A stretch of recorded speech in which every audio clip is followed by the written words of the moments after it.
At this time, I'll call the Budget Committee meeting to order and this will be our second special call budget workshop for the 2022-2023 budget. Today, we'll be hearing from the remainder of the departments for their respective budget requests for the upcoming fiscal year 22-23. As always, it has been a tremendous there's been a lot of work that has been put in to the preparation for this. And I want to just say thank you to our finance team for preparing the documents and to every one of the elected officials and departments for what we're submitting what we hope to be a balanced budget. The budgets that will be presented today are for information only. And as a reminder, let me say that any Q&A sessions for our budget are for our budget committee members only. The opportunity for public comment and input and questions will be at any of our regular budget committee meetings and at our budget committee public hearing to be held on June 6th. Of course, anyone can direct any questions to any of us by simply calling us directly about our our departments. At this time, I'm going to turn it over to Brian and let Brian kind of get us into this. Man, that is a heck of a screen. When did we go this big right here? Okay. Wow. Yeah, I don't have any trouble seeing that one. Brian, I'm sorry. All right. Go ahead. Well, while your screen's getting bigger, the debt is getting smaller. Just a quick, I'll just walk through a few. Ask me any questions along the way, but just wanted to call out the progress that we've made over the last few years on the county debt. The 129 million is where we target June 30. So in the fiscal year this year, start the fiscal year next year, we anticipate debt to be right at 129 million, a pretty significant decrease over prior years. We've talked a fair amount about the audits and clean audits and the work that goes into those. So I'll move on to some of the other highlights around the American Rescue Plan Act. We refer to it as ARPA. So received just under $26 million in ARPA funds, also received just under $7 million in TDEC funds. The work that was done to obtain, collaborate with multiple departments and begin to administer all that was a pretty big lift over this last year. And then being able to use some federal and state grants to renovate and work on some of our buildings, especially buildings that were really needing the work so that they did not deteriorate further. Some of the initiatives moving forward, you'll hear more about this from the presentations today, so I will not belabor the point, but capital planning is something you'll hear about today. Some investments we've made in the capital planning organization and process. Using the softwares that we have in place, we've had a few migrations over the last few years, and we're to that next step with those softwares to begin to leverage those and use those even further than we do now. We have the continued work with the ARPA utility projects. And then the other thing you'll hear more about today is the compensation and classification study. You'll hear from that from our human resources department.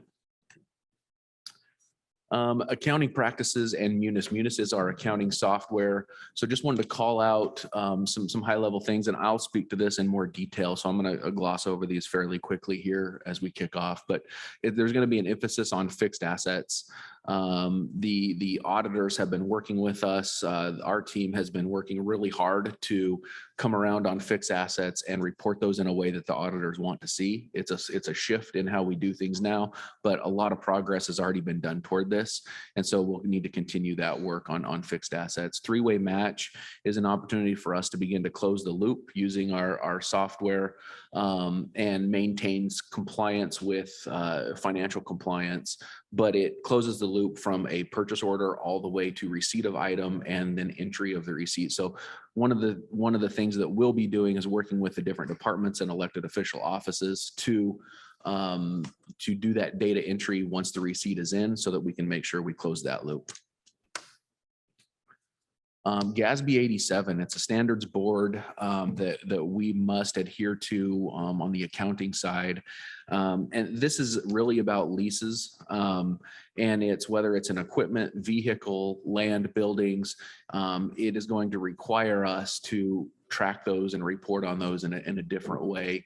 And so we partnered with the purchasing office. They've been fantastic to work with. And our teams have come together and sorted through and completed what we believe is a complete list of all leases countywide.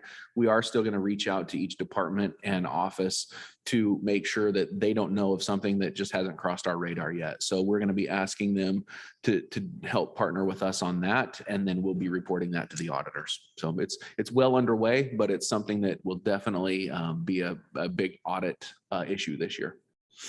I shouldn't say issue, prioritization. Requested highlights moving forward in this year's budget.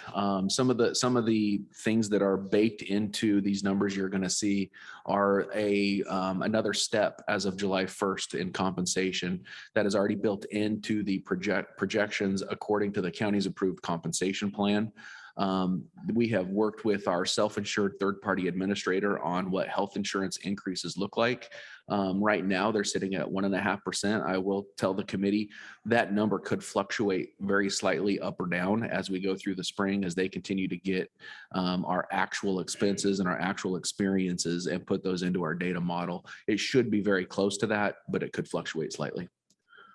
Operational costs, you heard a lot about this on Friday. You hear a little bit more about it today. Things like postage, gas, just the increased activity or increased operational costs.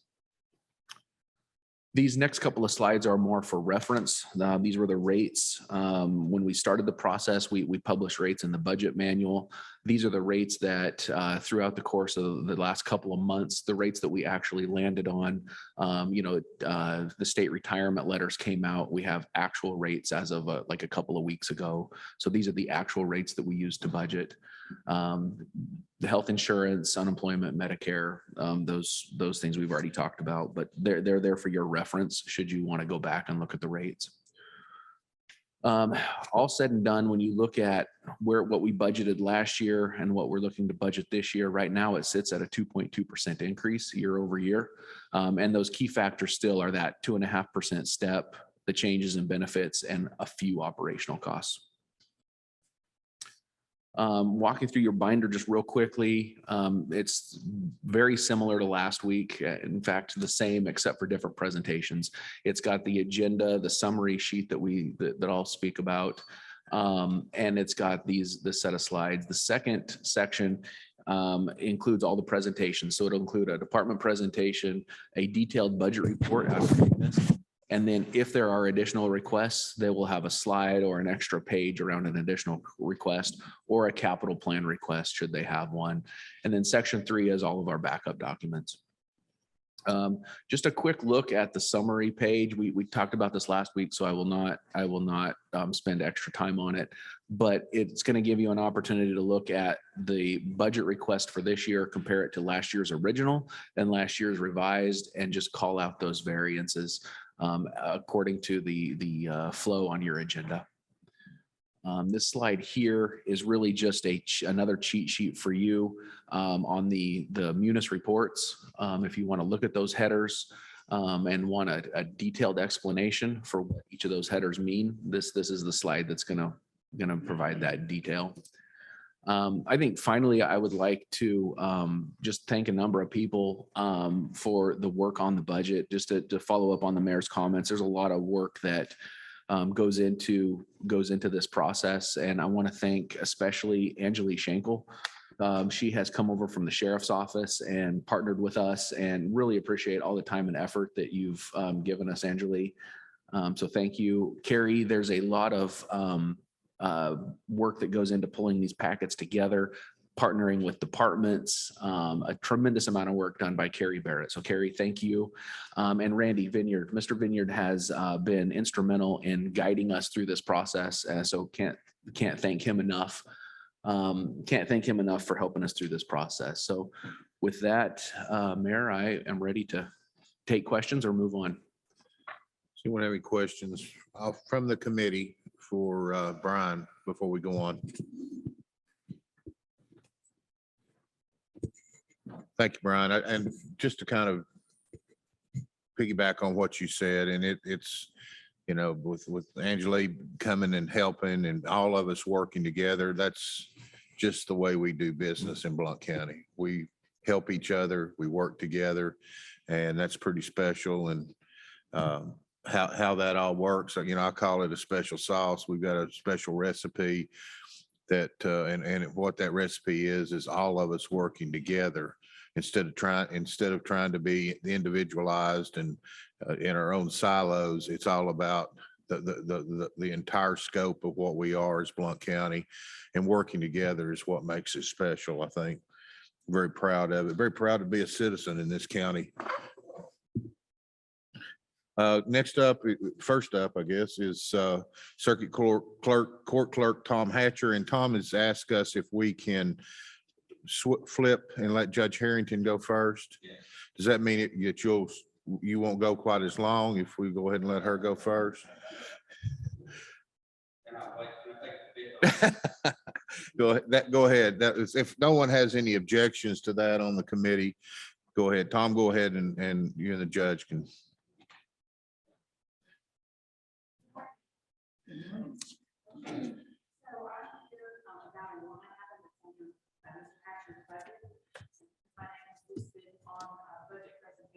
Would be a good idea to come. I don't think I've ever quite been listed by name, but I wanted to go ahead and speak to then this item. It is a clerical, it's listed right up there at the top position. It, by way of a little bit of history, many years ago, before I took the bench, Judge Young had a part-time person that was clerical that did assist with juries and other issues that were going on within the court.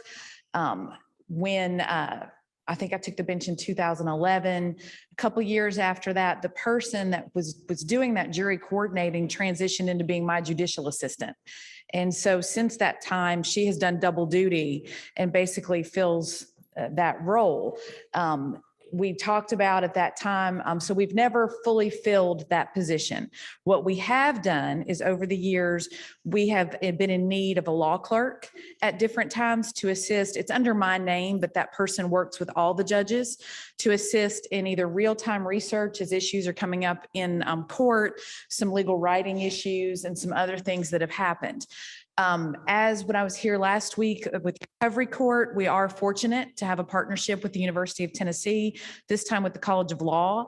I work with them and usually have a judicial extern. And so that person, the part of the reason why this is sometimes not used in a year is because we take on judicial externs from the University of Tennessee, and obviously they provide those services free of charge in exchange for the work experience that they get. From time to time, for instance, this spring, I do not have a judicial extern. So they did not have someone to place with us. And so in any given year, also depending on the issues that we have, the cases, the amount of trials, we will fill that position on a part-time basis. When we do not use the money, it gets turned back into the general fund. And so if you look at that line item historically, but with COVID and some of the things that are coming up, we do have plans, especially not getting a judicial extern. We will be using that money. We have someone coming for the summer and hopefully into the fall to be able to assist with some of those issues. So that's it. Does anybody have any questions? Anybody have any questions for the judge? So if I'm to understand, so this it's never gone away. It's always been there. It's always been there. And on any given year, depending on our partnership with UT, we have used it. And so, and then the nice part about this is that what we don't use just goes back. And so, but I can't always predict that I'm going to get an extern from UT. And so that's why it has stayed in there. We've tried to be cost effective when it was what it was historically used for. When we transitioned into Ms. Graves moving into the judicial assistance job, we've tried to be very cost effective and responsive to budget issues. So that's basically it. Could we potentially need it if the judicial externship goes away? Yes. Okay. So I don't want to lose it, but I also want you to know that it's being managed very well. Well, we appreciate that, Judge. We try, but we are very conveniently located to the University of Tennessee. Yeah. And that is a wonderful, as well as other educational institutions. We even have from time to time students from Maryville High School that are very helpful in some of the things that we need. So we do try, but sometimes it does require that we need a little bit more assistance than what's provided. Okay. If I'm understanding this, and I appreciate you coming forward on this, but this has been ongoing, a line item that's been budgeted, and you're just explaining on why some years you use it, why some years you don't. My name is on your list, and I thought that that's important to be here to tell you why my name's there. Well, I'm glad you're that concerned. Good. That's My good. name's not usually been on it. And so this year I Right. thought, well, okay. Well, thank you. Thank you very much. All right. Any other Any questions? questions for the judge? Okay. Thank you, Judge. I'm gonna go to court. Thank you. Thank you. Okay, Tom, you've got 2 minutes. Okay. That's about all it's going to take. Yeah. This will probably be the most boring presentation that you've had to this point because we are trying to absorb everything that we can this year, and we have not asked for anything new. So let me just explain for some of the new people here a little bit about Circuit Court Clerk's office. We have 48 employees in our office. We have 6 separate offices that fall under the Circuit Court Clerk's umbrella. Of course, circuit, criminal and civil. Lawsuits in circuit court have to be over $25,000 that are filed there. We also have child support and felony criminal cases and oversee grand jury and destruction of evidence after court cases through circuit. General Sessions Court lawsuits are filed under $25,000. We have orders of protection, misdemeanor, and traffic cases that we handle in General Sessions. Also, juvenile clerk's office falls under our umbrella. And of course, most of those are child support, civil, and then juvenile criminal matters that are heard in the clerk's office there. We also have a 4-person accounting department now. It balances all of our departments, and we have 111 investments that we invest in the banks in this county. It's almost $2.5 million that we have invested. And these are cases through lawsuits and that where juvenile folks that are under 18 that possibly something has happened to one of their parents or been in some kind of accident, automobile accident, those kind of things. I'm the trustee over that money that they win and in lawsuits until they become 18 years of age. So we have those that we invest every year. We have them, we try to get the best rate that we can on each one of them. Of course, right now, you know what the situation is as far as what rates are. They're almost nearly nothing. We do those in CDs and money market, depending on how long we're gonna have them. Back when Amazon came in and they did the condemnation suits, that money is also run through our office, and we have to put it in a money market is usually where we put that because we don't know how long it's going to be through our system. So we put it in a money market so that we're able to get it, and there's no fees charged to us on that by pulling it out. So those are some of the quick items that we do. Cost collections, we have a cost collections department that have 3 people in it that do nothing but try to keep up with what monies is owed through the courts. We are a fee office. Basically, we collect fees, and that's what we run our office is through those fees that we collect. We do, but we don't get property tax money. We do get money through the county because all the money that we collect through our fees and that is turned into the general fund. So that's why we stand in front of you. Years ago, the fee offices didn't come to the county commission. for their money. They operated it just solely on the fees. So that was changed before, I guess, right before I came into office in 94, that most of the counties now across the state, you have a couple that are still actual fee offices that the money comes in, they write their own payroll and everything. So that's the way that it used to be set up. We are also in charge of jurors, getting jurors in for our court cases, criminal cases, and that we have jury trials on. Blount County's probably different in what we do as far as jurors. The mayor says this a lot. We're special here in Blount County, and that's one of the things we try to do is make sure that we don't impede on our citizens any more than we have to as jurors. So in Blount County, we only call people for a two-week service. So jury duty is for 2 weeks. You're on call for a 2-week time. Most counties across the state, they call you for 6 months at a time or a month at a time and that. So we felt like 2 weeks was the proper thing to do. It causes us some extra work in that because we have to send out 350 summons per week for a 2-week term. And we have to send those out at least 60 days ahead of time. So we're sending out somewhere around 700 summons a month for jury trials.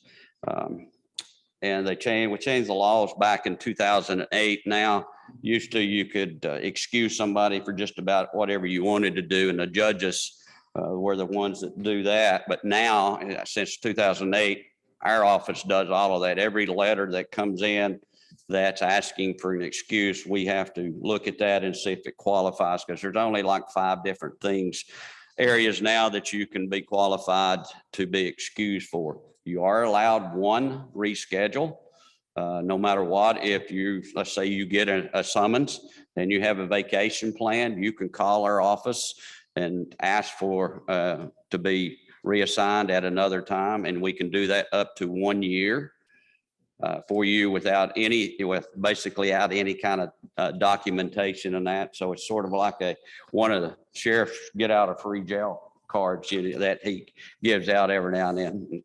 Just kidding. But so you do get 1 free pass, and we'll reschedule you for a different time. As I said earlier, we do not receive property tax money. We collect our fees and then it's turned back into the general fund. We're self-funded basically.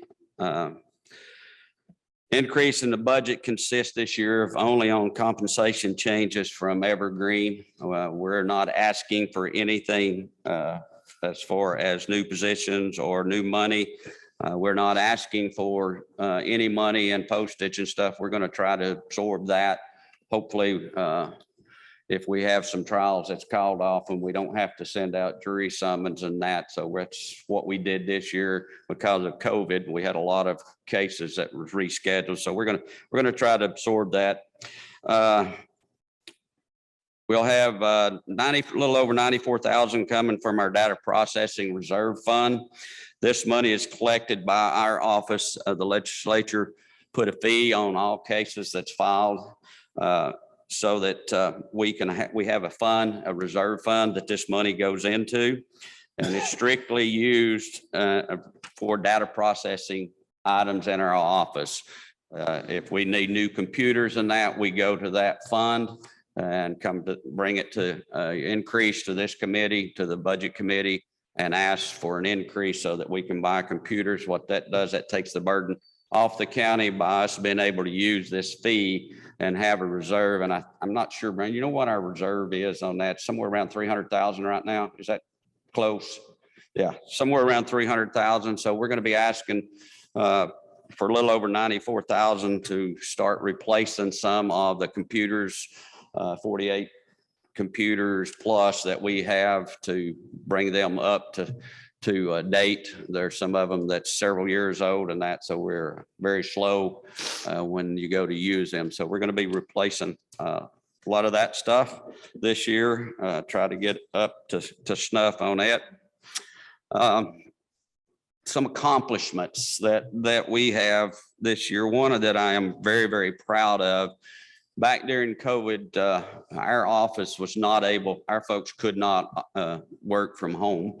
So we went to what we call a split schedule. We used half of our staff for a 2-week period, and the other half was at home for a 2-week period. So tried to figure out something we could do to keep them busy during that time. So I put Tamara in charge of an educational program that we came up with to help educate our employees on everything from customer service to accounting to what our office does. So last year, our office we accumulated over 1,100 educational hours for our employees.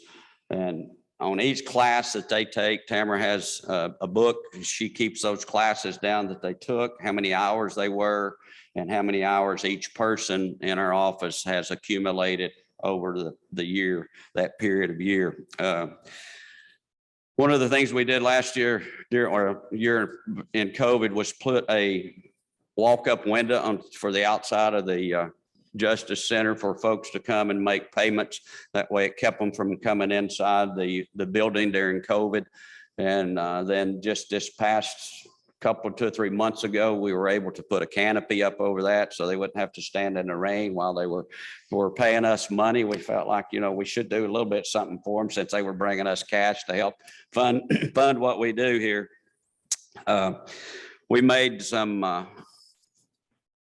a new entryway down in juvenile too. We had 2 offices down there, but they worked together. And so anytime that they had to do anything, they had to come outside in the hallway and come in the front door and that. So we were, with Denny Garner's help, to being able to cut an archway through that so that we can function a lot better and be able to be better customer service with them instead of having to walk out and come around, bring things for people at the other side. Now we're able to flow within that office and not come out. So that has helped us over in juvenile quite a bit. And of course, we've replaced some carpet through some savings that we had down in juvenile also. We have goals this year. We have 25 employees have signed up to complete the County Administration Professional Certificate through CTAS.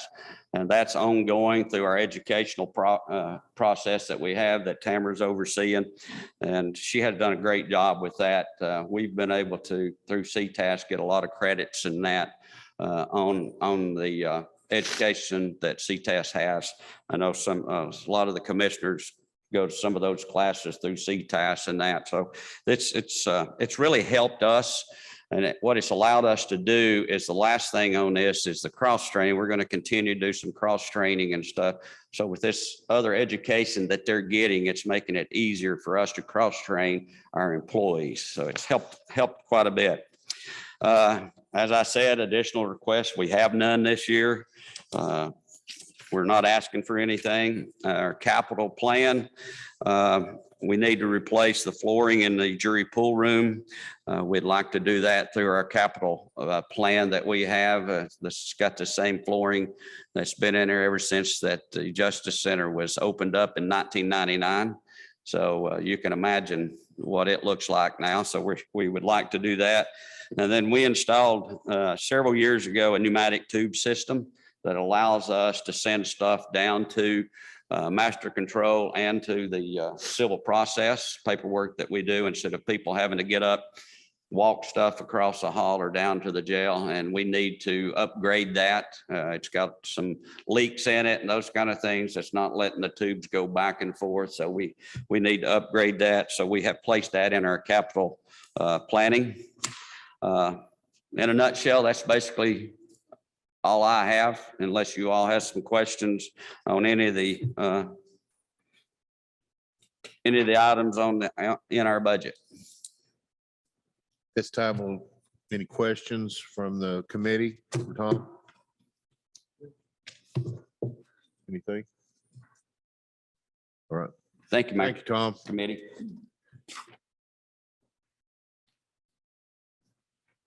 Next up, Blount County Animal Center. Chief?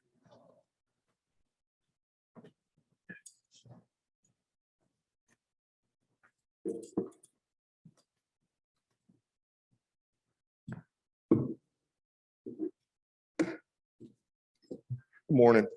Morning. I'm Charlie Radford. I'm the director of the Animal Center. This is my clicker here. Is that what this is? Good deal. Let's see. All right. As each of you probably already know, we are the Animal Center for Blount County.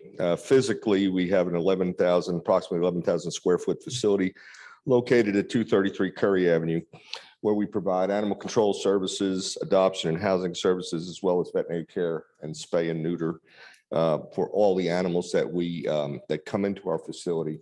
And in addition, we also do what we call a cat snip program through a grant we've received, which allows us to spay and neuter cats, not only from unincorporated Blount County, but also we do allow anyone in the county to bring their animals. So that's some of what we do. And we're a collaborative effort from the inception between Blount County, the Smoky Mountain Animal Care Foundation, which you'll hear me refer to as SMACF because it's quicker, and private citizens. So that's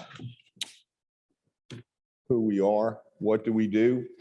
We're a state of Tennessee licensed animal control agency and veterinary facility, and we provide animal control services round the clock, 365 days a year.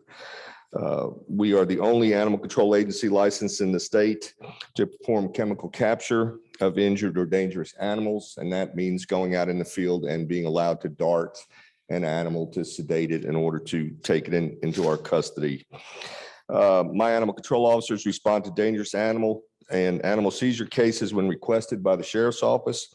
They also do it when requested by private citizens, and we enforce the animal control ordinances in the county as well as the state. We are licensed to perform animal euthanasia, and we also work with other animal welfare groups within the county because if we help them, it helps us keep animals out of our facility, which is our goal. One of our goals is to keep animals in their homes where they currently live and not coming to see us. We provide sheltering, vetting, adoption services for approximately 2,000 animals is what I'm projecting for this year. Cat snip program I've already mentioned. We also have a transportation program, and you may have seen our van occasionally going through town. We have a transport program with SMACF where we transport adoptable animals to other states that have a need for pets to adopt. And then, of course, every day we clean, water, feed, medicate, exercise 365 days a year. As you know, our operation does not shut down. During COVID, my employees worked. We can't work remotely. That's impossible. So, but we do these things every day, 365 days a year. We also receive donations of food, and I have a contract with Science Diet, Hill Science Diet. So in my contract, I can't feed donated food. So what we do with that is we accept the donations and then we give it to families that need food to keep their pets in their homes. And we have regular folks that come by and get that food from us so they can keep their pets. And then we also have a feral cat program that we started a few years back, which is an excellent program. Feral cats are wild and they do not make house pets 99% of the cases. So we started that program where we spay and neuter the cats, vaccinate them, give them their rabies shots, and then people with barns or outbuildings that require rodent control can come and get them from us. And that way the cat is saved and does have a purpose and continues to live in our community. As far as community involvement is concerned, we provide community service opportunities for Tennessee Promise candidates to meet their service hour requirements. We provide education, training, and volunteer opportunities for the public through our volunteer program. We work closely, with county probation to help their probationers that have been sentenced to community service fulfill their community service hours. When called upon, we appear at schools, civic organizations to discuss what we do at the Animal Center, to answer questions and provide education. And we also are available to other governmental entities, and we have had numerous ones over the years come that want to tour our facility and get an explanation of what we do and how we do it.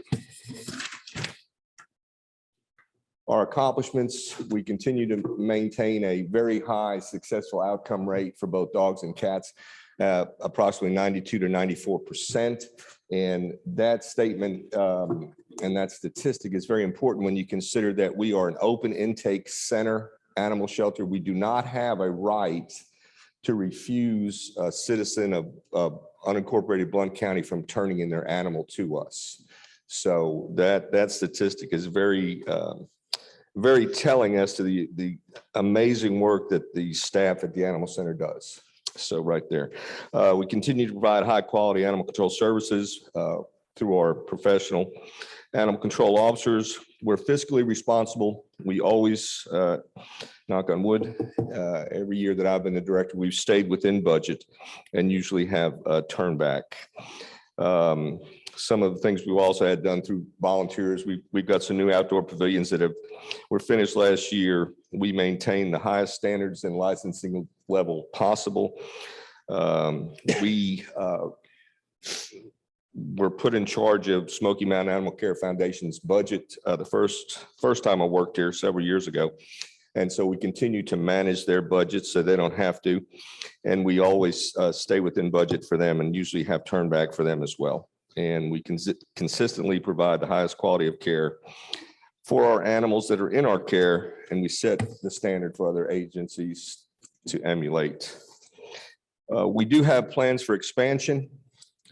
And that is through Smoky Mountain Animal Care Foundation. They are in the process now of fundraising, and to date, they've raised about $250,000 of what this project will cost. And it's broken down, and you can see into 4 different phases or categories. We're going to expand the lobby and cattery because what we have seen the past several years is a swap in the number of animals we get into the center. It used to be more dogs than cats. Now it's going the other way. We get more cats than dogs. So we need a bigger cattery. We need more garage space and storage. We're going to expand the kennel and add some additional kennel spaces and some additional quarantine kennel spaces, and also enlarge the animal control office. Currently, I have 3 people that work in the animal control office where their desks are, and the room is not really large enough to accommodate that. So our goals, we need to maintain our building, and that's a very large responsibility. So one of the things hopefully we can get done this year, and we do a lot of our own maintenance by self-help. So we're going to try and paint the large dog kennel, which needs it. Unfortunately, when you're doing that, you have to have the space, you have to have empty kennels. We don't always have that. And the paint product that we need to use that will last needs to cure for several days. So that kennel needs to be empty. So that's very hard to predict when we can do that. And if we're probably going to end up having to do that ourselves, because a professional painter wants to come in, do it, knock it out, and be done with it. And I can't empty the kennel for 4 or 5 days while that's happening. We are in the process right now of adding a commercial dish machine. Most people in the county, and I'm sure this committee is aware, but we do all our own laundry, all our own dishes. And right now, the way that we do dishes is not as efficient as it could be. So we are putting in a commercial dish machine like you would see in a restaurant, where we can do a load of dishes in about 1.5 minutes, excuse me, have them sanitized, and then load it again and do it again. So we continue to do preventive maintenance on our facility.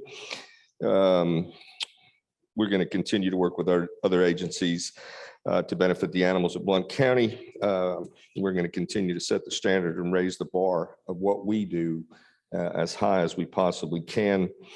I'm hoping that we can complete the expansion by fiscal year 22-23, but a lot of that is driven by the success of Smoky Mountain Animal Care Foundation in their fundraising efforts, because this expansion is going to be paid for in its entirety by donations. So it's not going to cost the county any money. We're going to implement or continue to implement new strategies in the area of animal care and control.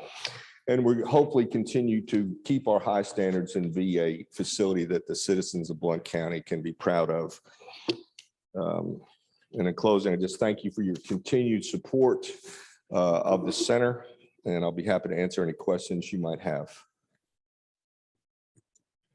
Does any of the committee have any questions?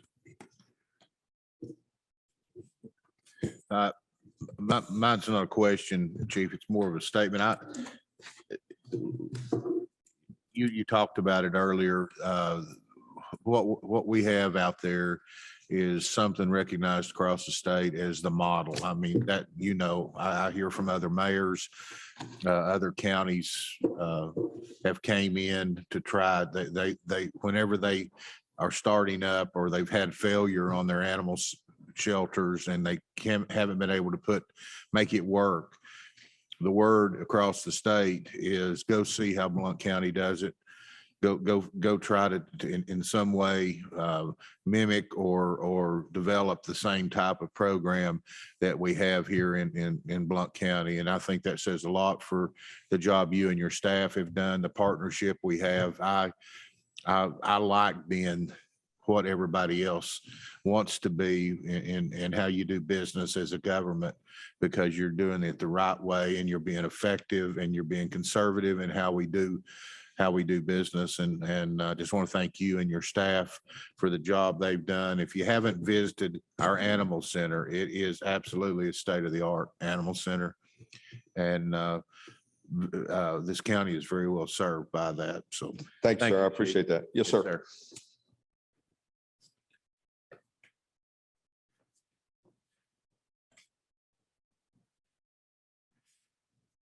Next up, Human Resources, Jacqueline Johnson. Good morning. Thank you for the opportunity to let me come up and tell you a little bit about what we're doing and some of the things that we've accomplished this year. I think most of you know the main functions of the HR and payroll department, but we're a small department of 5. Our main functions are to support the employees, department heads, elected officials of Blount County. We process payroll biweekly for approximately 2,300, 2,400 employees and all the duties that come along with that. We administer benefits. We've got a self-insured medical and dental plan. We work with vendors on a daily basis to make sure that that our plans run as smoothly as possible.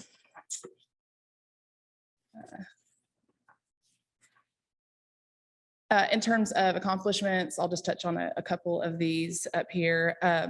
We were finally able to fill a vacancy that resulted from a retirement that happened a couple of years ago. COVID kind of delayed us filling that position, but we're fully staffed. So we've been able to tackle some projects that we've not had the time or the capacity to tackle previously. So we've been able to start performing exit interviews on a small trial basis, and we hope to expand that over time.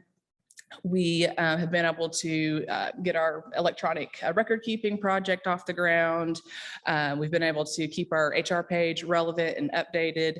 The list goes on and on. We've been able to tackle some projects that have kind of been put on the back burner.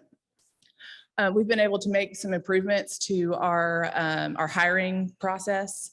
We've had an electronic onboarding system that imports into our HRIS system, but we were able to update that this year.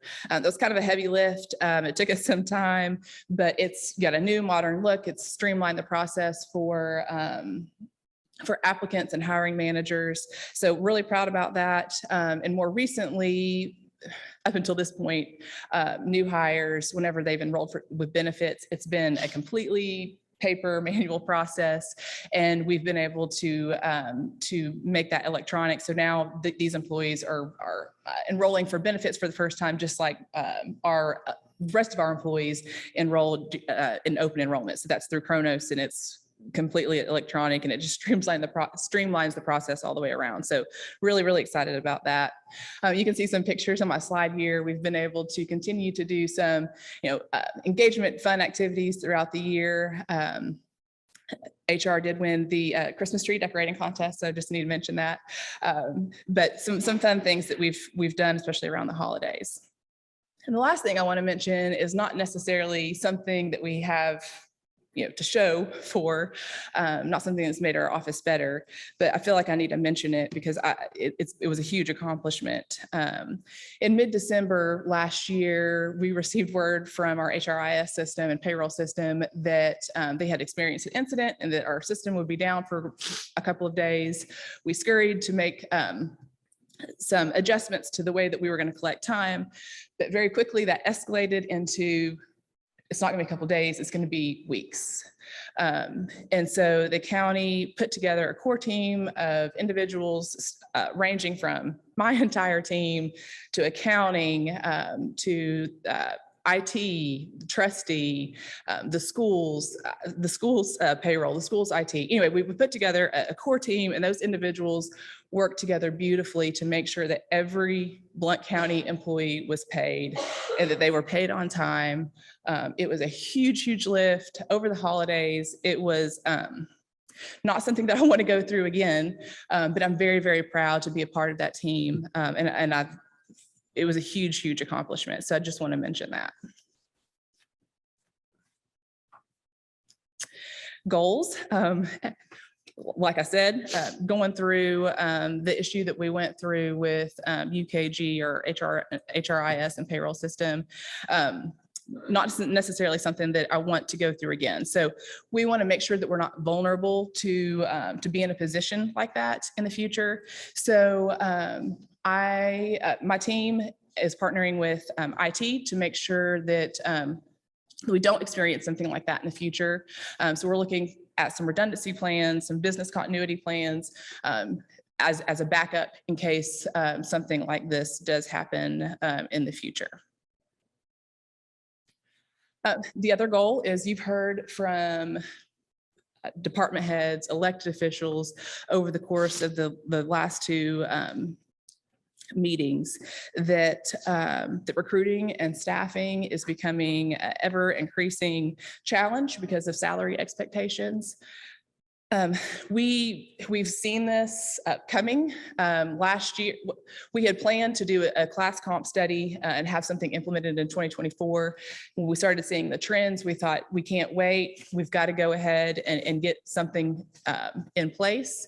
So we started in the fall looking at different companies who could do something like this for us, just exploring a little bit before we put out an RFP. Then the Kronos incident happened, so that delayed us just a couple of months.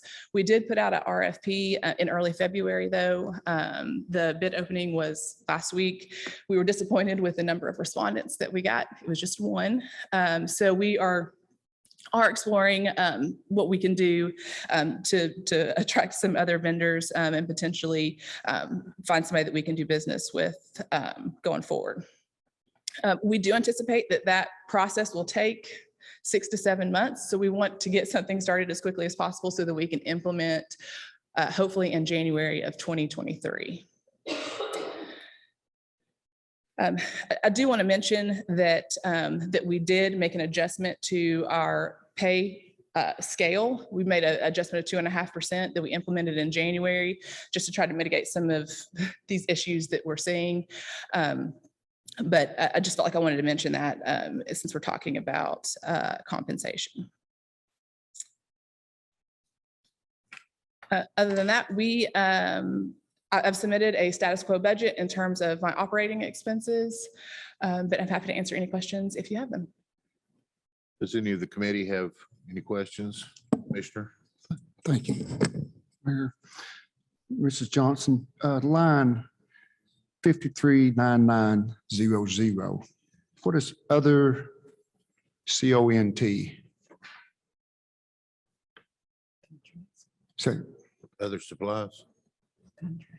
is that contracts or construction or? Other contracts, yeah, hang on.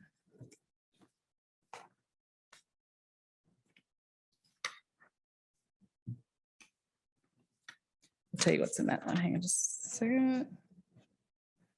What was the line specifically? The 900. 539900. Oh, other. I'm sorry, I'm not seeing.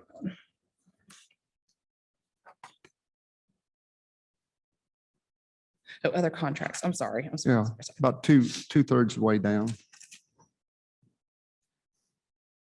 I could not find that on my list. I believe, That's okay. I'm sorry. I'll find out. I've got it here somewhere. If I can get back with you, Commissioner. On that, I will. Jacqueline, it's between tuition and food supply.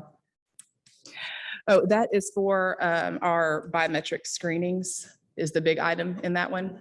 Okay. And you're probably seeing a decrease because we've not done anything with it this year yet. We're working on getting a contract set up so that we can get those done before the end of the year, but I did budget those in for next year as well. Thank you, ma'am. I apologize about the Any other questions?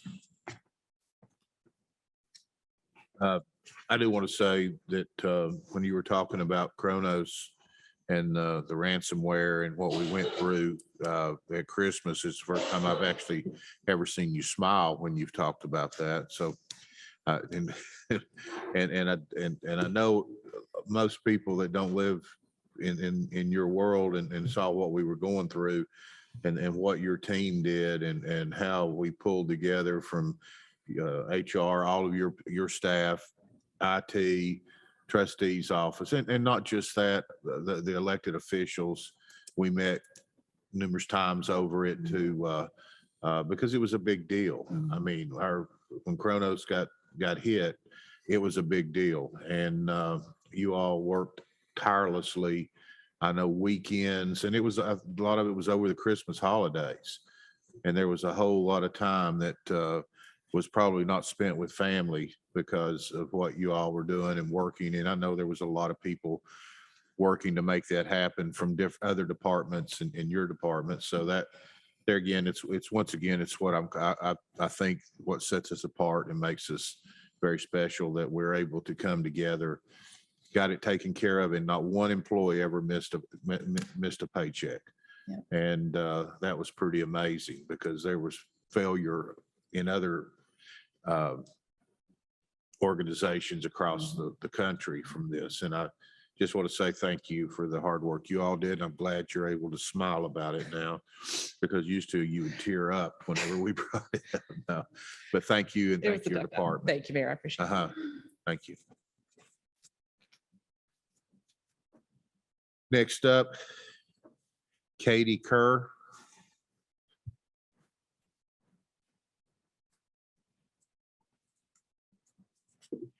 Good morning.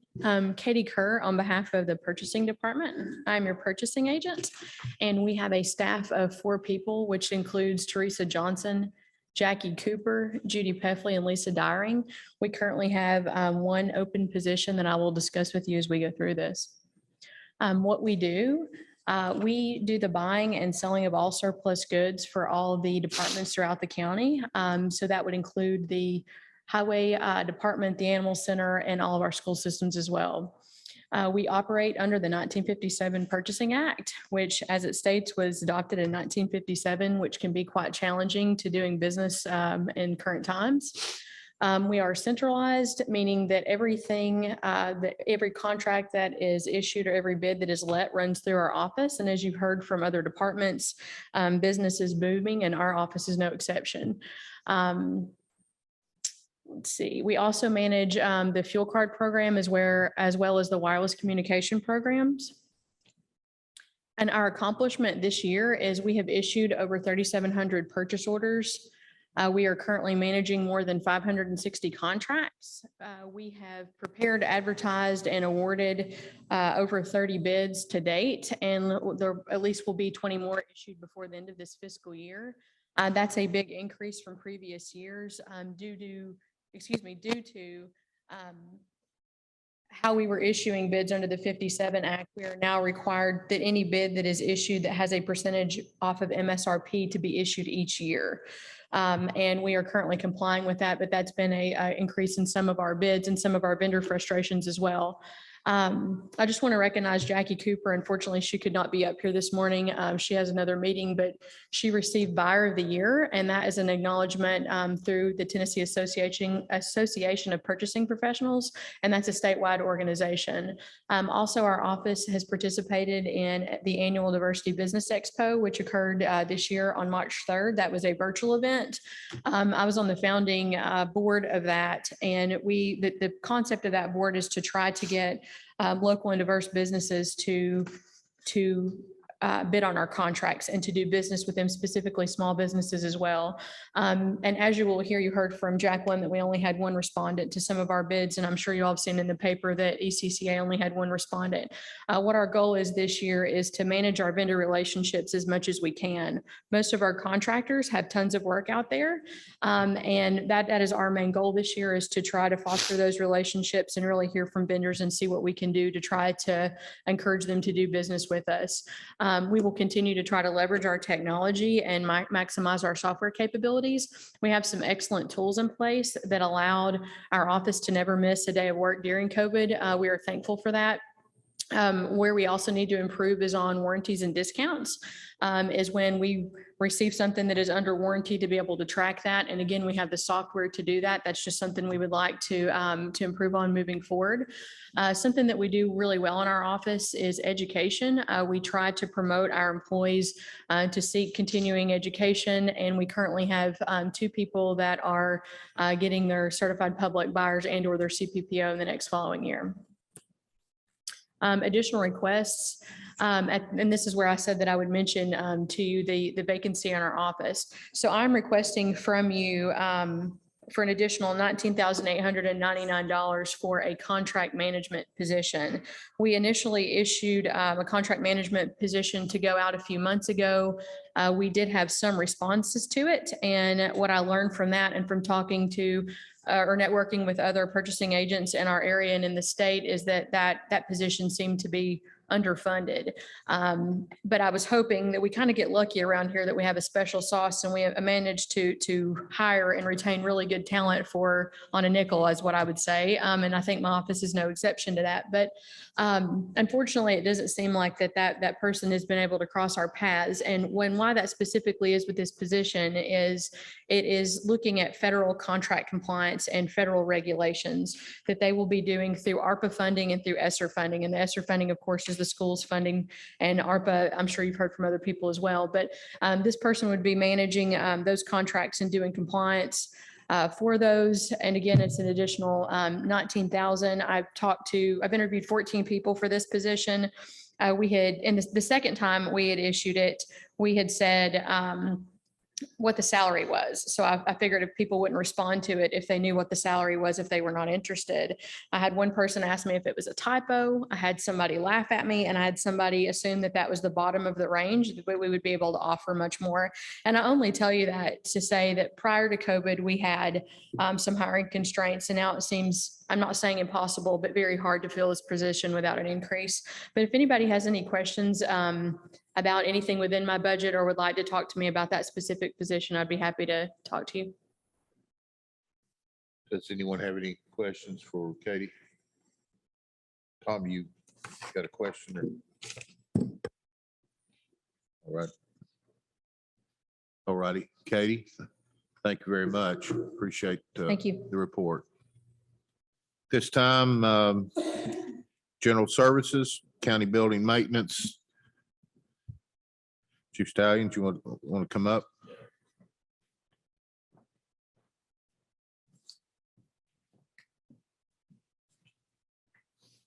Thank you, Mayor. Thank you, Budget Committee, for opportunity to discuss general services and our budget with you for this year. We've got quite a few exciting things coming up in the department that we want to share with you all. And before we get there, I'd like just to kind of go through our department a little bit and who we are. We're risk management, maintenance, custodial, and records.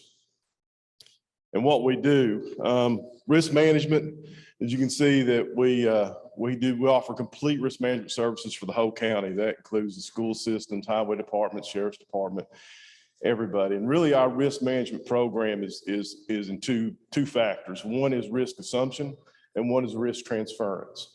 So risk assumption is our self-insured. So we self-insure a lot of our risk. All of our GL and auto is self-insured, and up to $500,000 for our workers' comp injuries is self-insured. So we have a self-insured retention of $500,000 on our workers' comp.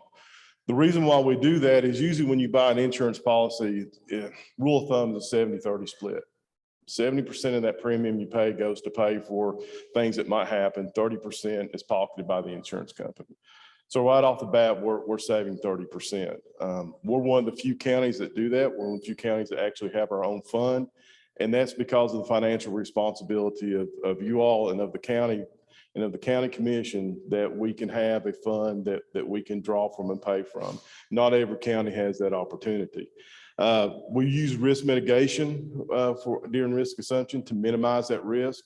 One of the major ways we do that is claims management.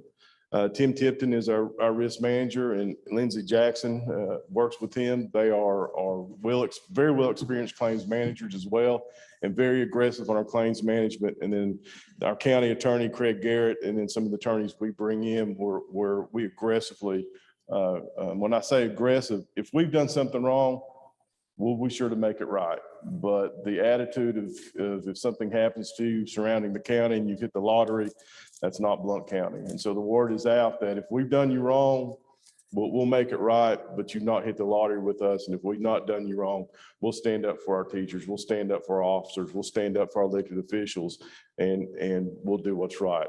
What we've seen since we've gone to that is in 2007 is a drop from an average GL loss of about $1 million a year to about $600,000 a year. So the program's been successful.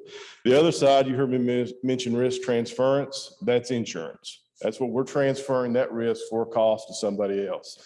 Now, I just sit here and told you why we don't do that on general liability for some workers' comps. Why would we want to get into that 70-30 split with an insurance company? Well, sometimes that 30% is so small and that risk is so big that it just makes sense for us to go ahead and do that. The other one is if that risk is so big that the county can't recuperate, or it's going to put a large financial burden on the county.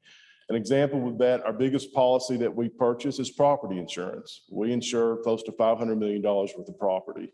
We have a $100,000 deductible on that insurance policy. But in an unfortunate event, if we were to have a tornado or a weather event hit one of our school campuses and we were to lose 2 schools, that would be a huge financial burden on the county to come up and to build those schools and to put new facilities in, the equipment that goes into them. So we transfer that risk, most of it. We still take $100,000 worth of it. We transfer that risk. We have a small policy that we pull for the animal center for the volunteers. It's a very small cost, and we're transferring a lot of risk. We also have a crime policy, fiduciary policy, and like I said, we have the SI or the workers' comp excess over $500,000. Our maintenance department, we provide maintenance service for over 600,000 square feet of facilities. We have a certified HVAC tech on duty. We do preventive and routine maintenance for all those facilities. We do small renovations and repairs. We also, Denny Garner is our facility supervisor. And let me also say, Denny is a split position. Denny also is the fleet manager for the sheriff's department. But Denny also has a skill set where we also can project manage some of our larger projects, such as the new elevator that we put in, and some of the other larger projects that are going on.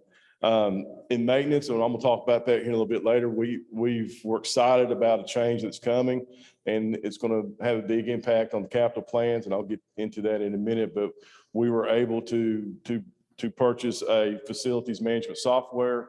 And we've also had a group come in and assess our buildings. As a matter of fact, they're going to finish up with the jail this Monday. And I'll get into that a little bit more. Our custodial guys, men and women, 500,000 square feet, that that they clean. I've always said these are the unsung heroes in my opinion. What they do, especially through COVID, how they kept the facilities clean. They were able to help us keep the facilities open. I mentioned last year, I want to mention it again. We had a company come in and test the facilities for free. And the idea is they would test the facilities and they would say, oh, it needs to be cleaned and here's our products and you buy our products. They tested the countertops and everything, and over 85% of what they tested was hospital grade clean. And so much that the rep said, you really don't need us. Y'all are doing such a good job in cleaning. Y'all really don't need us. That was our custodial crew. They're some of the lowest paid. I'm not saying they're underpaid, but some of the lowest paid in the county. And they do job, and their job duties are a lot of stuff that a lot of us wouldn't like to do. So I like to brag on them, and they're not seen a lot. They work at night and you don't see them around a lot, but they do a tremendous job. Chad Wasman is our supervisor that heads that up. Our archives, Amanda Touchstones is working through her first year with the county and is doing a great job for us. She is right now going through and getting a good inventory on what she has. Our target is we want to stay at about 95% to 90% at capacity in that building. And we're there right now, but I think there's some things that we've talked about and some stuff that she's cycling through. We're also looking at and part of her plan that she's getting together, one of the things we look at in accepting records is what's the retention on that record? Is that, do we have to hold on to it forever? Do we have to hold on to 5 years, 10 years? When can we cycle that out? And that goes into what percentage that we're full. So she'll know what she can cycle out. She knows what she's got to keep. And then on scanning documents, there's really two things we look at on that. One is, are these documents that we can scan and then destroy? Therefore creating space. The other scanning reason why we would scan is just to make it easier for department heads and citizens to look up the information. We're focusing right now, because we're running at such a high capacity, and what documents can be scanned and then be destroyed. So she's working through that process right now.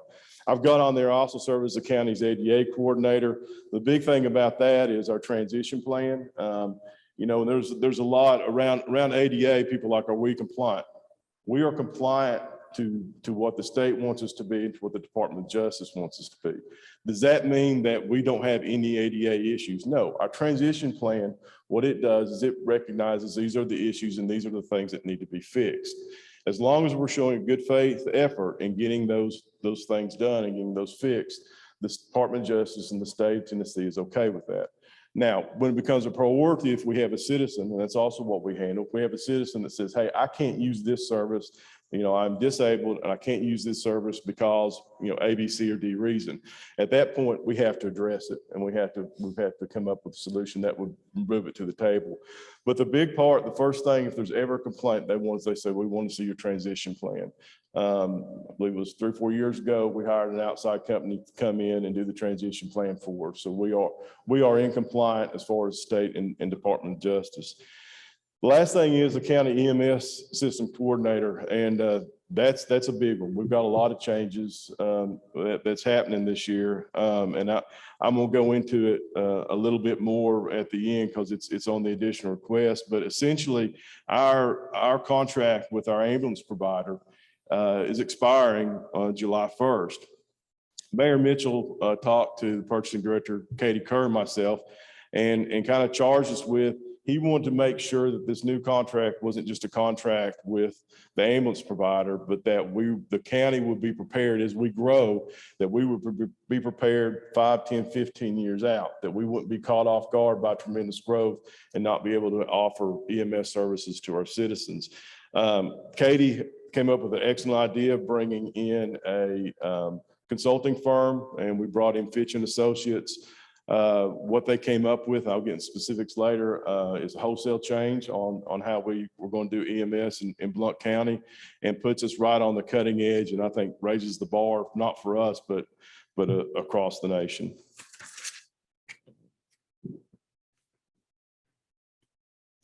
And that's our team that I went through. We've got Tim as risk manager, Chad's our custodial supervisor, Denny Gard is our facilities, and Amanda Touchstone is our county archivist.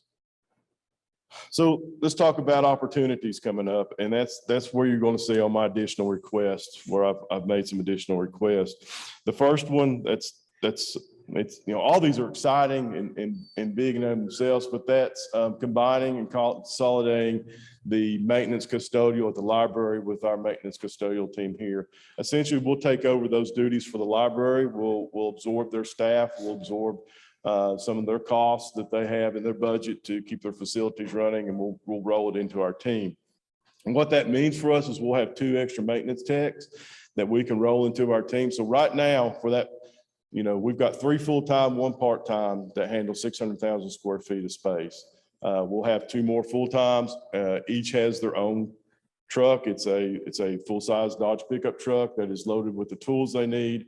They are dispatched daily based on the request, and then also as emergencies arrive, so they can hit these various buildings.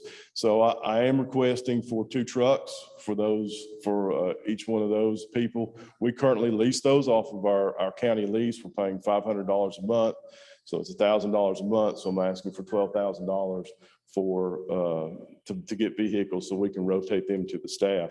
The other thing is with the 2 custodial positions we'll be inheriting, we're going to be able to have a day porter, which we need pretty badly. As we talked about before, our custodial staff works at night. Well, we have high traffic areas in the courthouse and the Justice Center that need a little attention during the day. Plus, if we have an issue, we have somebody that has, we have accidents that happen, somebody that gets sick, something that needs to be cleaned up, we kind of scramble to get that taken care of during the day. With the day porter, we have somebody that can address it. Bathrooms on the 3rd floor in between the county clerk and the trustee. Spick and span when they leave here by 2 o'clock. If it's a heavy day, if y'all are out there when people are trying to get their tags and it's lined up, people are using that bathroom, it needs to be cleaned sometimes by 2 o'clock, and it becomes an issue. With a day porter, we can make sure that our facilities are cleaner, and we can address those issues. What I'm asking though is for this person to be able to be mobile, to hit the facilities as needed.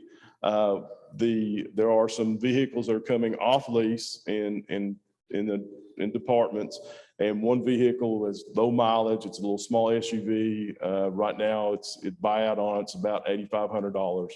And that'd be a good vehicle. That would not be a take-home vehicle. That'd be a vehicle that'd be parked for the day, and in the morning, the day porter would take it. So if we said, hey, we've got an issue with the Justice Center, they can go to the Justice Center. Hey, we've got an issue with the library, they can go to the library. The other ask we're going to be, so for the facilities assessment and capital planning software, that's a small ask, about $3,200 that we need to pay for that annual license on that software. But let me talk about what that's going to bring to this committee and in our planning. Through this process, you've heard people get up and say, well, we need new carpet, or we need paint, or we need this repaired. What we've paid for as a county already is to have professionals come in and assess our buildings. They're going to take this data and put it into a program. That program is going to let us know this carpet's 5 years old, lifespan of it's in 10 years. So you're going to have to look at replacing this carpet in 5 years. And it's going to give us a plan that we can bring to you all and say, here's what needs to be done, and here's where it needs to be done, and here's what the estimated funding is. And we can push that out as far as we want. They're going to give us a FCI score, Facilities Condition Index, which essentially what that is you take the repairs needed in the facility and you divide that by what that facility's worth. So the closer you get to 1, the worse condition it is. 1 would mean that it needs as much repairs as it's worth, so you might as well knock it down and start over. So the lower that number, 0, is brand new facility. So the lower that number is, the better condition, overall condition your facilities are in. We'll be able to say, okay, we want our facilities to be at a 0.4, and here's what it's going to cost. Here's what it's going to cost if you want to make an initial investment. Here's what it's going to cost if we push that out for 5 years. It's going to take our capital planning to a new level. It's going to take our facilities management to a new level. Not only we're going to be able to forecast our needs and our dollar amounts, we're going to be able to go back after using it, and after, I'm gone to the house and Denny's gone to the house, and 20 years later, we're using this program. We'll have digital information on when was this carpet replaced? How much did it cost us? What type was it? Ceiling, roofs, whatever it is. So it's exciting to us. We should be rolling that out. We were hoping initially to have it before this meeting, but the schools are using this. It's going to be the same database. It's going to be split where they only see theirs, we only see ours. But to save money, we're all in the same contract and they're rolling theirs out first. Obviously, they have more square feet and a few more needs than we do. So it was decided that they would concentrate on them, that we're coming in right behind them. So I'm sure you'll hear more from the schools. We've gone through training. Their data is already in there. So we had 2 days of training on how to use the software, and it's pretty impressive what we're going to be able to deliver to you all. The other opportunity is our county EMS system. And like I said, you know, the mayor gave us a challenge to make sure that we just didn't go out and do a new contract, that we were going to set our emergency services for the county to be prepared for the county growth and how the county is changing. And coming back in that, I think the changes are substantial. And really what it takes is right now our ambulance provider really is controlling our EMS system. And by EMS system, what I'm talking about is if you have somebody that goes down that is in cardiac arrest, they've got 4 to 5 minutes for somebody to render aid, or the chances for every minute they don't get aid, the chances of their survival decrease drastically. And so that's why citizen CPR, that's why it's pushed everywhere for, you know, and I'm a big believer that everybody should know CPR. So that initial, when the person goes down, the system is designed that you have a citizen that initiates CPR on that person. Then you have first responder, usually an EMR, usually in most communities, that's going to be from fire department. You've heard the sheriff's department talk, and it was the mayor's initiative with the sheriff to put EMRs with the sheriff's department. So you're going to have a quick response. So they get on scene and they can render a little bit more aid, more professional aid to that patient. Then the ambulance gets on scene. You've got a paramedic, and they can start pushing certain medications.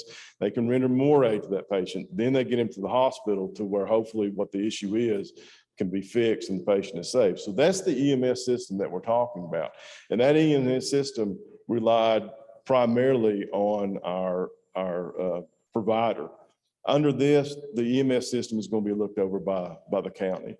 Our medical director, who right now works for the provider, the medical director will work for the county. So what that will help, that helps out with 911, because they have cards that they have to read off of, APCO cards. To triage, somebody calls in and says, hey, I've got an emergency. They start asking you questions. They go through those cards to determine what level of response you need. That's overseen by a medical director.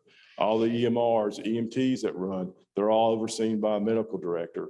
To have the chiefs and to have 911 and those people to be able to reach that person is critical. So that will be the software that we use to determine compliance. Right now, the provider holds that license. We will hold that license. That will be our software. So we'll be able to see everything that we need to see. Probably the biggest change is, you know, right now, everything's based on time. How fast do they get there? And if they're not there in time, then we enact penalties. We're going to a weighted more to clinical treatment. In other words, they're still in there that they have to be there in a certain amount of time. But we said what's more important is what happens to the patient. Remember, we go back to every level steps up. So when you have a paramedic that gets on scene that's able to deliver some pretty critical care, what are they doing? And are they doing the standards that they should be? The medical director is going to actually take a sample of the reports, go through reports, put on a scorecard to make sure that our citizens are getting the clinical treatment that they should get while en route to the hospital. We divided the county right now. The county's looked into primarily one zone, kind of 2 zones. We have what we call best effort zone, which is the national park as far as times go, and out on the Dragon. Those are areas that it's physically impossible for them to meet certain time standards. We're going to 3 zones for time standards. We're still going to keep the best effort zone, but which is going to be central, east, and west zones, and the calls in those 3 zones. While the zones are different size, the call volume is about the same. And so we're putting more realistic call volumes in there. So on what I've asked for additional requests, the first one there is the First Watch software. We are, like I said, we're going to be owners of that software, so that pulls straight off the CAD, so we get all the information, the call and what's going on. That's going to be a cost of $75,000. The contract, which Katie and her folks are still in negotiation with, but in the RFP, we specified that would be that the vendor, the ambulance vendor that is chosen would reimburse us that cost. Medical director, same thing, $50,000. We're requesting that will be reimbursed by the ambulance provider. Now, part of this as well is we wanted to have an audit yearly to make sure that we're looking at it right, to make sure that we're progressing the way we should. We would like for an outside firm to come in and audit the system. And so we don't call them fines anymore, we call them damages. It'd be damages to our system. Any damages that would be assessed to the provider would not be assessed until the year end after a yearly audit was done by a third party. That's going to roughly estimate on that is $25,000. That's not reimbursed. But if there are any damages, what we propose is those damages that are assessed go back to reimburse the county for the cost of that audit. I also have it in there for system quality assurance.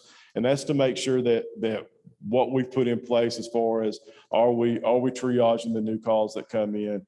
Are what we're requiring from clinical standpoint with the medical director, is that all where it should be? Again, that's not reimbursed by the contractor, but possibly offset by EMS damages.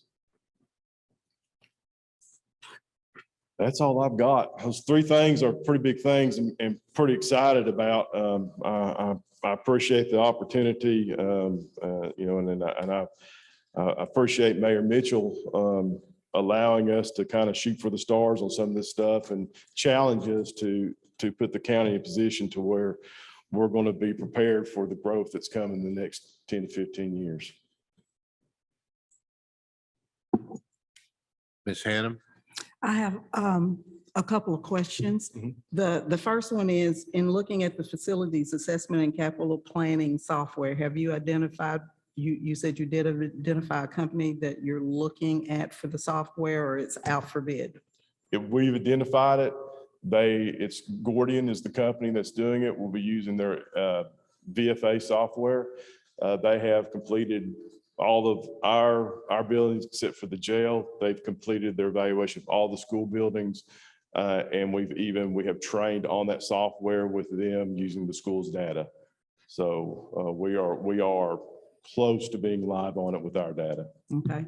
And so when all entries are made, is that real time, or is there a little bit of a lag time and it has to be updated at some period of time? So they'll let us know. And so I've been watching, so I'm included with the email, kind of watching how they're handling the schools, and that initial data dump they share it and say, hey, this is what we saw. Is this match what you're seeing? Is there anything that we left? There's something that needs to be tweaked. So that initial big dump they do, it's going to take, we're not going to have as much as they will, but it'll be a month or so back and forth, 2 or 3 weeks back and forth to make sure that's correct. Once that's correct, we update it. So if we change the carpet, we update it, and we update it, that's real time. So how many licenses will be required for everybody to be able to see what and operate and function in it? 3, 4? So I'm trying to remember how many licenses we have. I think it's 10 each. Okay. Which is plenty. So that obviously myself and facility superintendent will have one, and then we've also reached out to accounting to let them be able to have one to see, and purchasing as well, so to be able to monitor that data. So my last question on this part is preventative maintenance. You've heard me speak of it before. Yes. Will this software address any of that at all? It doesn't sound like it will to me. Sounds like it's more asset management. It's more asset management. It is on this, and really to preventative maintenance. We do some preventative maintenance. We have some things scheduled, kind of low hanging fruit stuff, filters and replacing that as we need to. With 3 full-time, 1 part-time, 600,000 square feet, their guys are pretty much putting out fires all day long. With the addition, even though we're taking on about 100,000 square feet with the library, with the addition of those 2 other full-time, that helps us to look more at doing some just preventative maintenance stuff. So their time to be able to do preventative maintenance is limited right now. Just from sheer volume of what we have, except for the stuff, you have to do. Is it on your list of priorities for the future? Please tell me yes. Yes. Thank you. And our total reimbursable cost, will we be able to determine this on your line items here? How much can we look at that we know we're going to be spending that's not going to be reimbursed to us by some other source? So what is reimbursed would be about $125,000 off of my request. Okay. I know that's reimbursed. The other is possible, so I just am planning that there's not going to be any offset. Instead of saying there's going to be offset, have to come back to y'all and saying there wasn't. So. Thank you again. That's all I have, Mayor. Thank you, Commissioner. Thank you, Mayor. Don, is the two folks from the library, they're being assigned to Denny? Yes, yeah, they will roll right in. So the two custodial will go to Chad. Chad will supervise those two people. Then the two maintenance will roll right into Denny's crew. And so we're he gonna, will oversee them, same, just like he does the crew right now, and we will dispatch them to where they're needed. okay, let me get to my question. I guess I misunderstood. So we're going to hire two new folks. We're absorbing their budget, so Mhm. that's coming out of their budget into ours. They already have those positions hired. So we're not going to go out and hire two new people. They already have people that are coming over and be working. Oh, for us. okay. So what's the skill level of these two folks we're taking on? They're new hires to them too. So we'll be working with them and we'll be finding that out along the way. We did not hire them from a Blount County maintenance standpoint. They were hired by the library, but I think it's only fair to give these individuals a chance to show us what they got. Thank you. Any other questions for Don, Brian? If I could, Mayor, I'd just like to clarify the movement of these positions over into Mr. Stallion's budget. We are billing back the library. I think you heard about that last Friday, but we are going to allocate their time based on square footage, and we're going to bill the library back. So it's not a huge new add just to this budget, but there will be some revenue coming into offset. I would also like to point out, so you've got the capital plan request up there. I wanted to talk about that just for a second because that will look completely different next time when you all get it. It'll be based on the VFA software. However, there are two things up there that I do want to point out to you all. The number one up there is upgrade HVAC control software. Last quote we got was around $350,000 on that. What we are using right now to control our HVAC systems and for county buildings is a very, very, very antiquated system that really has no support. If it wasn't for the called wizardry of our IT department right now, we would already not be able to use it. If that system goes down, we will not have control of heating and cooling certain parts of the county, of our county buildings. That is almost a critical issue for us for that. And then the jail locks and talking with Denny, my understanding is there's some issues there that they need. So from a capital planning standpoint, our ask out of 189 would be those two projects are on our top. And if you look at that, what we've done is some of the other ones are not as critical. The plumbing of the 1954 side, which is when you walk through past the commission office there down the ramp, you're in the 1954 side. That plumbing is original plumbing. We can't get anybody to quote us on that because there's no telling until they tear down the walls and get into that old galvanized pipe what they've got. Best we can do is Denny's pretty skilled on that stuff, so he's made a cost estimate. But best that anybody will do is give us a cost plus once they get in there.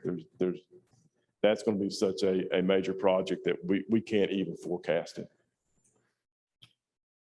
May I ask, Go ahead. Yeah. going back to the library, Brian. So you're saying that not only we're transferring money for the employees, but also for maintenance cost. Their maintenance line item will be coming to us. Correct. The supply lines and a few other things, all allocated based on square foot. Thank you, sir. Anything else? Don, you wanted to go ahead and slide on into the next one?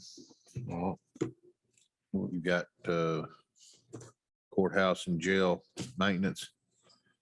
Yeah, so I mean, if you have any questions on any of those other budgets, I'll go back.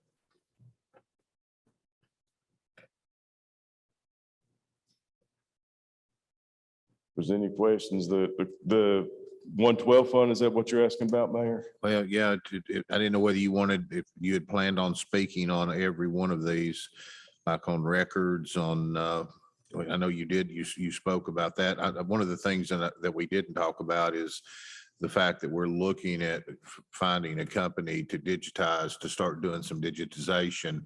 I know Phyllis has already started that, but we have got to, some of the other departments, but especially in our archives and records, we've got to start digitizing some of that, So those records.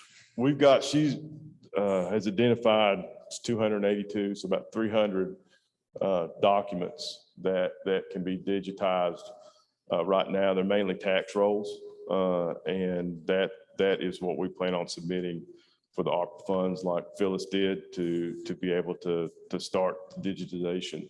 You know, looking at, when you start digging into those records, it's fascinating. And one of the issues that we come up with in tax rolls is a great example, is there are identical tax rolls, and the only difference is one of them has the date paid and one of them doesn't. Now I say identical, they look different, but they have the exact same information on it, except one has date paid, one doesn't.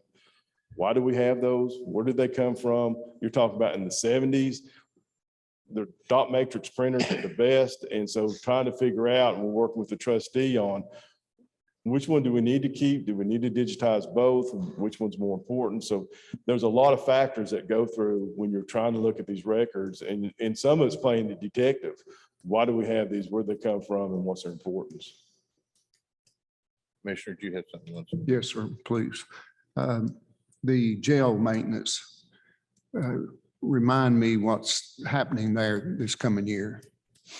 Out of the 112 fund or the 112 fund, the jail maintenance Yes. is what we use. We use that fund. So out of our 600,000 square feet, 300,000 square feet are between the Justice Center and the courthouse. We can use that fund for maintenance issues in those two facilities.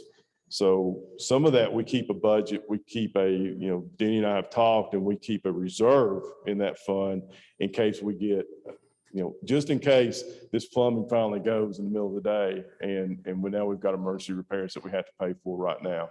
If we have large HVAC systems go down, the grinder goes down for the sewage at the jail. So we try to keep some in reserve for that. And the other one is we use it for maintenance stuff. We'll try to pull it out and use it for maintenance.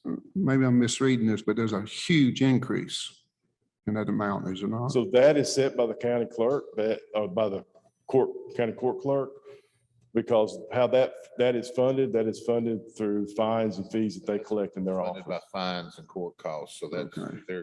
I guess that means they're expecting more, Expecting more court, yes. maybe because of COVID last year, it was down some or whatever. Okay, And again, that's an estimate. So as well, on paper, it looks like, hey, we've got $200,000 to spend this year. Well, it ain't come in yet. And so, we've been cautioned in the past, and we're real cautious about making sure that there's money in that fund before we spend it, even though budget wise, we have X amount of dollars. thank you, sir. Anything else? But before, and I want to touch on this, the EMS program and what we always before, it's kind of been, okay, the contract's up. Let's look for an ambulance service. Okay, the contract's up. Let's look. And then this is some guidelines we put in place. The people in this county deserve better than that. And we met and the goal was to put a program in place that provides the very best services using technology, using the state-of-the-art technology And not just for the next 4 years or next 3 years. I'm talking the next 5, the next 10, the next 15, the next 20. As fast as we're growing, or just as fast as the population's growing, but as fast as the technology and the things that are happening, I wanted to make sure that what the very best was always available to the citizens. And we worked very hard on it, brought a company in to do it, Fitch, and brought some consultants from all over the country, from Las Vegas, Orlando. They were deputy chiefs and chiefs that came in that and spent some time with us. And it was kind of funny. They all were saying, we've been wanting to do this. What you all are trying to do, we've wanted to do. But the politicians always got in the way. I mean, they were pretty honest with me. They said, you know, what you're doing is exactly what every community should be doing to ensure the medical safety and first responders and all like that are always at the very best they can possibly be for their community, and a long range plan in place to make sure you don't lose. It doesn't get you don't drop the ball along the way. But every one of them said, we've tried this. We've tried to implement what you're trying to do. Could never get it done because the politicians got in the way. That's pretty sad. That's pretty sad in those communities that whatever deal was going on, I have no idea why, but the politicians always got in the way. They said this contract will have national implications, was what was shared with us. So they're going to go back and say, look what Blount County, Tennessee did, and y'all wouldn't. Several of them said this will have national implications. This contract will. Okay, thank you, Don. Thanks, Mayor. All righty. Accounting and budgeting, Brian?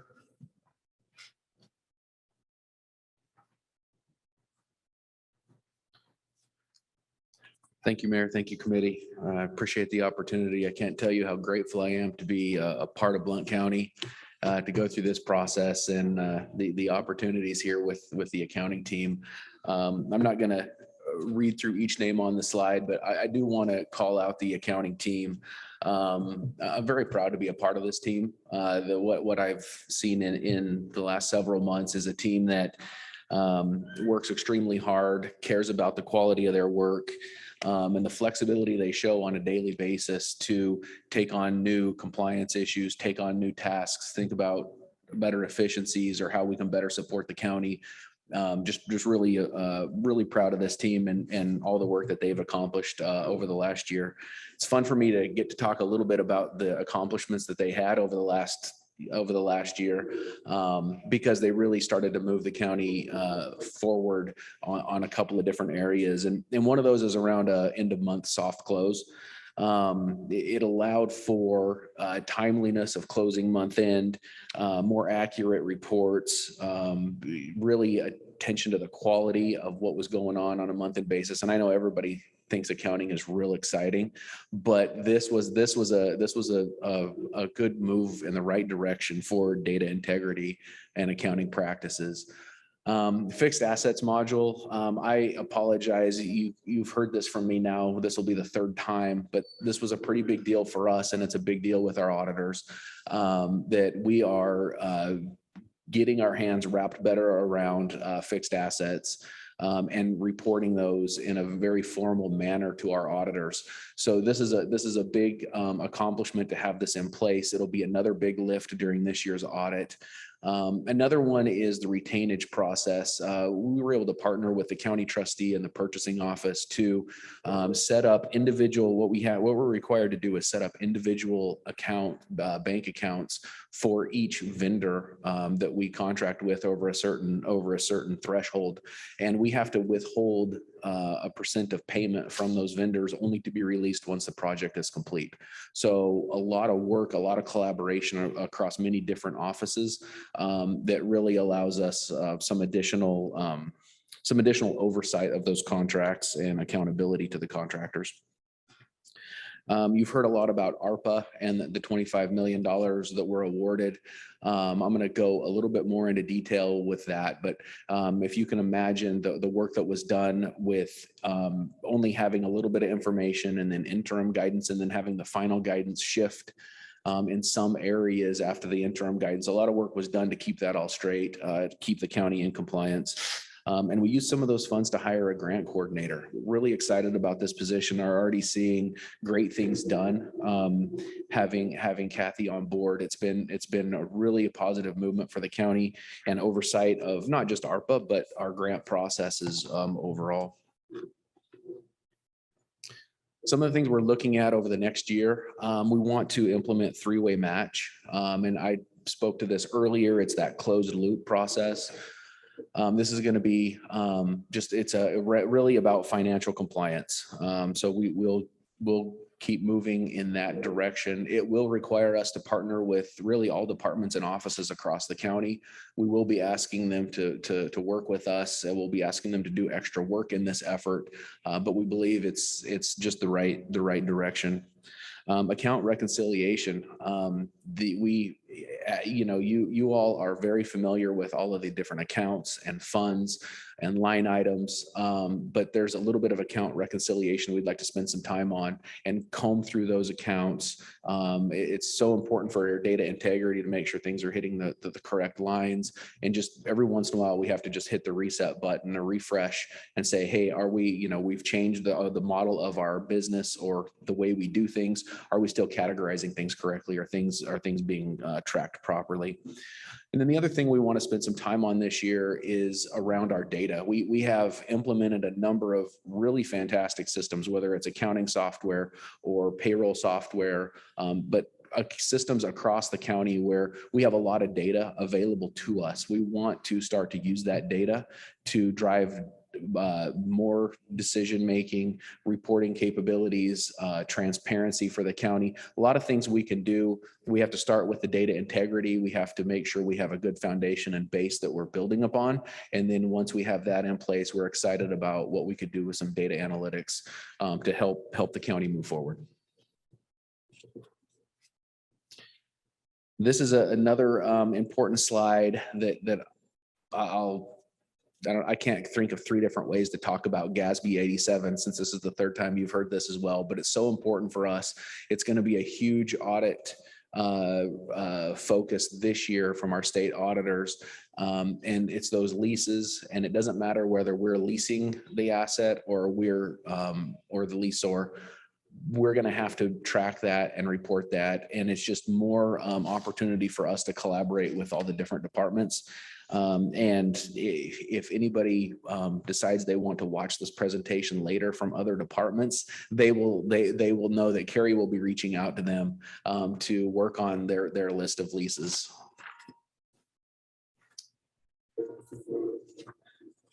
The committee and the commission has heard a fair amount about ARPA, special call meetings, committee meetings, other things. But what I wanted to do really with this slide and put in front of you was what we kind of have in place as far as project plans, what has been already appropriated by the commission, and then what the balance is for each of those line items. And, the utility projects, that's one that just went through a couple of months ago. We've talked about the Eagleton ballpark renovation. The only amount appropriated there was for the engineering architectural design phase. So the remaining of that will have to be appropriated once a plan is put in place on what the design should look like and what the recommendation is when those bids come back. Health and public safety is a kind of a placeholder line where the rules, the interim rules were much more flexible on what we could potentially do with public safety and jails. The final rules tightened that up quite a bit. It doesn't mean we can't do anything, but it really tightened up what we can do. Took some things off the table. So there's just some different things that we'll have to review there as the guidance, and we're still digesting the guidance. There's still a lot going on with webinars and best practice coming out for us to educate ourselves. The last one is on the administration. You've heard from a number of departments around digitization, and this is where the grant position is funded out of. The scanning projects, we know of several that we would like to tie down with, one with the highway department. You just heard from Mr. Stallions on the records department. So there are a number of places, we've already done something with the Register of Deeds, but there are a number of places where we want to alleviate the use of our facilities for just keeping paper, as opposed to moving into the next phase of using digital. Part of my presentation includes Fund 151, and the detailed reports are under the next tab. But I really wanted to call out on a high level, our credit rating, very, very good. We've maintained and sustained a very solid credit rating for the county. The debt schedule you saw earlier in the presentation was looking backward, coming from 150 million plus down to the 129 million that we'll start this next year with. This shows you the full schedule of debt as it is on the books today, should no other debt be obtained, and what will hit for our debt schedule. The annual payments, you can see they hover just above 15. They hover between really 16 and 17 million for the next 7 years.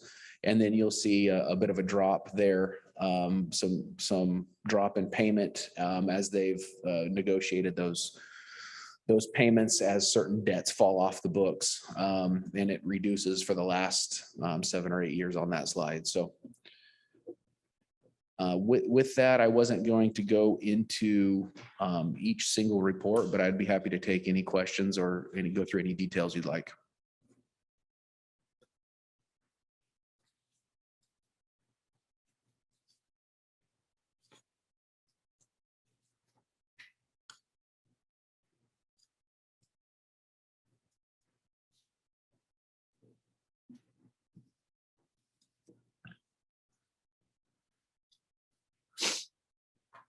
One thing, if I could say, if we could pay this debt off faster, we would certainly be willing to look at that. But the way the bonds are set up, they regulate how fast we can pay these.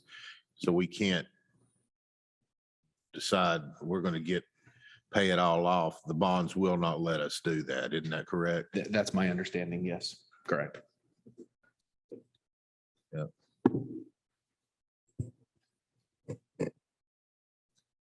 You know, I want to, and this may be the time to talk about it.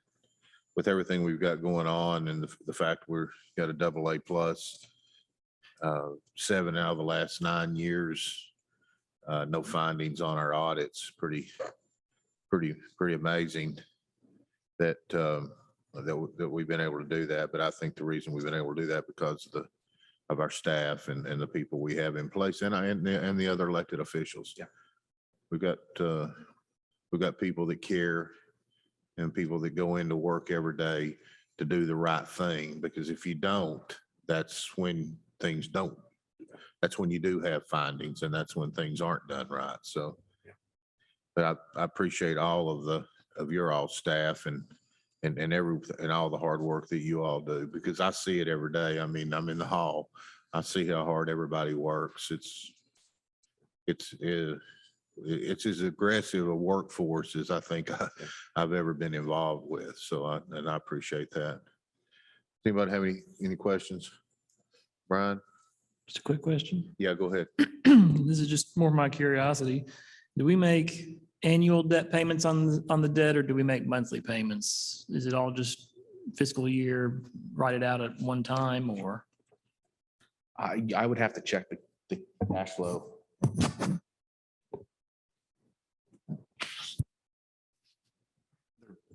Each issue has a semi-annual payment. The largest, we have 4 outstanding issues, and I think the June payment is the largest. It'll be somewhere in the $6-7 million range. Okay, thanks. Just one last thing, Mayor, to your comments earlier. I'd be remiss if I didn't thank again Randy for you spoke to it, and you're right on the work, but the foundation that was laid by he and you and your leadership. I've been in other environments, And this is a unique environment where work really gets done, and it's fun to be a part of. Thank you. Anything else? All right.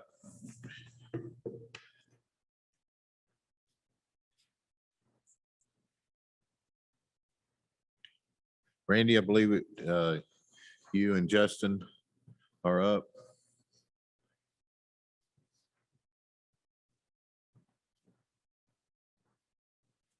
Good morning, Mayor. Good morning, Budget Committee. Thank you for giving me a little bit of time to talk about IT. So I'm Justin McClure. I'm your IT manager. So a little bit about what we do. IT advises and supports all county departments. A little bit of that support looks like help desk. That'd be our service tickets and just kind of your day-to-day things that go wrong. We support hardware and software for all the county departments, and also the network infrastructure management and cybersecurity for the entire county. I would say minus the schools. We handle the whole network for all of our county buildings, along with 911, along with the sheriff's office, who each have their own IT, and along with the library, who has their own IT, which you'll hear in a little bit, that just kind of like facilities where we're taking the duties of their IT onto our department. So other than that, we do IT procurement and also vendor management. So some accomplishments I just want to go over.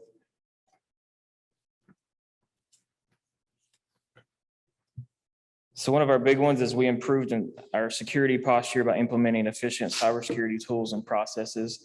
The county has always had a fairly good cybersecurity posture. We just kind of improved on that, added some more tools, added some more efficient tools.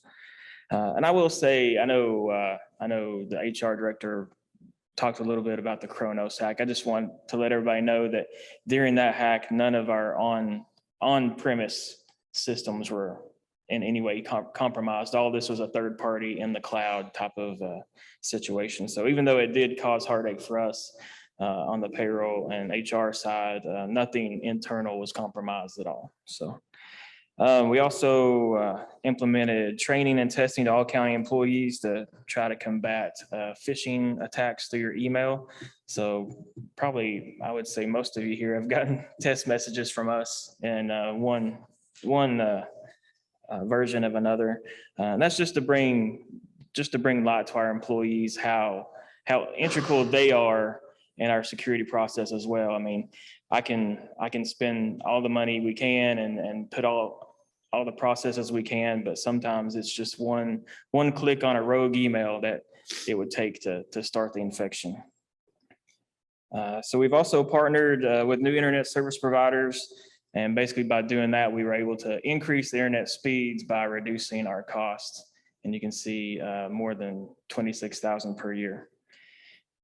We also increased the county's fiber footprint. We extended to the county schools.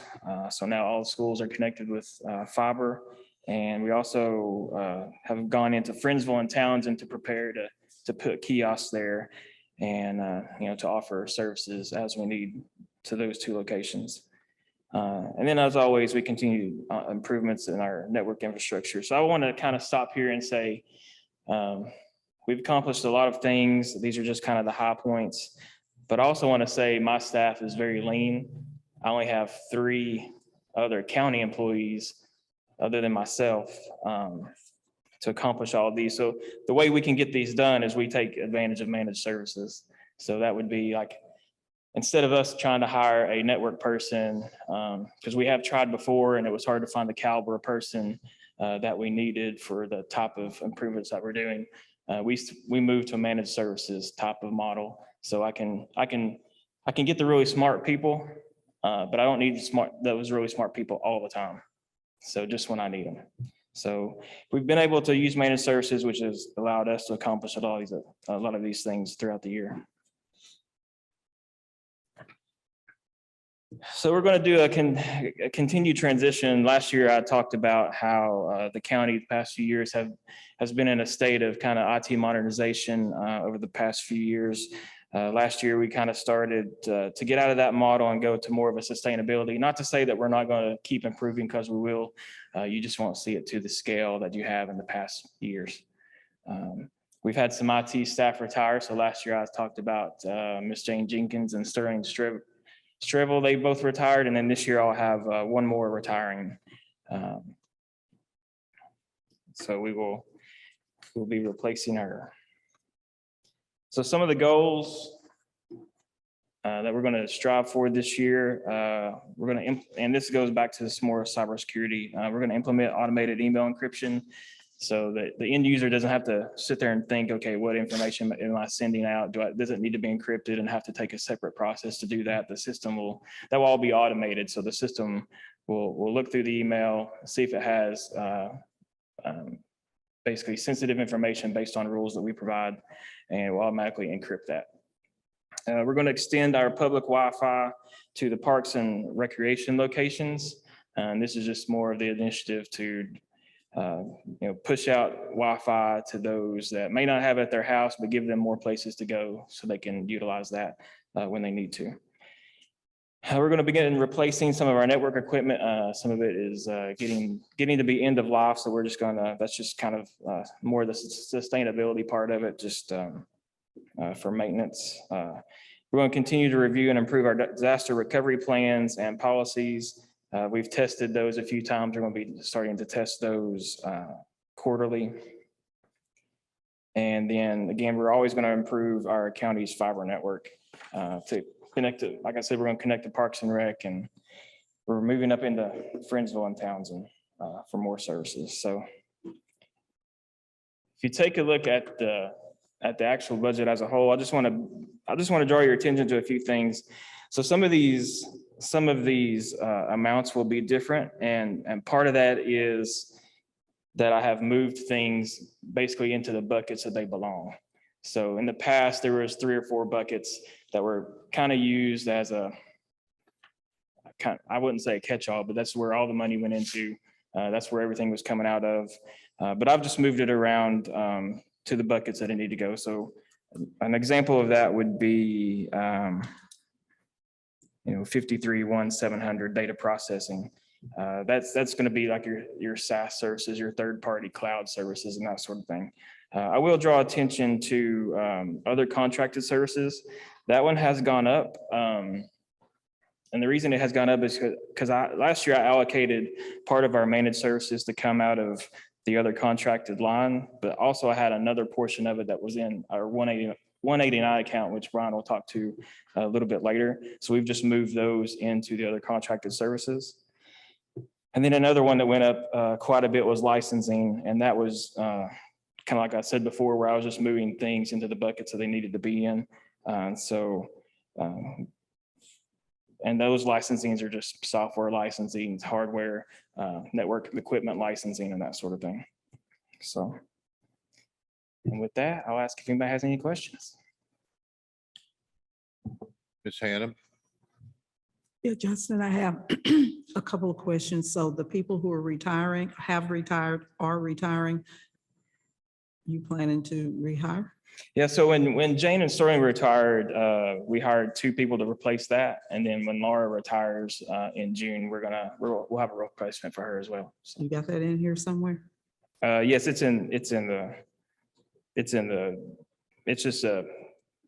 not asking for a new position. We're just filling one that becomes open. Okay. And my other question is, everybody's stepping it up as we should with IT, with connectivity, with all of that. Our providers are switching over to higher capacity, 5G plus kinds of stuff. Are we keeping pace? Will we be able to keep pace? Because we're talking about adding options, all kinds of different places. So yes, so when we increased our internet provider, that's exactly what we did. We went from a 250 meg connection to a 1 gig. So it's basically almost 4 times faster than we had before. they're switching everything to 5G. So Well, yeah, so 5G, the sheriff's office will take advantage of that more than really the county will. But yes, as 5G is coming available in the area, we are utilizing it where we can. Don't let us get slow as dirt. Thank you. Anyone else? Justin, thank you very much. Thank you. Appreciate all that you and your staff do.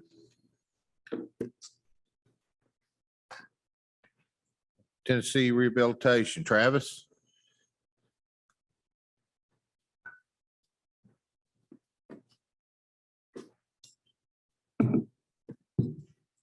How's everybody doing today? Thank you for having me out. I apologize if I start sniffling. The spring is getting to me and I'm retired military and from Ohio originally. So I'm getting my first spring in Tennessee underway. So again, I'm with the Maryville CTRC right down the road at Triangle Park Drive and the Department of Human Services and a vocational rehabilitation program.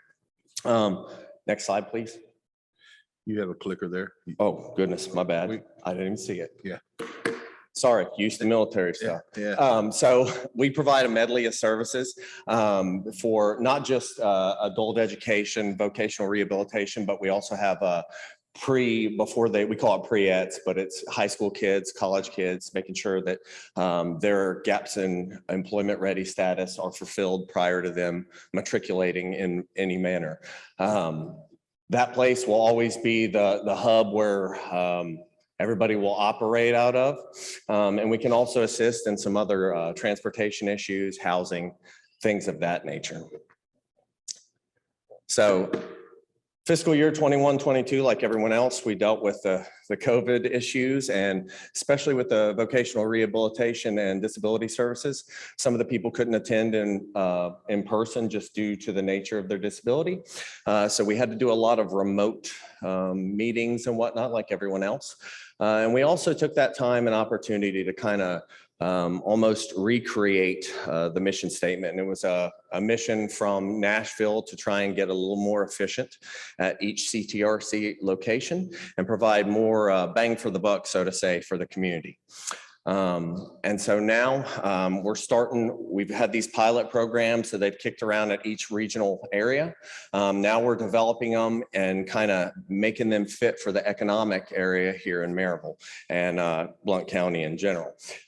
So they've switched the naming and they used pilot initially. Now it's called the Community Driven Demonstration Project because we're actually fine tuning it to the community based upon the employers, the demographics of who is needing the services as well. And the biggest idea is to make sure that that building and the people that work in it is just not considered as vocational rehabilitation alone. We also work in concert with the American Job Center. February 18th, we had a job fair out there that was highly successful for considering we've had a layoff for so long. And so we're just continuing with that methodology. So our goals upcoming is obviously establishing the perfect fine-tuned community driven project and continuing to conduct after action reviews so that, again, the efficiencies are increased. And then we can actually see a client load to how many get out to actual employment. In doing that, they've really emphasized that they want it to be person-centered, but community driven. So what that means is that individual comes and tells us kind of what they think about what their future goals are. And we get out in the community and make collaborations. And we already have some pre-existing ones, but the idea is job shadowing, job coaching, internships, things like that, so that we can really create a list of comprehensive employers that are friendly to the pool of clients that we're going to get, so that it's almost plug and play. And so as we establish those systems, I'm sure there's going to be trials and tribulations, but I hope that we're able to really meet the intent and the mission statement that we've set forth, because it looks really good from my standpoint. Okay. So here's some additional things. So everybody knows for adult education, stuff like that, we do GED prep. We're actually doing some adult education classes out of, I don't want to call it a warehouse, but it was a warehouse attached to that building. And we had some Denso training that occurred in there for some time, and it discontinued, I believe, 4 or 5 years ago.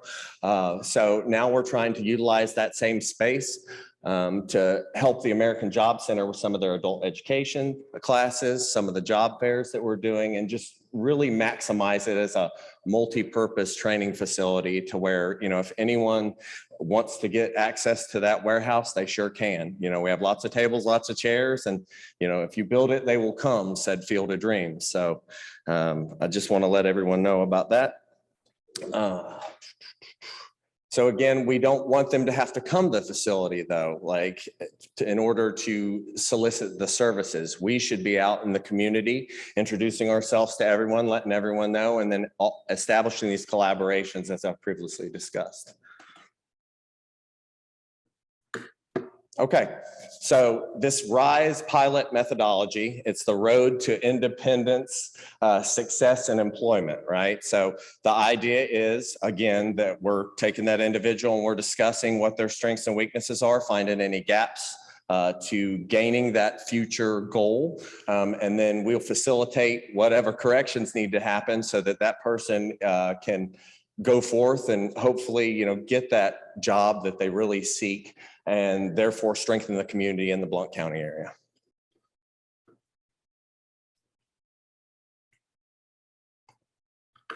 So this is the request that was sent up. Basically, Blount County will contribute 30%, and it's a federal match of 70%. That's what pays for the building itself, and then the positions that are housed within that building.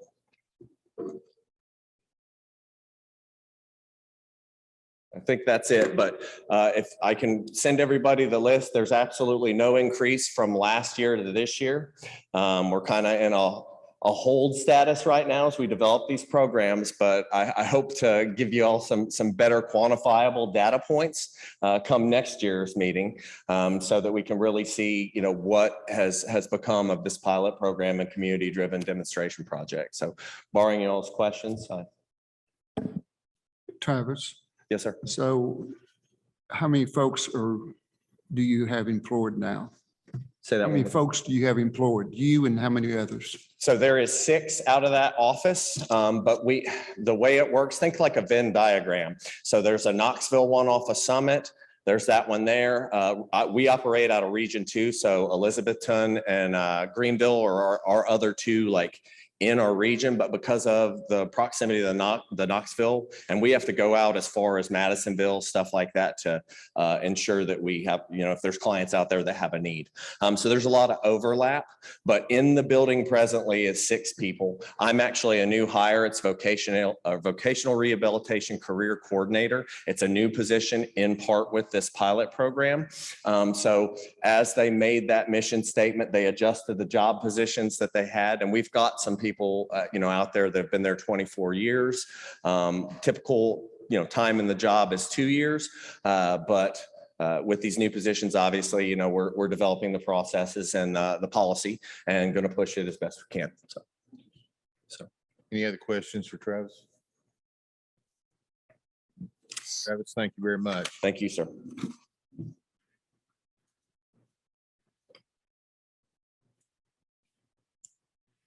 Next up is the Heritage Center. Brent.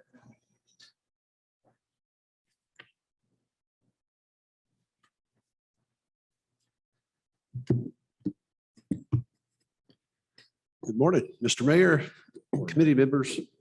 Thank you for the opportunity to come before you today. Very pleased to be here. And of course, on behalf of the Heritage Center Board and staff, thank you so much for your ongoing support. It means so much to us. We have in this past year, we've overcome a lot of challenges, probably challenges common to most any nonprofit, but we're really proud of the progress we've made. Just to give you a little background on the Heritage Center itself, we were established to create a place where our cultural heritage can be preserved and shared. But if you want to say that's job 1A is actively educating. And so a significant part of what we do is through field trips, virtual programming. We've actually just this past year created a virtual tour of some of our historic structures. We have 17 historic buildings from around Blount County, Sevier County, really the Smoky Mountain region that we have preserved there at the Heritage Center, and we make those available. Those are our focal point in our field trip program, but also in just our daily efforts. We have several key partners. As I mentioned, Blount County government is certainly one of those. The Blount Partnership, National Park Service, McClung Museum, Maryville College, the Clayton Foundation. So we are very grateful to all of those partners. In 2021, we had 51,000 plus total visitors, and that would include we actually end up being, although there is a visitor center there in Townsend, we actually end up being a de facto visitor center for a lot of folks who come down Wares Valley Road from Pigeon Forge. The first thing they come to is us if they're going toward the park. And so we end up seeing a lot of people who are just visiting the area to look at either the national park or some of the other things here locally. We had 27,000 actual admissions last year and 51,000 total visitors. We do several events, festivals throughout the year. Blue Ribbon Country Fair, we were able to have that event again last year. We had to cancel 2020 due to COVID. We were able to bring it back last year, and it was very successful. We do a candlelight tour during December, which has proven to be very successful.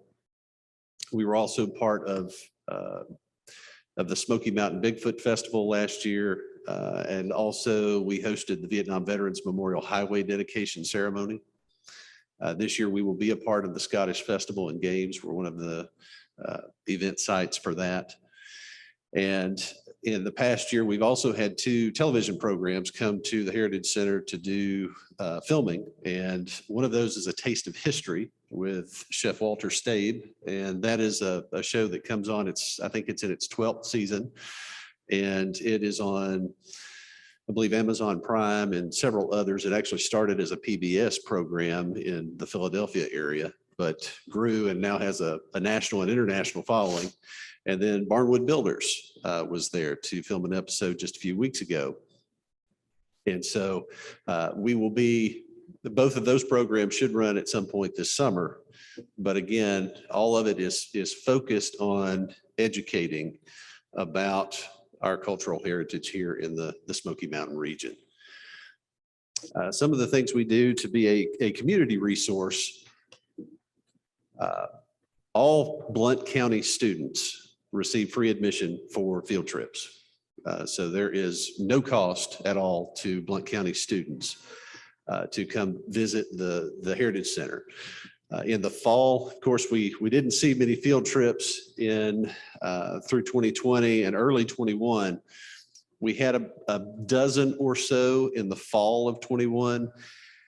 It has ramped up considerably this semester. We have had at least 2 per week since the last week of February, and we will be that way until the end of May. And so we're probably going to end up seeing about 35 or so schools this semester. We also provide transportation stipends to those schools that can't afford the bus to get the students there. We do offer free admission days to Blount County residents as well. The last of those was in November. We'll do another one this spring. We also, with the artifacts that we have and the location that we have, we feel like we're a really the go-to resource for Native American education in Blount County. But also, again, we feel like we're keepers of the cultural heritage of all the diverse peoples who have been here in Blount County and the Smoky Mountains. So our funding request is essentially the same as it has been in years past for 2022-23. That would be $50,000, $12,500 per quarter. If there is the appetite for it, we also have an additional funding request. This is one of the things that we did 20 years ago as the Heritage Center was beginning. And that is to do signage along the bike path, walking path there in Townsend. And this specifically talks about the Native American villages that were uncovered during the Big Dig in around the year 2000. And I've included a couple of pictures on this slide. They've held up really well for 20 years, but they're beginning to degrade quite a bit. In fact, you see one of those signs has lost its face completely. So we are going to redesign and put new faces on those signs. There are 10 sign faces to do. We estimate the total cost would be about $20,000. And again, if the budget committee is willing to do half of that, that would be our additional request of $10,000, a one-time cost to help us do half of those, and the Heritage Center will pay the other half of again, those interpretive signs that talk about the Tuckaleechee villages, the Townsend archaeology project. And now, go back, I went too far. If you have any questions, I'm more than happy to answer. Anybody have any questions for Brent? Did you say how many markers you've got? We have 10 total signs, those historical markers, and we will redesign and reprint them all 10.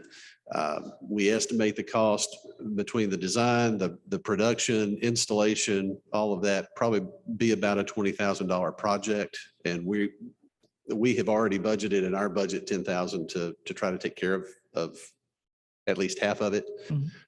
And so that would be the request is for the additional half. Okay, thank you.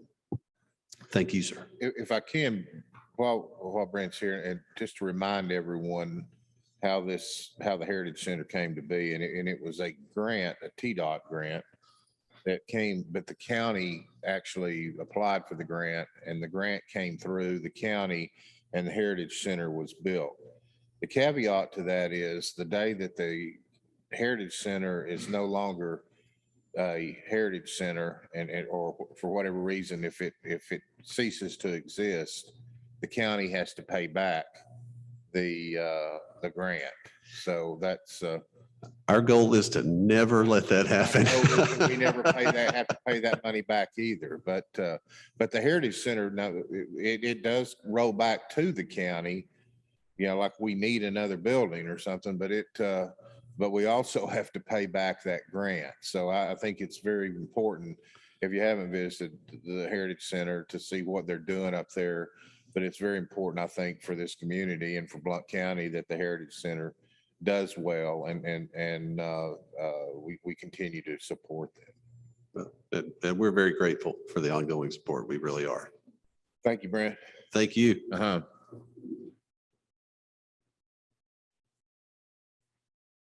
Next up, Raymond Boswell. I might have embellished that a little bit. Well, when I hear Raymond, I feel like I'm in trouble. Yeah, I know you did. That's just like some your parents had got on you, wasn't it? Right. Yeah, so I'm hoping that's not the case. So good morning. I hope all y'all are doing well today. Appreciate the opportunity to come in front of y'all and talk about what's happened in fiscal year 22 and what we aim to do in fiscal year 23. So, taking a step back, what it is that we do, I caught Justin McClure's IT presentation and, in a sense, we're similar in that we provide support to departments within the organization. Taking another step back, GIS within the county was birthed in 2005. And it was resolutions by the county and the city of Alcoa and the city of Maryville, to go in together and instead of each organization doing their own thing, pull resources and go in one direction together. And, similar to what we've done with 911, Parks and Rec, and the partnership. And so, from my perspective, I believe we're a service-oriented group. We're here to maintain a system of record for the county, to be able to help internal and external stakeholders be able to make informed decisions. And, that's something that, what you see in front of you on this slide is, what GIS is. It's a system, geographic information system, and it's got different parts and pieces that work together. And so what we do is work to make certain that all those parts and pieces, are working in a way that enable people to be able to interact with the information, be able to perform analysis or be able to learn, information about a certain location. So, in a sense, no 2 days are the same, and that's a good thing. From the county perspective, I've got departments on there, and I know that there are some departments that aren't necessarily just county specific. I'm thinking library, 911, and IDB, but these are some folks that we support in one way, shape, or form. And so what we want to do is as technology changes, stay on top of those changes and work to make certain that we continue to support the people within those departments and also the citizens of the county. And so something that I didn't include on this slide, and I just wanted to make you aware of it, we have a landing page, bluntgis.org, that has public facing web maps and web applications that are open to the world. And so I just wanted to kind of give you some statistics on some of those. The four applications that get the most traffic are the zoning search, and that gets about 80 some odd views per day. An application we set up called My Government Services that gets about 35 views per day. There's a city limit search application that gets about 20 views per day, and a school locator application that gets about 20 views per day. So just, taking that out, that's, shade over 50,000 views during the course of a year for people, to be able to find information out on their time frame. Because, sometimes 8 to 4:30 or 8 to 5 doesn't necessarily meet the time frame for the citizens within the county. So, what we try to do is work with the people inside the organizations so that they have what they need, but also be able to provide information to, again, the citizens so that they can get the information that they need when they're looking for it. So from fiscal year 2022 accomplishments, I'll start off with one that I neglected to put on the slide, and I apologize for that. And that was an imagery acquisition. So, what we do is one thing that we do basically on a four-year cycle is to fly parts of the county to be able to support the property assessor's office reappraisal cycle. And so fiscal year 22 was that year that we captured imagery. And it was a little bit different this year because last fiscal year, we entered into what's called an imagery as a service subscription with a company called Nearmap. And so, if you, I wish I had a graphic. Basically what Nearmap does is they fly portions of the county every year. And so what we did is but they don't fly all the county. So what we did is we contracted with another firm that we've worked with in the past to fly that area in between what Nearmap does and the national park. And so that contract was about $90,000 to be able to do. And we were able to handle that with fund balance. So there's data requests that we provide. There's partners that we share data with. And so what happens is that money pools and, periodically we'll do projects such as our LiDAR acquisition in 2015 and this imagery acquisition in 22 and use that fund balance to help offset the costs. So my apologies for not including that on this slide. Some other accomplishments in this fiscal year was assisting with the redistricting efforts within the county for updated county commission districts, school board districts, and the voting precinct districts. We're currently supporting the county's ad hoc committee that's reviewing the zoning ordinance and the subdivision regulations. 911 with the Spellman CAD application, there's some, we've stood up a new server and updated software to help better support not only 911, but all the first responders within the county. And then from a county stormwater perspective to help them meet conditions of their MPDES permit, we've helped them with the development of a hotspot layer, which will also help to support the dry weather screening that they're required to do. So that was within this past year. And so moving forward in fiscal year 23, I mentioned that bluntgis.org landing page that we've got. One of the goals that we have is to move away from that. It's on a server that, in a moment of honesty, I don't even remember what the IP address of that server is. So it needs to be sunsetted. I know the IT folks at Maryville would like for me to get rid of it. So one of the goals is to move away from that and stand up a new, basically a hub or an interactive location for people to come in and find information out about the county. An additional goal that we have is to finish development of in-person training.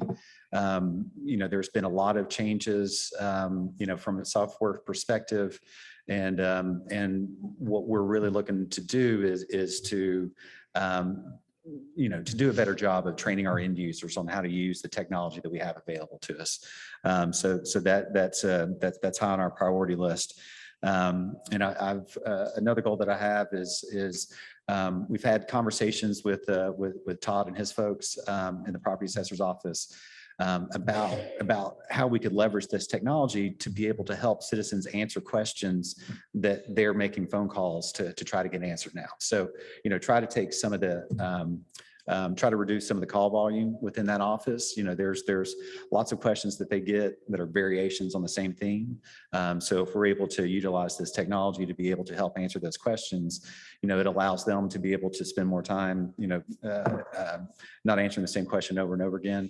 And it gives our citizens the ability to be able to, again, find that information that they need on their time frame.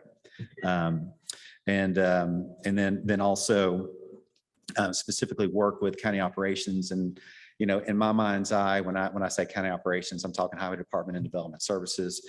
There's lots of activity going on. Well, there's always lots of activity going on over there, but there is lots of opportunities to further integrate this GIS technology with what they're doing on a day in and day out basis. Oh, go back one. So from a budget perspective, from a capital perspective, the only line item that I have that actually has some capital associated with it is $20,000 for a GPS base station. So currently, what individual departments within the two governments are doing is they're subscribing to TDOT's base station. TDOT has they've set up a base station network throughout the state, and it's a good value, but it's inconsistent as far as it being up and available.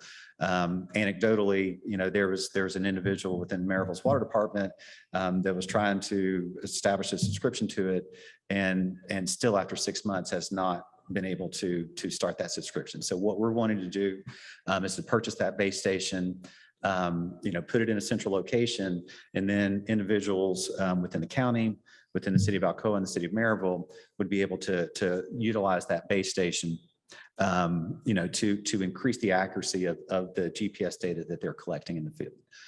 So this is something that I've had conversations with all three governments, and they're excited about the possibility. From a budget perspective, from a budget perspective, my budget is a 1/3 split between the three governments. And so there is an increase from this fiscal year over last fiscal year of approximately $25,000. Part of that is this base station. Part of it is increase in software maintenance costs. And then from a retention perspective, we recently promoted one of our workers from a GIS technician position to a senior GIS technician position. So that kind of accounts for, some of those for that increase. And so with that said, if there's any questions, I'd be more than happy to help answer any questions that y'all have this time. Any questions for Ray? Ray, is the GPS base station $20,000 request, is that 20,000 for all of the?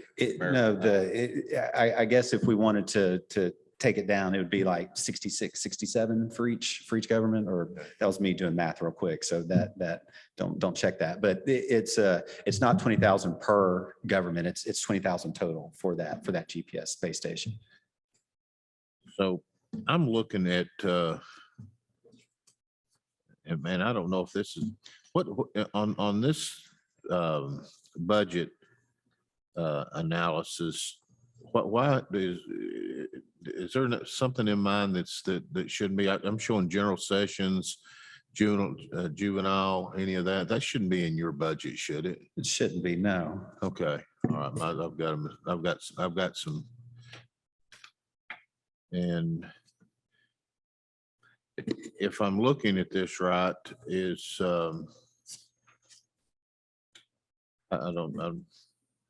think I've got the wrong budget. Can I see, what does your budget show on this? I'm not, Mayor, if I could just clarify, real quick. Mr. Boswell's budget falls under that account, the 52,220. Okay. And it's just one of the it's just items. a line item there. It's just an item in there. Okay. And I have, I don't have it in the presentation, but I can supply it to the committee. The actual request for the county, the request last year was 163,000. I'm rounding the pennies off. The request this year would be 25,000 additional dollars, up to 188,000. But it's buried within this budget report, but we'll provide you the details for this very specific I'm request. glad to hear that, because I thought I was dyslexic. I couldn't find any of it there. Okay. All right. Yeah, I'd like to see a full breakdown on that. And I don't know if any of the others would like to. I think the whole budget committee needs to see that, the breakdown on that budget. Okay. Sure. All righty. Anything else? Anybody else? Ray, thank you. Thank you for your time. Y'all have a good day, okay? You too. This time we're going to break for lunch.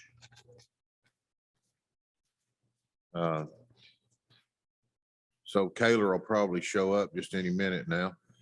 So what's you walk in right now?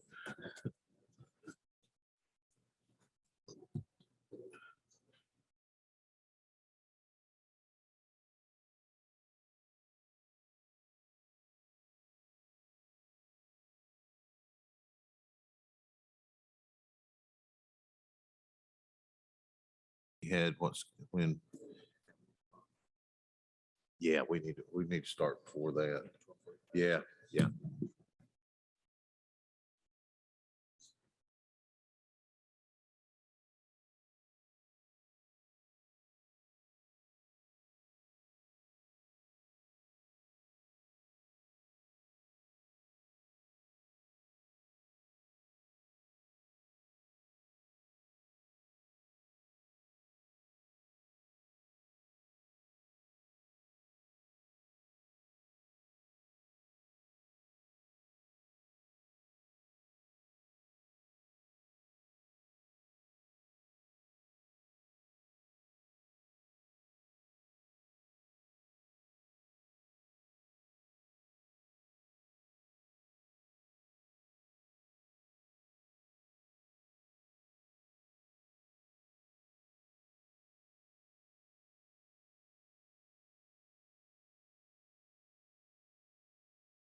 At this time, I'll call the budget workshop back to order. And first up on the, and welcome, I'd like to welcome Commissioner Mike Kaler, who made it in at lunch. And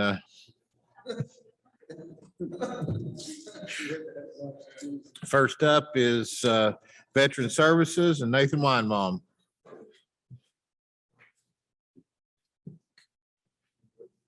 Good afternoon. My name is Nathan Weinbaum, and I'm the Veteran Service Officer for Blount County. And I'm just going to talk a little bit about our office. Our Veterans Affairs Office has what's called a Veterans Committee, and that's who I report to every quarter. And the committee is made up by a selected veteran, and that's been approved by the Blount County Commission for each organization.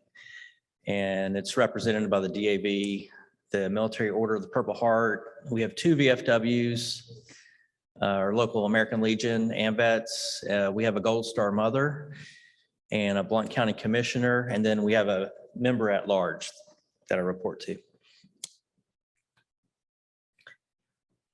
We have a staff of 3 people. Of course, myself, and then we have our assistant director in the middle of that picture right there, Donna Hatcher. And then we have another service officer, Mark Viskachil.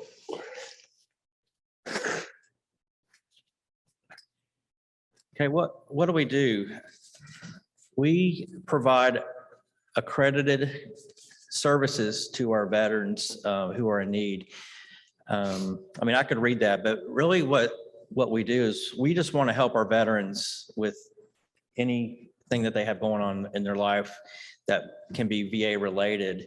We'll help our veterans with their VA disability claims, help them get into healthcare enrollment, VA pension programs.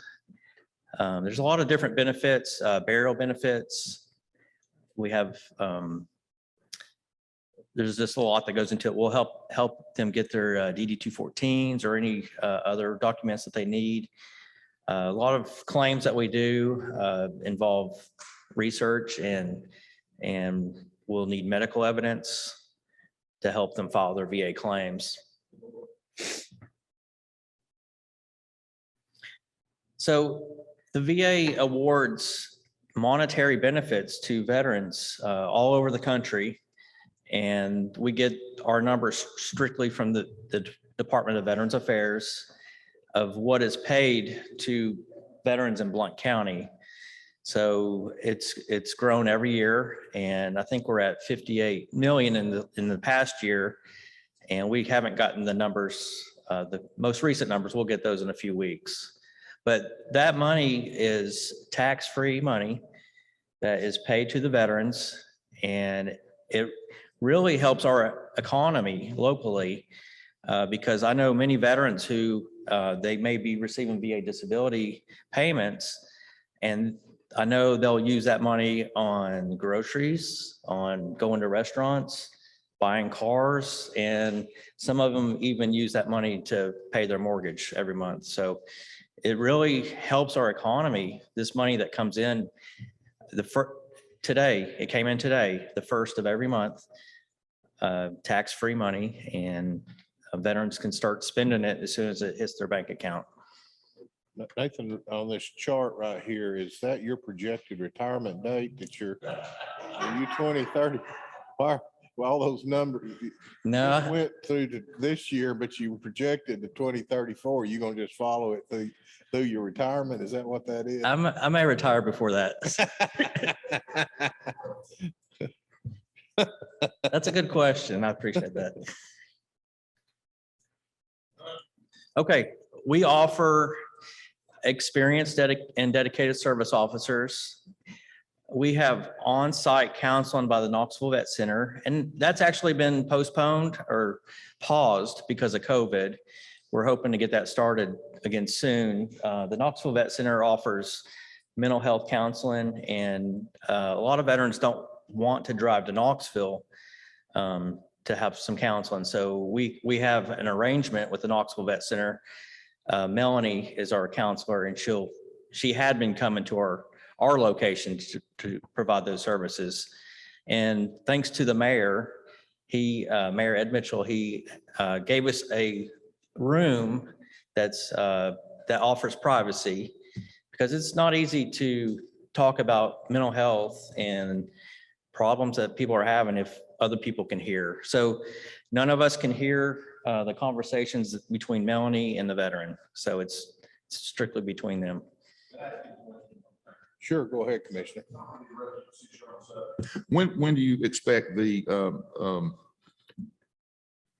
mental health portion of your program to be up and running When will again? Melanie start coming back? Yeah, yeah. When's that slated?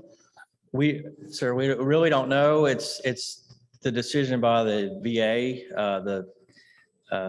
It was all based on COVID when they paused it. I know those numbers have improved, so we're just waiting to hear back. I hope it'll come back soon. Now, she offers individual counseling and then also group. We have 2 groups of Vietnam veterans that meet, and they've actually been meeting on their own, hoping that she'll return soon. But room 315, they come once a month and just. You know, I know just like everybody else here on the news, there's so much talk about mental health in East Tennessee, and I've got some really good friends that are veterans, and they've expressed to me that I've heard.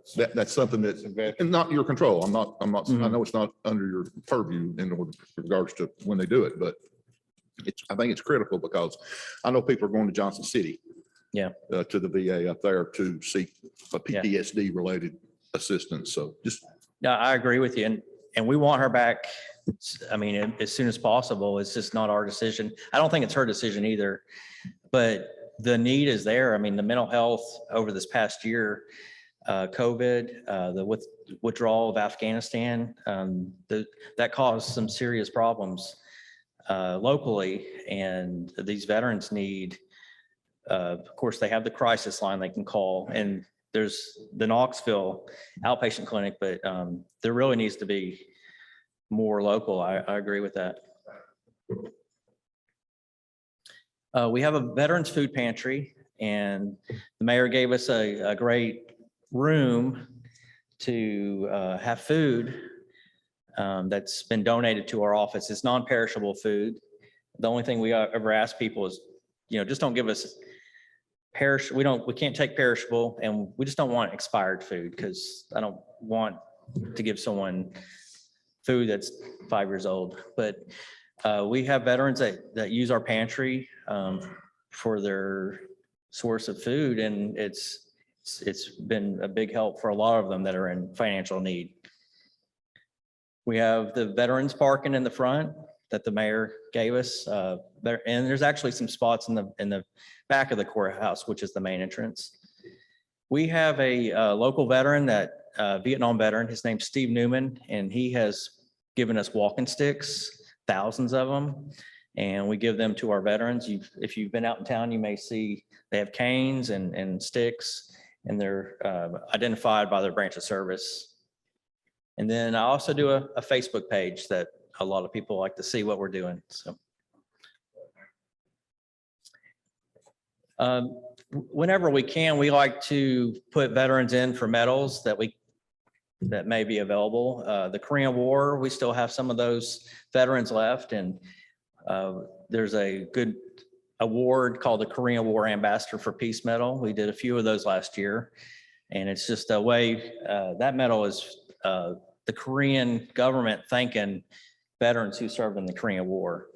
So we like to put veterans in for that award whenever possible. Whenever there's a lot of Quilt of Valor programs, and I like to show up for those whenever those are happening. And of course, the one picture on the left is another of the Korean War medals. And then the walking sticks, picture on the left, and then the food donations. We're thankful to get the food for our food pantry. Those are our goals. It never changes. Just want to help people and do the best that we can to help them. So, any questions? I think that's the last one.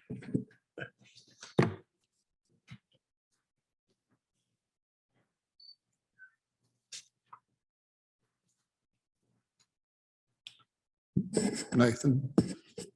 Mayor's not going to recognize me, so I'm just going to. So go ahead, Commissioner. I want to say thank you. And because my dad's 90 years old and he's mowing his yard. And 3 years ago, when your people got involved, he couldn't get up out of a chair. And I appreciate the effort y'all put forth and being able to help him. And it's unbelievable what that the VA did and what you guys helped us to, find the help we needed. Thank you, sir. Well, you're welcome. Just proud to help. I'm gonna say this, because the reporters aren't here right now, but there's people that come to see Nathan's team from other counties that have been trying to get help for years. And I'm not trying, and I don't want to put you on the spot, Nathan, but I know veterans that have come to my office and said, I've been trying for 3 years, or we've been trying to get something from 3 years, either in Knoxville or in Loudon or in Roane County or somewhere. We were told, if you want to get it done, you got to go to Blount County, because they will get it. They will get the help you need.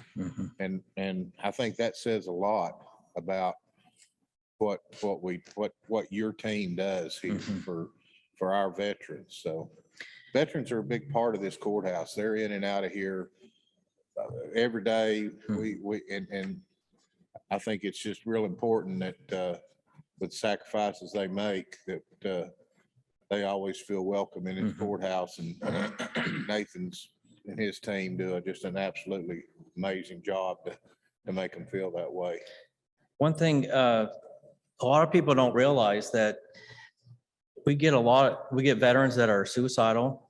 We'll get veterans who are stage 4 cancer. We get surviving spouses who the veteran may have died that day that we have to deal with. So there's a lot that's more than just what you see that I put on Facebook. I do brag about our veterans on Facebook, but there's really a lot that goes into this job that's it's very important to us, to me, Dawn and Mark, to help these people, because they're dealing with some very serious life issues. And I mean, we're all going to face something in our life, but when you have someone that's just got that diagnosis of cancer and we've got to help them, it's, that's what we're there to do. And we just try our best. Any other questions for Nathan? I don't have a question, but I would like to add my accolades as well. Nathan, you have helped my family personally. You've helped several of my friends. You've helped us when we sent veterans over from the warming shelters. And what I can say to everybody is you're consistent. You're consistent with your compassion. You're consistent with your support, and you care about what you do, and you care about it for the right reasons. And so I'd be willing to say that anywhere, anytime. This community is so much better because you're a part of it. Thank you. Thank you, Commissioner. Thank you. Nathan, thank you very much. Thanks for your time. Have a good day. You too.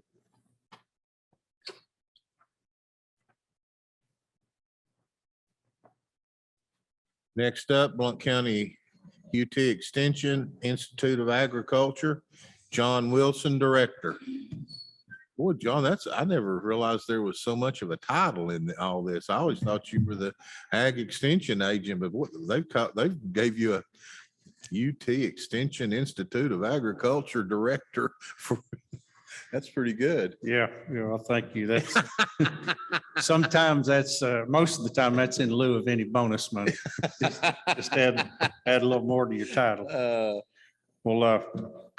Thank you. I appreciate the audience with the Budget Committee opportunity to share with you about our department here today. What we do, we take research-based information from the University, UT, and some of their sister land grants around the Southeast to provide education to the folks here in Blount County where they work and live, and overall improve the quality of their life. And this is a cooperative arrangement between U.S. Department of Agriculture, the University of Tennessee, Tennessee State University, and Blount County Government. And we appreciate the long association. We're in our 109th year now, since January 1, 1912. And it's been a good relationship over the years. Our staff is represented here. Agent director, we've got 7 people. We utilize a number of interns and volunteers as well. Some are college student interns. Many of our, also we include our master gardeners whom we train as volunteers, and they help extend our outreach into the community.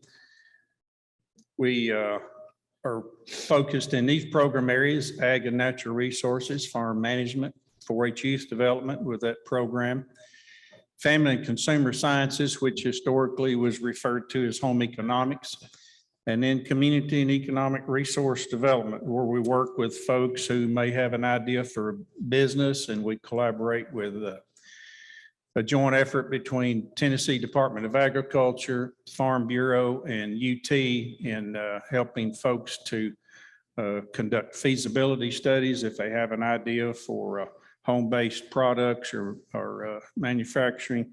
It may be something like if they're in tomato production, maybe creating a salsa or fruit jams.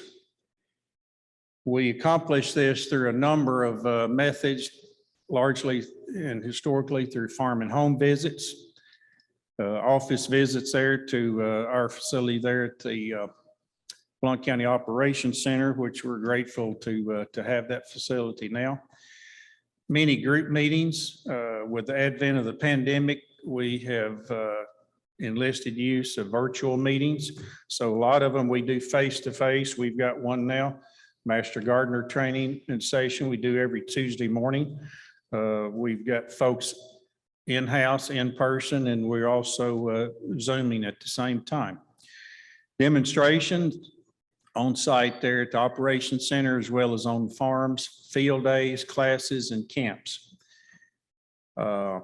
Just an example of some of the topics in the various program areas: Master Beef Producer, Master Gardener, which I mentioned earlier. Farm management, we got also currently, we've got a Thursday night small master small ruminant program that we're teaching virtually. Some of our accomplishments with respect to this area of our master beef producers and other programs we've trained, and as a result of their completion of those programs and certification, they've been able to attract significant grant dollars for their operations. And it's been very successful the last several years. We've currently got 51 producers approved, and many of them are submitting their reimbursement packets now. And when the dollars turn over in the county, our economists indicate it's about a 6-to-1 ratio. So it's in excess of $1 million locally in terms of economic activity.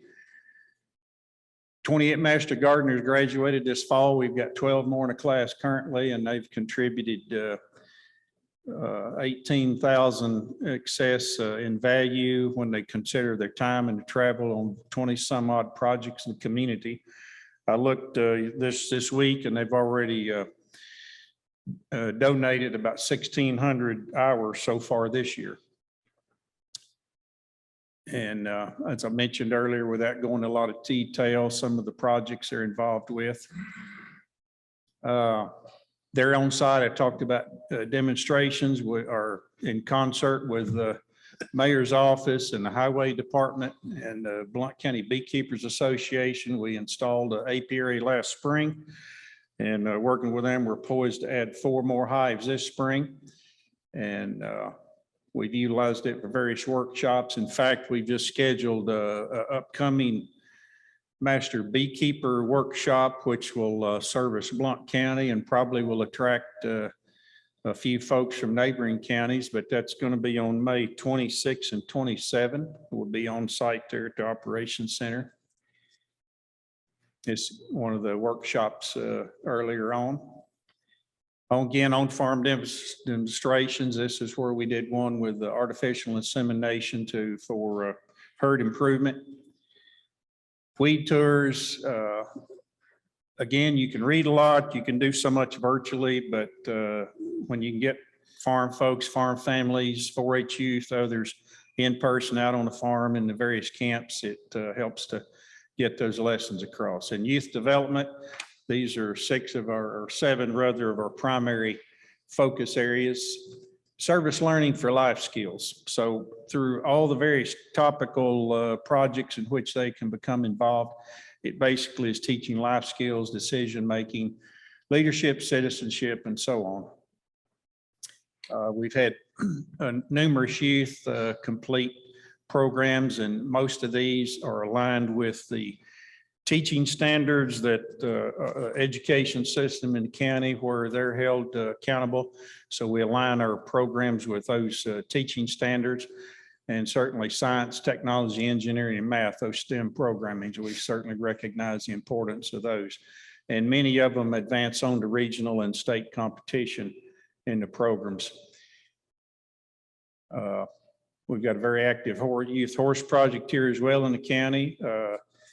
18 to 20 of them, you routinely advance to regional and state competitions, and some of them to regional U.S. competition as well. Some of our food science programming, we were fortunate. We had this couple of senior high youth here, most recently had competed in the Great American Seafood Cook-Off, and they won first place with a recipe for Smoky Mountain shrimp and grits. And competition was held in New Orleans, Louisiana, and they earned $1,000 prize money there, which came back to Tennessee to our 4-H Foundation and made available for those youth. So a lot of successes. This is a group of our young 4-Hers in the horse project alluded to earlier. Family and Consumer Sciences, we conduct parenting education. When folks file for divorce in the courts, if they have minor children, there's court-ordered parenting education. We conduct that. Also, family financial management, food preservation, canning, freezing, et cetera, child care provider education, community health, and then the TNCEP, Tennessee Nutrition Consumer Education Program, which we attract also some federal dollars. We've been successful in attracting those each year for the last 15 to 20 years. And we get a lot of mileage of able to reach out to a lot of folks in the community with that. Successes there.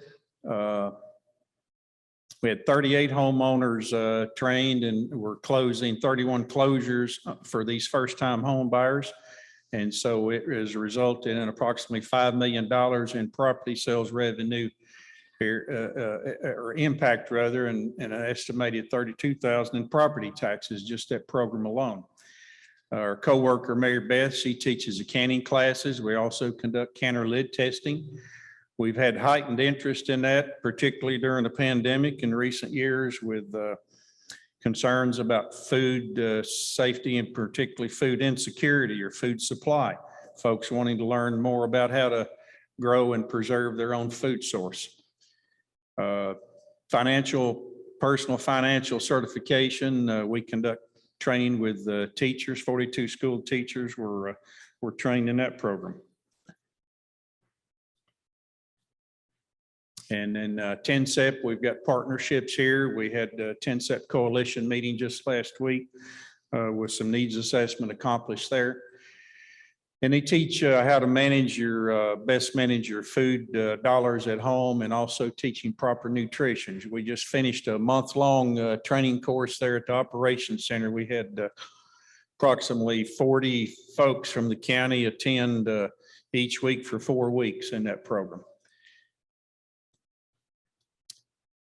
Some goals, 22-23 is to improve our outreach there at the Operations Center, and in concert with cooperation with the Highway Department, continue to develop those demonstration gardens on site and seeking grants and gifts for that and additional development of the apiary there. And in fact, we're just got about $2,000 more in equipment. We're going to add to that here in the next few weeks.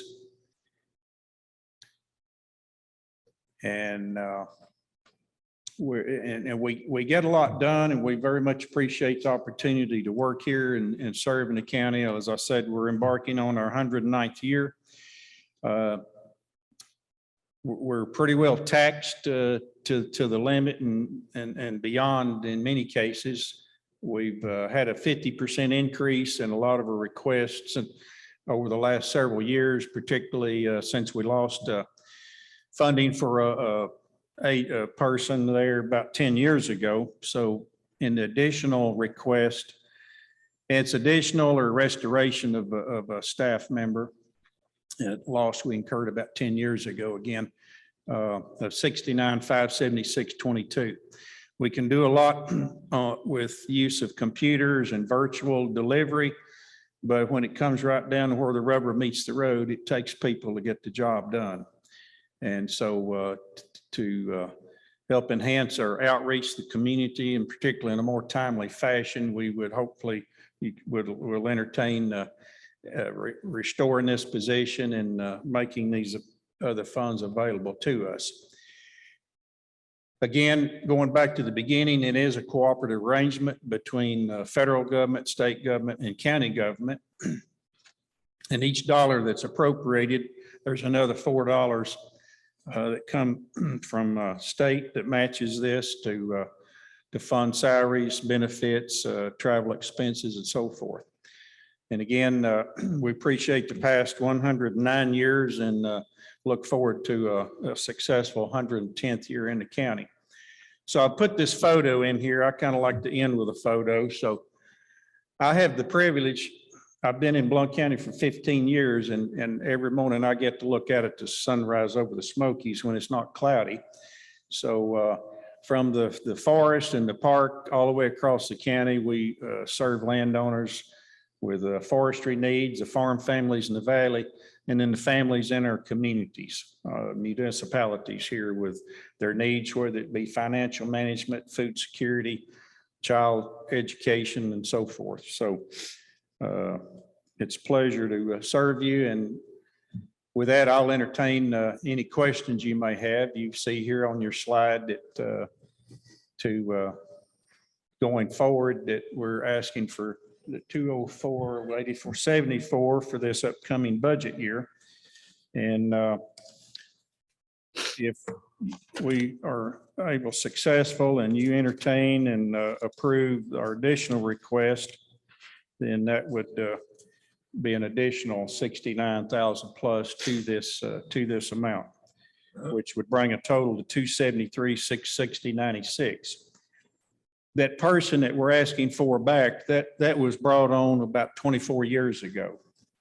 So again, about 10 years ago, we lost that position. So we've taken our lumps and done the best we can for the past 10 years, but we've got to a point where we need some help. So that's what we're asking. We're not demanding, but we appreciate your consideration of that request. And with that, I'll address any questions I might answer. Commissioner Stinnett. Thank you, Mayor. John, did you say this picture here, that's your view? I'm sorry, sir. The picture here, is that your view that you see every Let morning? me see if I can back up. Yeah, Yeah, that's out front of my property. That's when I Okay, leave the well, house of a morning. I was gonna recommend big pay raise for you with that label they've put on you, but since you got that view, I'll just have to take it back. Part. I understand, yeah. Okay, I do have two questions. though. I really have a question and a statement. The 69,000, does that include benefits too, or is that? Yes, sir. That is a salary of 43,600, which is not a lot in 2022, but that's the starting salary for someone with a master's degree. And that's whom we would hope to attract, somebody that's got some seasoning and experience. It's 43,600 plus benefits for a total Okay. that's 69,456. Thank you, sir. And then my statement is, I believe, Mayor, that that position there is the only position that's not being refilled since 2008, when we asked everyone to cut back. That may not be true, but I think that's pretty much true. We lost that position when I required everybody to cut. 10% cut. 12% plus, yes. Budget, Yes, sir. and that was in 2011. 2011, 2012, Okay. that period. 2011 then. Yeah. So I was on that committee for 4 years, maybe 6, I can't remember. But I really got an education, John, and I appreciate the opportunity to serve on that committee, and I learned a lot and didn't realize all the agriculture work that's going on in the county. Thank you for your service. You're welcome. Thank you, Commissioner. And I might add, this is not icing on the cake. If we didn't need it, we wouldn't be asking for it. During the same period, we used to have $10,000 in operating. We saw some opportunities to cut, and we cut that operating 31%. We're now at 59.73 per year on operating. So we've held the line on that for numerous years. So we respect the decisions you've got to make, and we know there is only so much money in the pot that we're asking only because we need it. We very much appreciate your consideration. Ms. Hannah? John, do you believe that that 43.6 is a competitive salary for someone with a master's? From my perspective, no, but that's what UT has established for the starting salary now. Okay. It used to be much lower than that. Both Tennessee State University and the University of Tennessee have, over the last 3 to 5 years, they've looked really hard at their pay schedule, pay structure, and they typically compare that to the 14 land-grant universities throughout the Southeast. For many years, and I've been working with UT since I've been at this 34 years. Probably for the first 20-something of those years, UT and Mississippi State and maybe Auburn, we were probably in the bottom 3 of those 14 universities in pay scale. So they've tried, and which has created a dilemma. We've got folks that leave UT and go to industry, a lot of the faculty members. And there's been more turnover among agents and counties in recent years too, because somebody told me the other day, I'd have to look it out, but they could go to a fast food establishment restaurant and make the same as they would with a master's degree at UT. So I think it's a good faith effort. They're working toward that, because it used to be 30 something just a few years ago. But good question. Thank you. Thank you. Commissioner Taylor? Yeah, just a quick question, curiosity question. What type of a degree would somebody have that would align them for this type of position? Just curiosity. You said a master's degree in what? Yeah. What would that background be? Like the natural sciences. Okay. Could be plant science, soil science, environmental science, because largely they would be working with homeowners on horticultural questions, how to grow gardens, and you'd be amazed at the spectrum of calls, questions that we address week in, week out. It might be wildlife management on the property, how to grow lavender, and gardens, vegetable gardens, so on and so forth, which for years I've been doing both. I work with the farm clientele, the master gardeners, the homeowners that come in with their rose bushes. They come in with a bug that said, this is eating my flowers. I found this in my house. This is coming out of the woodwork. just a huge spectrum of questions. So the person in this position could at least take on a portion of those kinds of calls, which will allow me to more timely address and focus on the farm clientele with livestock, equipment, crops, farm financial management, and so forth. And in addition to the administrative duties that I have. What's the, are there lots of people in our area that this would appeal to? I mean, what would be your? Oh, I would think so. You know, folks in the county or recent graduates of UT or TSU that have majored in plant sciences, soil sciences, environmental studies. Thank you. You're welcome. Good question. Any other questions? One thing I just want to point out is going back to working together and I think John probably has already talked about it, but with the highway department, I mean, you use their huge classroom down there, training room. That's at your disposal when you need it. Jeff has just been great about giving you access to that and the bee boxes that we've put in. I mean, we didn't think we'd hardly get any honey this year. We got 110 pounds of honey. The area in front of the park in there where you're doing some native grasses and going to do some garden. I mean, what we offer, what John's offering because of his partnership with the highway and Jeff Hedrick, it's pretty amazing that we can have that kind of a site available to our citizens. It really is. It's not, you don't see that everywhere, do you, John? No, sir. No, Mr. Mayor, we certainly don't. In fact, and we've been, again, I want to thank you and the commission and highway department staff, Jeff Sedgwick, superintendent, others for making that move possible to there. It's been a dream come true. The possibilities are endless and there's just a bright future there. We just spent the 4 weeks in the training, the 10-step nutrition training. We did that in conference room 4 there. Yeah. And in fact, it was not a pilot program, but of significance such that UT Marketing Communications came over, filmed 1 or 2 sessions and have put together a video which is posted. I can share that, forward that to you.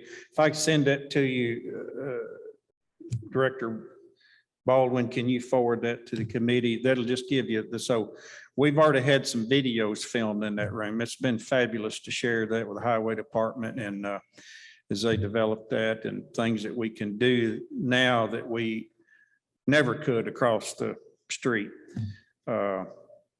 And with apiary, and that's why we're scheduled to do the master beekeeper course there on May 26 and 27. Now we'll be right there in the highway, in the conference room.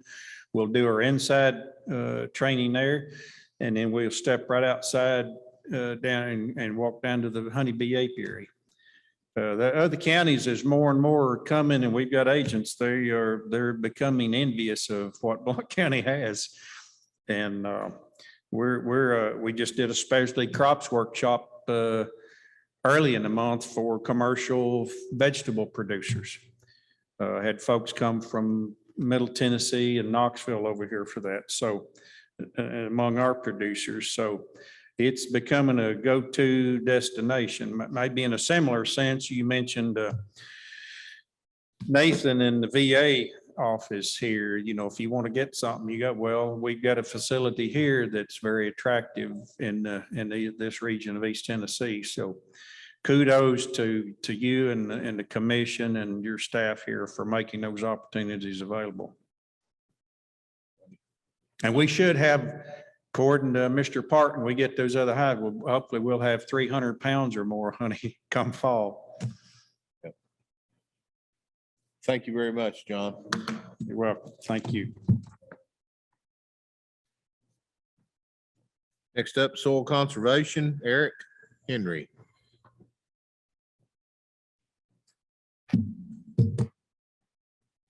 All right. Mayor Mitchell, members of the Budget Committee, thank you for allowing me to speak to you today.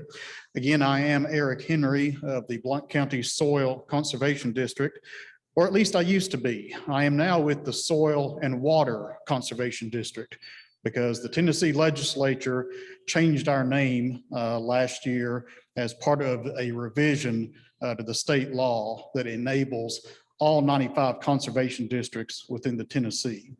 So I would have preferred if they would kept our name to simply Conservation District, because that is what we do. Our goal is to sustain and improve all the natural resources within Blount County: soil, water, and air quality, habitat for wildlife species, habitat for threatened and endangered species. Everything we do is upon the voluntary request of the client. And we provide this assistance in one of two different ways. Number one, we provide technical assistance, and we work with a whole team of engineers and biologists and geologists and a number of specialists to help us deliver the questions that are asked of us by these private landowners. And number two, we secure grant funding to implement on-the-ground conservation practices. I report directly to a 5-member board of supervisors. I don't want to name these individuals because they give up a good amount of time to ensure the district is functioning as it should. Dr. Andy Doherty is the chairman of our board. We have Billy Conning, Jerry Hall, Larry Brown, and Michael Washburn. As far as district staff, we have 2 full-time employees. That includes myself and our watershed scientist and coordinator, Dr. Julie Conkle. We also have some contractual staff in the form of Jerry Frady and Lydia Turpin. And we have a memorandum of understanding with the federal agency known as the Natural Resources Conservation Service. 80% of our workload is strictly dealing with agricultural and forested lands. There is a lot of agricultural and forest land in Blount County. With our population growth, both when we saw a spike in population in the late 70s and early 80s, and the spike we're seeing right now, sometimes you have to get on the back roads to see the amount of open lands that are still out there.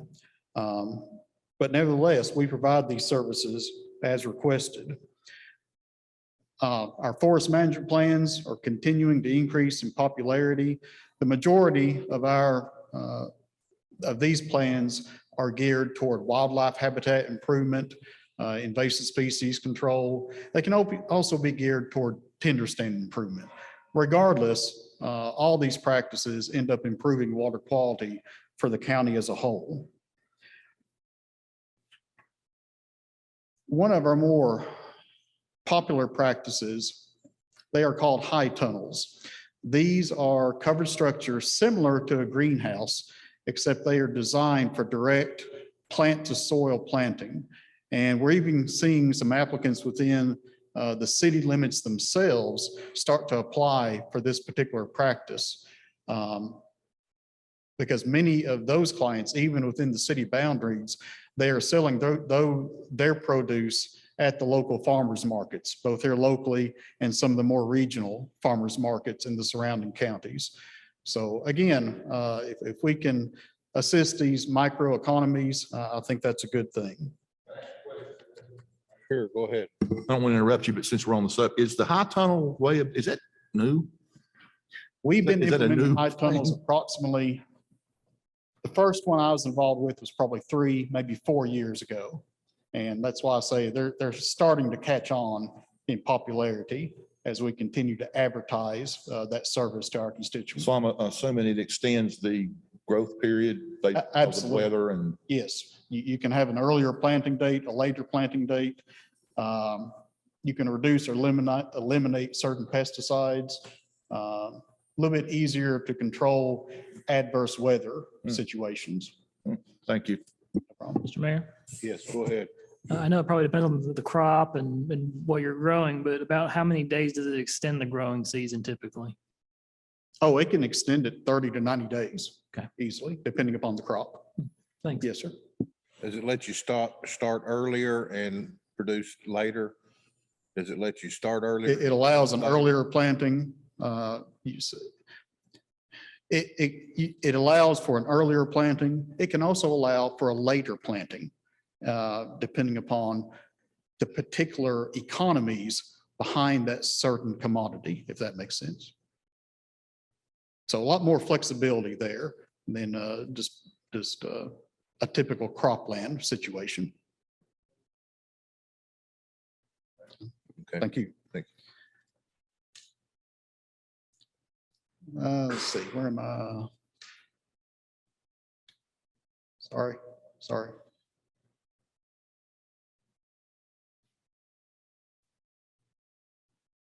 Mayor Mitchell, I'm not sure which way I'm going. Can you fix that for me? Thank you. Back up one more slide. That'll work right there. Even though the majority of our programming has to deal with agricultural and forested lands, the programming that we have on public as well as private/public infrastructure continues to grow. You have an aerial photograph there. This is out at the Blount County Operations Center. This is a rain garden that was implemented last year. It's still in development. Rain gardens are shallow depressions designed to intercept and store stormwater runoff. They greatly filter non-point source pollutants, whether it be sediment, pathogens, other toxins. The Blount County Highway Department helped us put this in. Having a rain garden as part of the public infrastructure on county grounds, that makes us look pretty good as a county. It makes us look like we're actually promoting stormwater best management practices. And we get a lot of questions about this rain garden since it's been in. Again, the Highway Department helped us put this in. If the county had contracted this out, this would have been a $30,000 project. Fortunately, we were able to secure funding, so the county got this done for free. So one of our accomplishments for this current fiscal year was the implementation of the Blount County Watershed Alliance. Approximately 20 entities, as well as individuals that all have concerns with water quality issues and other natural resource issues are part of this alliance. We've just been having Zoom meetings to date due to the pandemic, but we've discussed a variety of natural resource issues, whether it be infrastructure legislation, the Tennessee Smart Yards program, high density development issues. And so this alliance is just getting started. But again, it's just another avenue for those of us involved in natural resource conservation and protection to further discuss and have dialogue about these issues. Our goals, yes, I can go back to we probably need to have some conversations. Because I like this idea of the Watershed Alliance and the people that are the groups you have in here. When we start talking about getting some of these failing systems in Friendsville and Louisville off of septic and onto sewer because of what we're leaching into our creeks and into the lake. I mean, that's something that this group is very, I would say, is very concerned about. Forget about the densities and all like that. The bottom line is listening to both of those mayors talk about the fact that they're the failing. First of all, our wells are almost none anymore because of the groundwater being so contaminated. But now that we're actually having septic fields leaching into our creeks and into our lake, that's the kind of thing that you all are concerned about, isn't it? absolutely. And we actually provide grant funding to repair or replace failed septic systems for low-income households. Now here's the catch. That grant funding is only for specific watersheds. So we don't have any funding that's county-wide. Yeah. We have data from Tennessee Valley Authority that was flown in 2002 that would indicate that we have over 4,000 suspect septic systems within the county. let me take that back. I think those failing or potentially failing systems were just within the Little River watershed. So approximately 60%, 65% of the county. Many of those failing septic systems were put in back in the 40s, 50s, 60s, well before the county had any local or state guidelines to put those systems in. Those systems were put in on poor soils. The poorer the soil, historically, those have been low-income households as well. So it's kind of a catch-22 situation. If you talk to your environmental health directors, if they are made aware of an issue like that, then by state law, they have to take actions to correct that. If you have a low-income resident that cannot afford to repair that septic system, then it is within the purview of the environmental health department. They can pursue evicting and condemning that parcel, and throwing someone out of their house, that's never a good thing. So we do what we can to bring in grant funding to repair these systems. But yes, to your point, addressing these failing septic systems, that's going to take continued dialogue. Yeah, I agree. Thank you. Our goals for fiscal year 23, number one, continue our existing programming, and that's everything on your left-hand column there. Our major goal going forward is outreach. We continued the publication of our annual conservation calendar. We did conduct our annual tree and shrub sale. That's our annual fundraiser. Did that just earlier, last month. And we hope to get back to conducting field days, training events, workshops, and even our annual awards banquet later this year. We are maintaining a static budget for fiscal year 23. Our total budget is $213,556. Of that amount, $179,000 is provided by the Blount County government, while the district provides $36,701 in grant funding to cover salary and other payroll line items. So to put that in perspective, grant funding secured for fiscal year 21 was over $660,000, and grant funding secured for the first half of this current fiscal year is $353,000. So just over $1 million in grant funding over the last year and a half or so. If we look at that grant funding in a little bit more detail, just for fiscal year 21, 99.9% of that funding goes to or toward on-the-ground conservation practices. Only 0.08% actually goes into salaries and other contractual services. So once again, we're maintaining a static budget. Be happy to address any questions you may have. Yeah, I have a question. Commissioner, go ahead. Thank you, sir. Let's talk about the grant fundings. These federal grant, state, where is that grant? We secure grant funding from federal, state, county, local, wherever we can get it. Are they competitive grants, or is it, okay, you have this much going on and you get this much money, or is it a competitive type? No, these are all competitive. And so you're competing with other counties then? I'm sorry? You're competing with other counties for this funding in the state? Yes, sir. And nationally. Nationally? Yes. Okay. Is this good? I mean, are you pleased with these numbers? Because I don't have any idea what the norm would be. I don't know that we have a norm, but yeah, we have consistent, on an annual basis, we bring in anywhere from 300,000 to close to $1 million on an annual basis. Okay, thank you. I think that's pretty good. Thank you. Any other questions for Eric? Anything else, Eric? Eric, thank you very much. Appreciate your Thank you. presentation.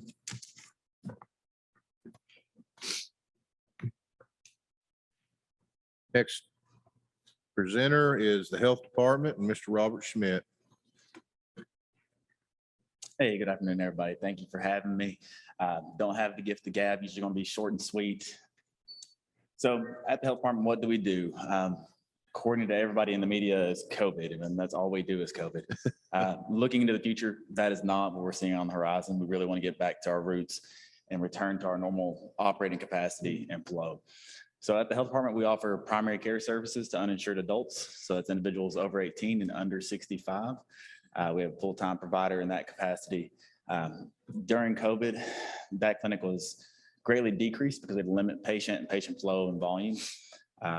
This fiscal year, setting our goals for productivity, we're at 165% of our goals so far. So not only we're coming back very strong. That's an initiative statewide to improve adult healthcare services. Another line of business is our TennCare Dental Clinic. That's another clinic, especially early on with COVID, we didn't know about the airborne or aerosol generating procedures. We slowed it way down as well. It's continued to thrive and come back. WIC, or our Women, Infants, and Children's program, has been actually remote for about a 2-year time span. So those moms and children under the age of 5 have not been coming into our building. We've been getting height, weight, and other medical measures from their doctor's offices, and we have now began transitioning those individuals back into the building. Immunizations have stayed pretty steady. That is going to be a priority for public health, and any capacity during any emergency. Immunizations are the key to keeping our populations healthy and happy and ahead of the curve. Family planning has stayed pretty consistent. One thing that really did pick up over the past year is disease investigation. Omicron was a huge challenge for us because we kind of geared down, and then the number of cases we had spiked through the roof. So that impacted us locally of having individuals keep up with those numbers. Health inspections have not stopped over the past year. And then our social work program has continued to grow and thrive as we've returned back into the community. So what have we accomplished in fiscal year 21-22? We're going to meet our goal this year of providing over 22,000 services to our customers. A little bit of a foundation behind that. Typically in an average year prior, say 19, we'd see about 30,000. So we're still drastically lower than what we've been historically. We survived Delta and Omicron variants of COVID. There's another one kind of on the horizon starting to gain traction, but I don't think we'll have a robust public health response in the future. And then partnering with our community and across Blount County, we've deployed over 170,000 COVID vaccines. Can't say enough about those partnerships with local medical providers.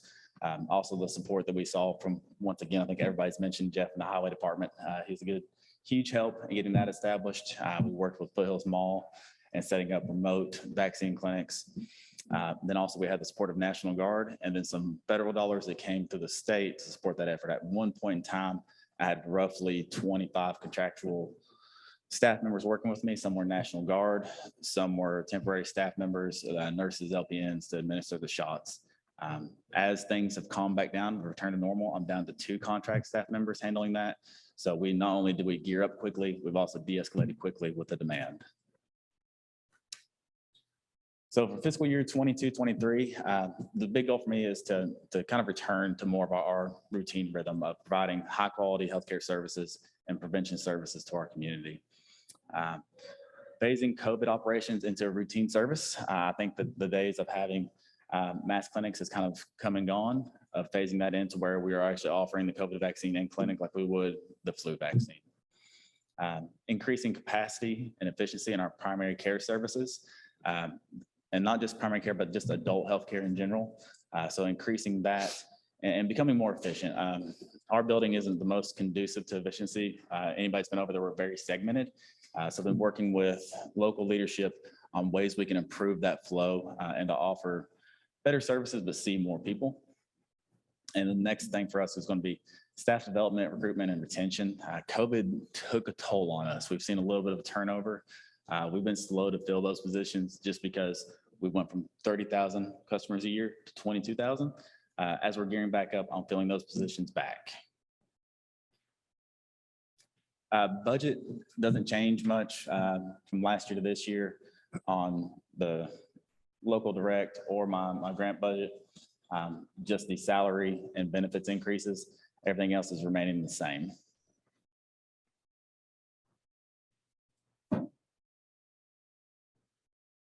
So that's pretty much all I have, other than the goal of trying to resume some normalcy and get back out into the community and reestablish those partnerships and pursuing primary prevention efforts.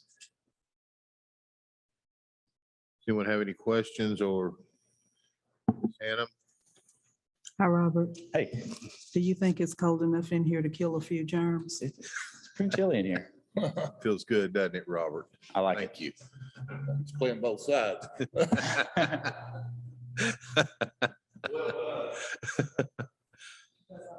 All right.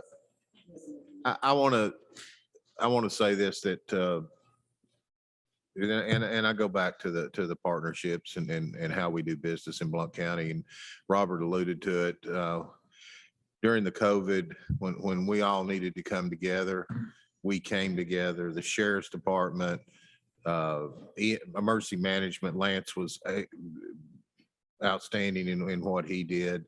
The highway department, working with you all, the health, I mean, when we knew what we needed, we identified it, and everyone said, "What do you need from me?"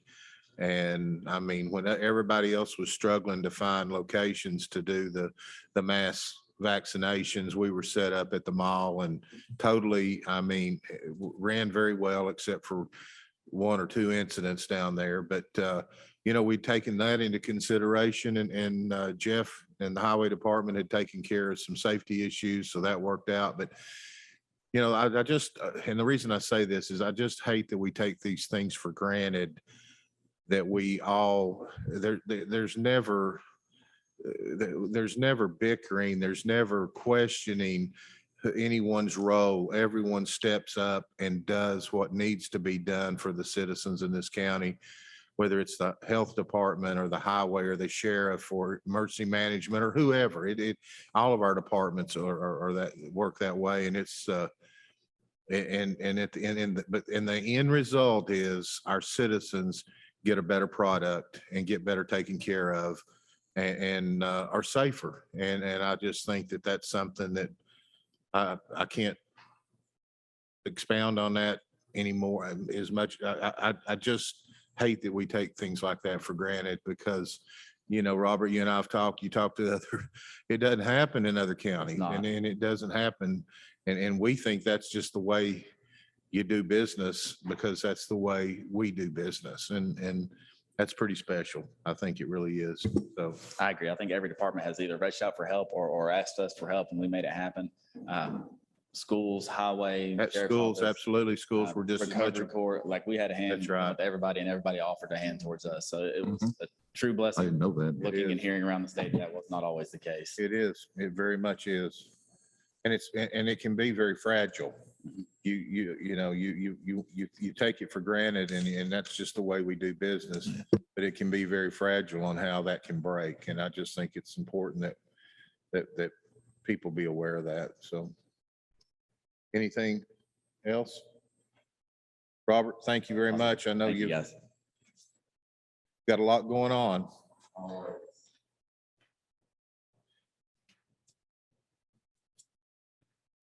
Next up is industrial development with Byron Daniels and Bruce Kerr, or is that Brian Daniels? Whatever you want.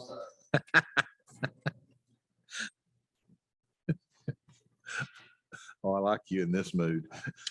Well, this is a pretty good segue into your last conversation of partnerships. We kind of stand before you as a product of the three governments coming together with the business community and developing a better product, we feel like. What's being passed out to you now, you have seen before, is each year we come out with an annual report of the successes and sometimes challenges that we've addressed this past year. I'm very proud to stand before you that we have had an incredible year last year in 21 of our efforts of diversifying this economy. You've got roughly $500 million, that's with a B, of capital investment that's committed to be made and you see underway and under construction in our community. With our efforts moving forward for next year, we have quite a few capital projects we're going to be undertaking. We have to bring on Partnership Park North. That's where Smith and Wesson is locating its headquarters. And we have infrastructure to improve water, sewer, gas, and also doing improvements to the intersection at Prophet Springs Road and Louisville Road to accommodate the traffic that that facility will generate. And we're also teaming with TDOT, improving the stretch from Prophet Springs Road to Topside Road to improve that traffic flow there also for next year. Next year also planned is continuing our work to make the connection with Knox County and linking our greenway system together to provide our citizens an alternative form of transportation to our businesses and subdivision and commercial areas. We feel like this brings the community closer together, and that greenway is one of the major assets that we have as a community. So continuing to see its development is very much a core mission that we have, and working with our regional partners and hopefully one day connecting all the way up to the Smoky Mountains. So we continue on those efforts. We continue our workforce development efforts. I have to brag on the 3 school systems. They've been great partners for us, along with Pellissippi State, UT, and Marable College. We have the new Workforce Development Center that you all have helped partner with us on and is opening up this year. And that'll add more robust CTE programming that we are all very aware we need to continue focusing on. And so we're very proud of that. And you're going to see more CTE programs and apprenticeships, quite candidly, come out of our programming that we've had with the local school systems. So we'll continue our efforts there. And then we're also partnering with Marable College on maybe some workforce development initiatives there also to bring in that institution. Still very preliminary in what we're targeting there, more around the hospitality market. So with that, I would also bring up to you that many of you participated with us in our job count or our Blount County Job Signing Day.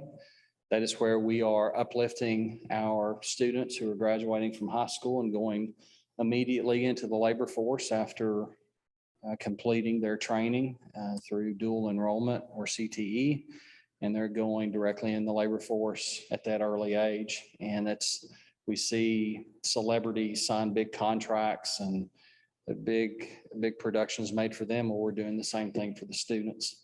And so this past year, we had a record participation of 10 employers from the entire region that participated with us. And we had about 200 people that were in attendance to get those kids off on the right foot and celebrate their successes. We also had our 8th grade career fair, of where we're trying to get in front of the students younger and help them establish pathways of the education that they need to target as they look at the variety of careers that we as Blount Countyans now provide them. And that's our whole goal here, is to diversify our economy enough that our kids don't have to leave. And no matter what they choose to do in life, they can make a wonderful living here and not sacrifice and have it better than we had it. That's, I think, the goal of any parent. So with that, I would entertain any questions you may have for me. Any questions for Brian? Ms. Hannum? Just a couple, Brian. Is there, Not about the temperature in the room. Okay. he's got his short sleeves on. I'm not talking to him about that. Are you free yet, or are you at a place yet where you can talk a little bit more about the connector between Blount County, Knox County, and the Greenway? Sure. Can you elaborate on that a little bit? Be happy to. So that project is a multi-phase project with a variety of different entities. For the connection piece that we are going to undertake this year. That is a piece with Alcoa and the county through the IDB of completing from where off along Hunt Road. We're going to be paralleling Hunt Road of where it's near Clayton Homes now. The greenway goes underneath Hunt Road as you approach Clayton Homes. And so on the Alcoa side of Hunt Road, we're going to parallel Hunt Road up to the City of Alcoa Police Department, Fire Department that's there. And there's an existing greenway that goes in front. And so we're going to bring our greenway up, connect there. And then that will get us to near where the Alcoa North Plant is, or Arconic North Plant is. And so from there, TDOT with the new bypass is going to pick it up there. They're going to parallel along Cusick Road to pretty much Singleton Station Road. And then we have a small section across UT farmland right there that we have to build that bridges a little wedge of just what's on UT's piece of the UT farm to, or the Singleton Station UT farm to Alcoa Highway. And then TDOT will pick it back up with their bypass improvements they're doing and carry that to the bridge there at the Knox County, Blount County line, where there already exists a cantilevered sidewalk. And so for us, 23, I would like to think we would get it done in 22, 23, but it may go into next fiscal year completely and maybe the first half of the following fiscal year, our construction activity. So just. But the TDOT piece, that's going to be completed probably 2027, 2028 with the bypass, because they can't build the greenway before the bypass is built. So, because there's so much earth moving that's going to be done. And did they not shift some of didn't something they did impact the completion dates for some of the Alcoa Highway work that's already been started?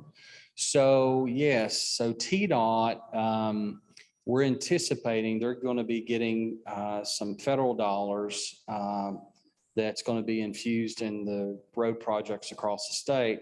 And their goal is to accelerate maybe the Alcoa bypass to get it done quicker. Now, I don't have a date for you of what that acceleration would look like, but that's some of the discussions of trying to push that project along, because with Amazon coming on with its fulfillment center out there, and just the natural growth of the community, there is a desire to want to complete, the road sooner rather than later. But I don't have a date for you on what that would look like. But their part of the greenway would be completed when they finish the bypass. Okay, thank you. Yep. Commissioner? Yes, thank you. Brian, what's our capacity look like in regards to having room for other potential people coming into the community in regards to our real estate that we have available? So for our business parks, we are in a acquisition mode and trying to plan for the next generation, the folks behind me that would be in these leadership roles. And so we're beginning to look on our corridor of where our infrastructure is at. Where could we assemble some additional property, not to be developed out immediately? This is going to take some time, but we are beginning to have those discussions of where does it make sense? Where is it in the urban growth boundaries where we're looking, and predominantly along the 4 lanes. When it comes to the community, our goal has been to be the employment destination for the area. It's what we want to be. We know that people aren't all going to live in Blount County, nor have we ever had that assumption. There would be folks that would be commuting in from the entire region, from Loudon, Monroe, Sevier, Knox, all the way up to Campbell County, and we're seeing that. And so for us, that's a good thing, because they'll utilize their services in the communities they're in. And for us, that's why we're strategic in where we put our business parks, that they're easily accessible to the main infrastructure we have. But for us and what we control in our purview, which is the business parks, we are into an acquisition mode of where does it make sense for the future. And, you know, some positive movement we've had after 10 years.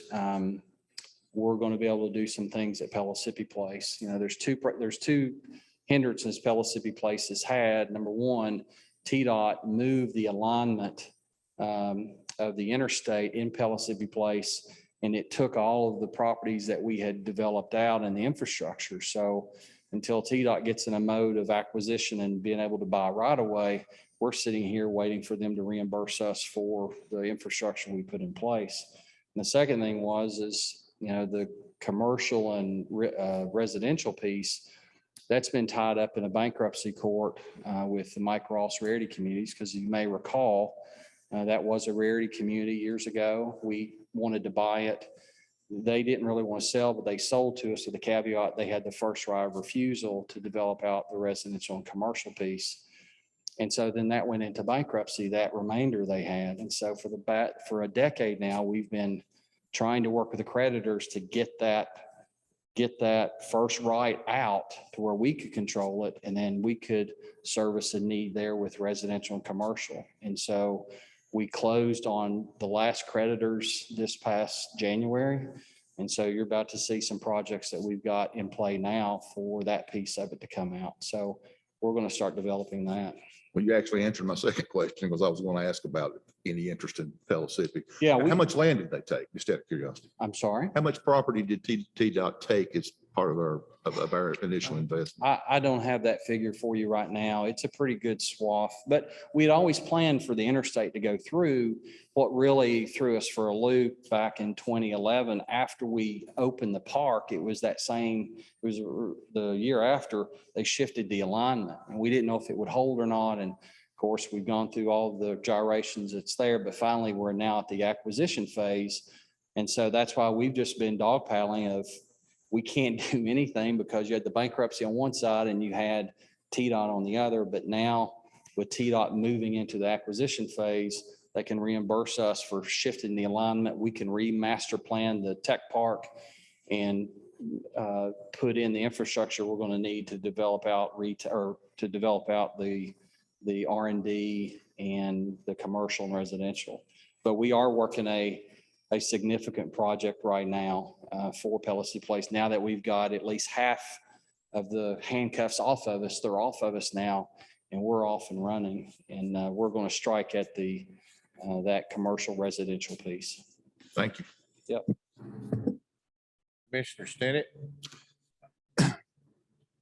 Brian, have we heard anything about the acquisition timeline? About Pellissippi? So what I understand is, yes, it should be sometime this summer. Okay. The other thing is, the ad hoc committee looking at things about planning and zoning, and they've talked about urban growth boundary and maybe pulling that back in. How would that affect you? Well, so pulling urban growth boundaries in that's a broad brush, or that's a big question, because it depends on specifically where you're thinking about pulling the urban growth boundary back from. You know, for us, or what we do, we only develop properties that are in the urban growth boundary. I mean, that was the whole reason you had them, and the state passed the law that said this is as far as cities will ever grow. They can't grow any further. You know, we have seen what's been playing out with the narrative in the community. We do feel like that it is smart that the county looks at zoning for the rural areas and trying to figure out what we want the community to look like. I mean, that's the beauty of the power of that. You can choose what you want to be. Do you want to be anywhere USA, or do you want to make it unique to what we have here in the Smoky Mountains? So we applaud and support that whole narrative really take a look at what do we want these developments to occur? Because they're going to occur. They're going to occur if we don't do anything more. They're going to occur. People are moving here for a variety of reasons, not just the Industrial Development Board and us diversifying the economy. It's a bigger question than that. So I would encourage the county to look at those and have those discussions of what do we want to look our rural areas to be like. The urban areas, just know that if you do shrink that, you're only limiting yourself for that amount of space. And as population grows, is that going to be enough for your children or your children's children? And how much urban area you want? And so we don't have a position on what makes sense of this area should be urban or not urban. For us, I will tell you, anything that's got a 4-lane near it, that for us that's prime real estate for our future. Now, going out like Wilkinson Pike or toward the mountains or anything like that, no, I mean, that doesn't make a lot of sense to encourage what we do out in those areas. We're really looking at those major thoroughfares for what we do. But we do think, you need to make sure in your thought process, you're leaving room for the generations that are here, and there are people going to move here, but really think of what you want the community to look like.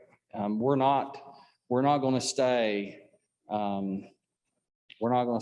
just a farming community. I'm from a farming family.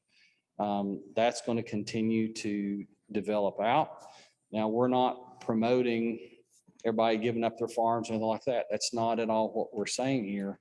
But whether we do anything more or not, there's going to be a continued development of the area.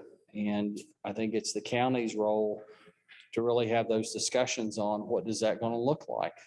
Do you want those dense urban areas there? If so, where do you want them? Where do they make sense? I would tell you it makes sense to put it near major thoroughfares. You don't want it out in rural parts of Blount County. Preserve the character. So. Thank you. Yep. Any other questions? Brian, thank you very much. Thank you.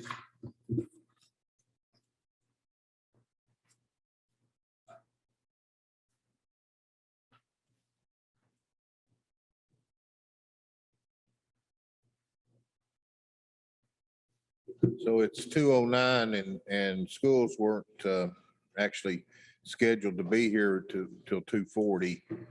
We'll take, unless, Robbie, can you come up here and just go ahead and do the presentation on behalf of the schools?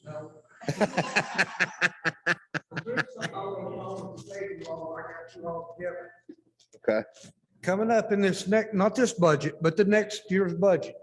And the state is telling me to keep you all informed that this is going on. Is this new BEP funding formula that's coming in. So next, not this budget, but the next budget, Blount County will probably receive, and it's going to pass, but we're going to receive probably $11 million additional permanent funding under BEP. And there's going to be some new laws coming on that, on the maintenance of effort. So in other words, you all will probably be, and you all should be in good shape for the next 10 years in 141 in the school budget. There's no way that there's going to need to be any kind of tax increases for schools. But addressing that also, with sales tax growth and that type of thing, you all, and modifications to the maintenance of effort, you all will probably be looking at reducing the county's share probably in the future, or definitely not increasing it, but you could probably start looking forward to rolling some of the school taxes back. I would think. I vote we take this as the presentation by the schools and adjourn. We'll end right. Yeah, the budget that whatever it is show up going to present to you, we're running right now at about a $600,000 deficit, but the new BEP figures for this year hasn't come in. We all know that'll probably come in about $1.5 million above last year's figures. We're not asking for any kind of tax increases in schools. But you all need to be aware of that BEP funding formula because it's going to make a difference on how you all structure the county budget over the next, I would say 10 years. You open for questions? Yeah, if you got any. So let's talk about this deal with charter schools. How's that going to affect us, Robbie? If they pass that? I don't see any kind of effect right off. There's a group meeting right now on charter schools and, you know, if they form and it'll have to come through the county school board unless they decide to reside inside the city. Now, if they do, then it'll go through the city school boards. But there is a provision in that you all need to be aware of. Is it all right? Yeah. Okay, there's a provision in that. No, let's don't talk about it. Let's not talk about it. Okay. But I noticed from an article in the paper this morning that really spurred my interest in that. And Yeah. but they can claim vacant Blount County property for $1. I just think you all need to be aware of that. And cities too. So that's coming down the track. The governor, I think, is really set his goals on 350 charter schools not in Blount County, in the state of Tennessee. I think most of them will be around the urban areas, but we could possibly get some. I think Knoxville's got one already. We could possibly get some of those. It funds about $6,800 per student, and that money will come out of our budget. That what we're getting already. But they will go with those kids. It's not the county $10,000 share. It's about $6,800. Financially, Blount County School, we're in really good shape. I've been here 30 years. We've probably never been in this good a shape before. We're giving 2% to the teachers this year and 2% from non-certified, except there will be a $15, I hate to say the word minimum, but a living wage. We won't pay anybody less in the school system than $15 an hour. That is a big hurdle, but we can absorb that. Go ahead. That's going to be 2.5% plus a step, right? Yeah, Step 2% plus a step. So there, you know, that figures out about 4% around that area. Some of it be a little higher, some might just be a tad lower. But I thank y'all for what y'all done. 177 is going great. They've got a list that they will present to you today that has next year's projects, but the infrastructure committee of Mr. Duke and a couple of the board members will meet on that, and they will kind of set that in priority. Costs are going up. I think it was like 8 projects this year that were going to be funded, but that will probably decrease a little bit because of costs going up so fast. There's $6 million in 177, and that's a lot of projects. We still have COVID money left, by the way, COVID-3, and that will absorb some of the roof and air conditioning projects. That's in there. If y'all ever have any kind of questions, just call me. I rely on what you all tell me to what our futures be. 177 is progressing really fast. Hey, they're getting a lot of work done in these schools. And they're kind of getting ready to start moving into some of the cosmetic aspects of it, which, everybody sees that. Let me give you a little example. We just put out of 177, we just put new furniture in the high schools for lunchrooms. Okay, normally we take out about 15 bags of trash out of the lunchroom in one day per high school. At William Blount High School, there was 1 milk carton left in the cafeteria. That was all there was to clean up. I mean, the kids and the people, the parents, everybody's loving what's going on with 177. And you all have done such a tremendous service to Blount County for that fund.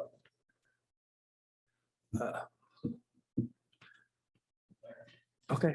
Thank you, Rob. Troy's not here yet. Well, we ain't asked for no tax increase, so.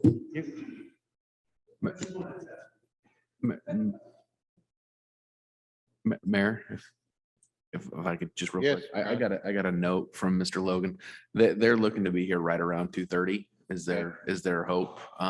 We can take a break if y'all need to. Y'all, Sharon, if you need to go warm up, go ahead. One other, I'm sorry to interrupt. One other thing, we glossed over it real quick, but I wanted to make sure you know it was in your packet. There's a section in there, a capital summary. That's the beginnings of our capital list. So the things you heard from Mr. Stallions, the things you heard from Justin McClure, those things are all starting to be included in there. We will add to that list, but you have a starter list, and then we're going to follow up with you with additional items for Fund 189, Fund 112. We'll go ahead and get started. We'll go ahead and reconvene the budget workshop. Okay, thank you. Appreciate it. And if Rob Britt and his posse will come to the podium.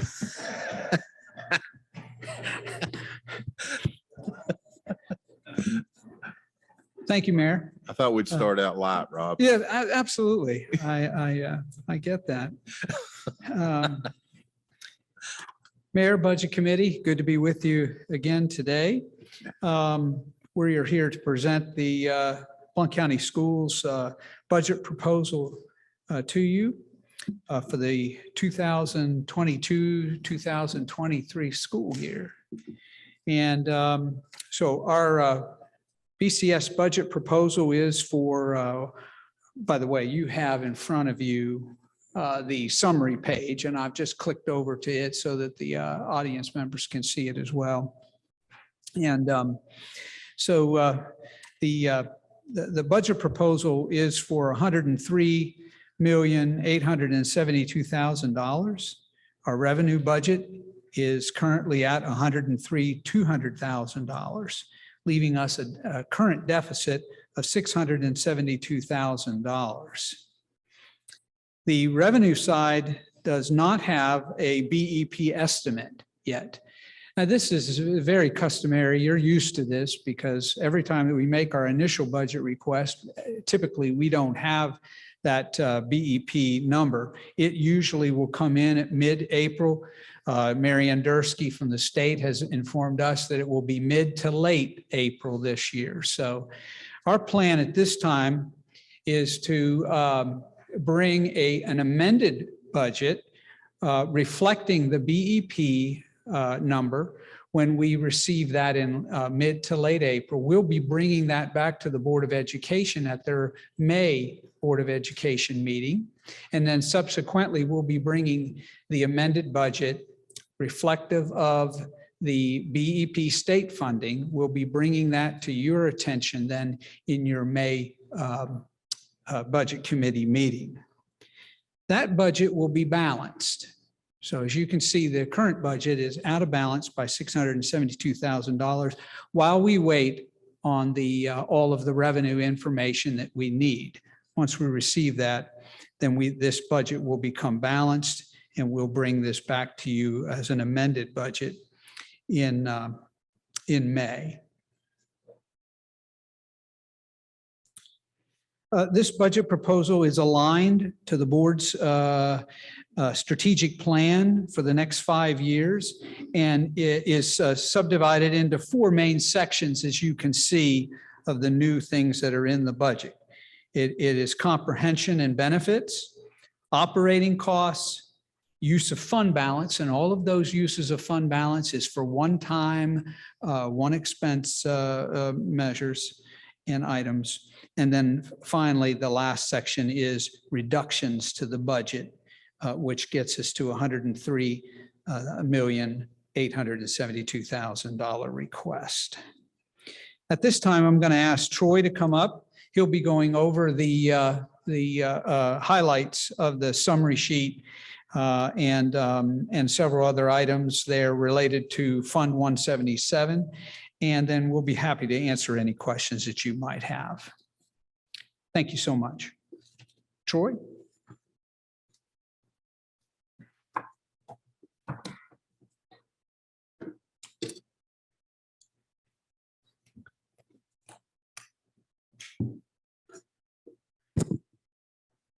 Thank you, Chairman and fellow Commissioners, Budget Committee. I would like to hit on the highlights of the key increases and decreases that are outlined on the summary sheet. So I won't just read every single one of those, but feel free to stop me or interject or questions or at the end as well. So however you'd like to do that. The first thing, and I'll start with under compensation and benefits, the certified compensation for teachers includes an increase of a step raise plus 2% on the base, which would bring that base to 38,690. With the total cost to add this to our budget of 2.3 million. One thing I want to mention around that, last year in the current fiscal year, the board and the executive leadership made a strong effort to improve the teacher salary schedule, particularly on the bachelor degree lane, which is the first lane in the salary schedule. Prior to this year, just to give you an idea, our bachelor's degree minimum salary in 2021 ranked 120th in the state out of 144 school districts. In the current year, after we made that improvement to that lane, this current year, we rank 74th. In total, average bachelor salaries, the year before, we ranked 64th. And in the current year, 21-22, we ranked 40th. So we made a conscientious effort to improve the bachelor salaries in the pay scale, and that worked pretty well for us. Going forward into next year, this salary schedule for teachers is trying to make a significant improvement on the master's degree lane. And the reason for that is, to give you an example, in the current year, at the master's minimum salary schedule, we currently rank 105th in the state out of 144 districts. And at the master's average, we rank 51st. The year before, we actually ranked 47th, so we got a little worse in the current year. So this increase of 2.3 million is again a step plus 2% on the base, but there's a significant improvement on the master scale to try to improve our teacher salaries in that area. The next one is classified compensation or our non-teacher personnel.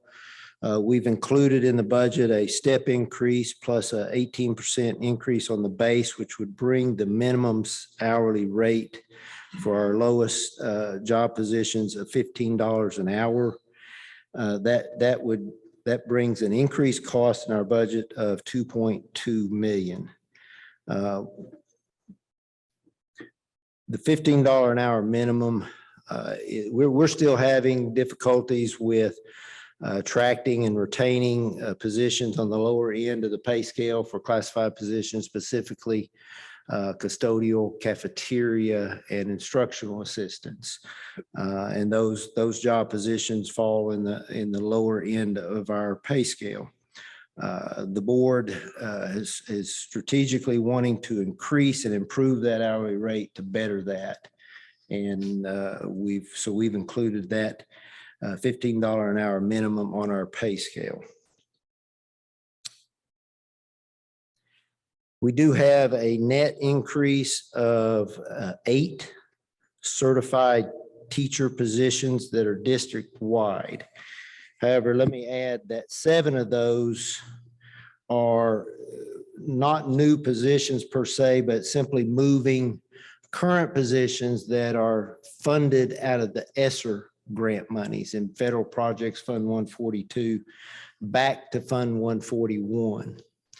We currently have 20 such teachers like that are paid out of ESSER funds in the current year, which those funds expire in 2024. All of them do.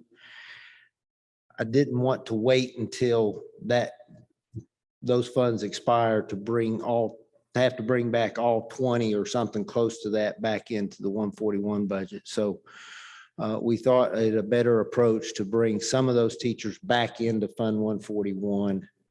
And we'll do the same next fiscal year with 6 or 7 of the remaining 13 teachers.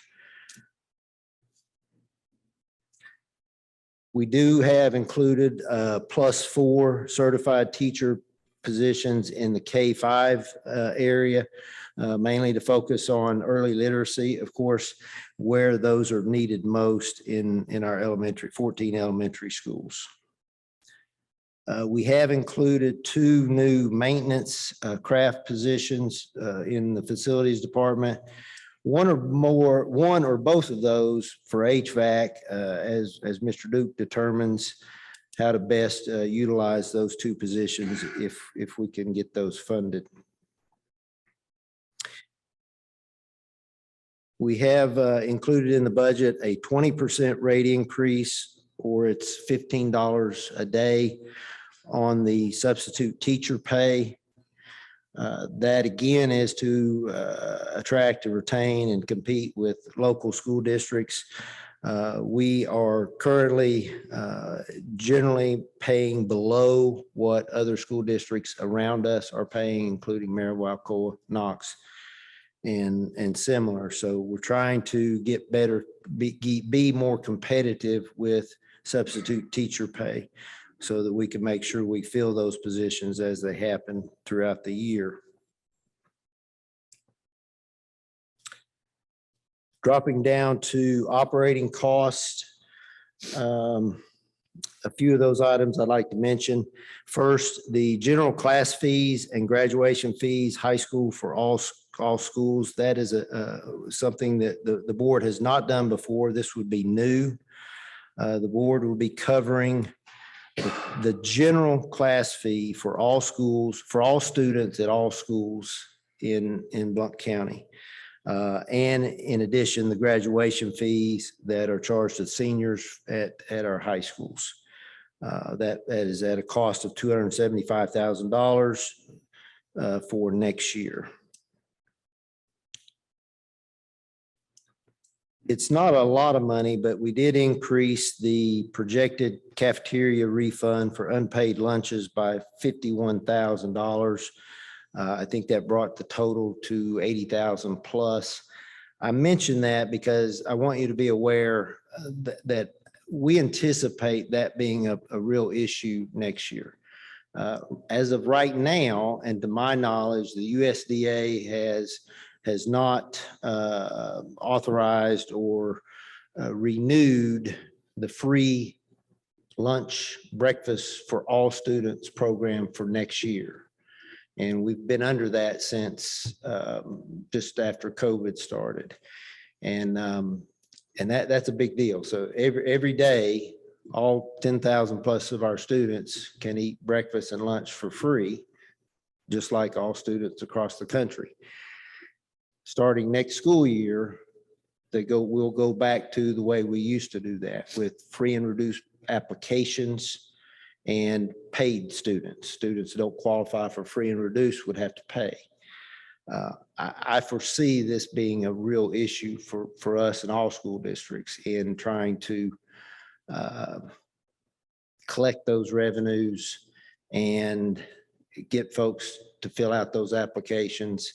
And what that revenue stream is going to look like, I'm a little uncertain about. But one of the things that the school department and the general purpose school fund is required to do by law is reimburse the cafeteria fund for any outstanding charges at the end of the year. And I expect that we'll have a large amount of that. I do have an increase in the budget on utilities for $182,000. We are year-to-date running on electricity through February, 13% higher than same month through February last year. So I've projected that out at 13% for the remainder of this year, and then added a 2% growth to cover the possible increase in electric costs next year. Same for gas, which is running 50+% above where we were through February. And we don't spend a lot of money, dollars on gas, but it is a significant increase over the prior year. So I have increases in that line item as well for that. And water sewer is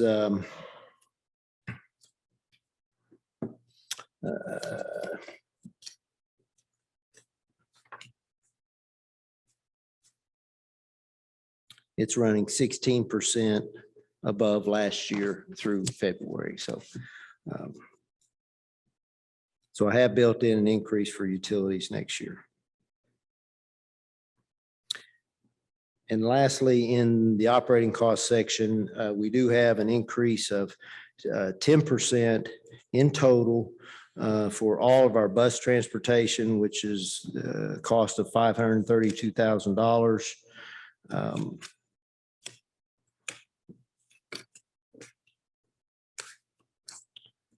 We continue, and it's a ever catch-up process comparative to other counties. Loudoun County, we're currently 10 to 11% below what they pay this is schools, they pay for regular ed bus transportation, 35 to 40% below what they pay special ed bus transportation. Knox County, we're 15 to 20% below what they pay for regular ed bus transportation. Monroe County, we're actually 10% above Monroe County, so we do okay there. And then Anderson County we're 35% below what they pay for regular ed bus transportation, which is quite remarkable. So we're trying to catch up. We're not going to catch up with 10%, but that's what we're trying to do with that. Under use of fund balance, I've listed two items there. One is specifically for middle school, high school band instruments and high school band uniforms at ECCA. That is for getting that program started, $229,000. And then $707,000 for one-time capital outlay that's within the Fund 141. For various things that I can cover, I think is included on the capital list that's in your packet. And we can talk about that at that point, or I can go to that right now. And then the cuts that are listed there, specifically school nurses, we learned after the year started that we received a grant, a federal grant that we are using to pay school nurses this year. That grant, we just learned this week, is going to extend to next year, into next year. So we'll probably use that grant again to pay for school nurses, not out of Fund 141. So that's why we've cut this out of that budget. As you probably remember, last year, we budgeted $7,423,000 in one-time capital outlay in 141 through use of fund balance. It's one time, so those capital outlays were done. They're not carried over into next year's budget, so I've reduced that. We were fortunate enough to get a TCRS rate decrease from the state. The employer share cost on the certified side went from 10.3% to 8.69%, which was significant. That allowed us to realize a savings of $674,000 out of our budget. And then finally, there are turnback/cuts from the 21-22 budget of $1,435,000. Mr. Britt mentioned that it brings your total to $103,872,000. Again, on the revenue side, as he said, we're still waiting on the BEP number from the state. And we'll amend this budget once we get that in mid to late April. One thing on sales tax revenue, as all of you know, I'm sure we are continuing to do very well this year with actuals compared with the prior year. So we're running well ahead of what we budgeted this year. But this budget for sales tax is based on current year actuals to date and projecting out for the rest of the year at similar increases and then adding 3% growth to that for next year. And then, of course, as I mentioned, we have use of fund balance of $1,177,000, which includes the two items I mentioned above, plus $52,000 for the third of 5 payments to Friendsville Utility for the school's contribution towards the new sewer that's going in down there in Friendsville and tying our Friendsville Elementary into that. And then the 5th of 7, $189,000 payment on the capital outlay note that was done 4 years ago for $1,272,000. And then all the other revenues did not really change that much. They're fairly static, 97 million. So that gives us to $103,200,000. Okay, I've said a lot. Let me step back. Are there any questions to this point? We have questions? Commissioner, go ahead. Thank you, Troy. First of all, can you go back? I think I heard it correctly, but can you, with these increases to the certified compensation for our bachelor's base starting pay, did you say that was going to take, if this is enacted, that's going to take us to 40th? Or was that what we're at in the current year? 1 second.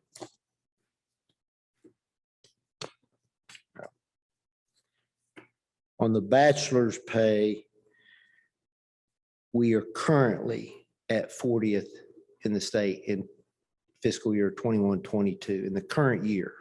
Okay. And that's all bachelor salary averages for the entire pay scale. Do we know if nobody else changes their compensation, which they all will, but yeah, where would we be with next year? Right. I don't have any way of knowing that because I don't know what everybody else is going to do. Okay. Moving on to the graduation fees and the class fees. I imagine most of that is class fees. Do you know the proportion between those two? Yes, I think it's 255,000 is class fees and 25,000 is the graduation fees. Okay, and I imagine that's for cap and gown and other miscellaneous. Yeah, the high schools charge 25 for a graduation. Charge a $25 fee.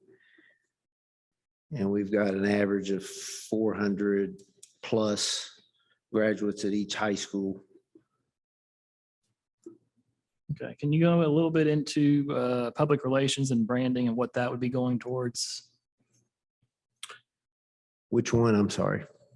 Public relations and branding. It's in between the cafeteria refunds and the utilities. 66,500. Yeah.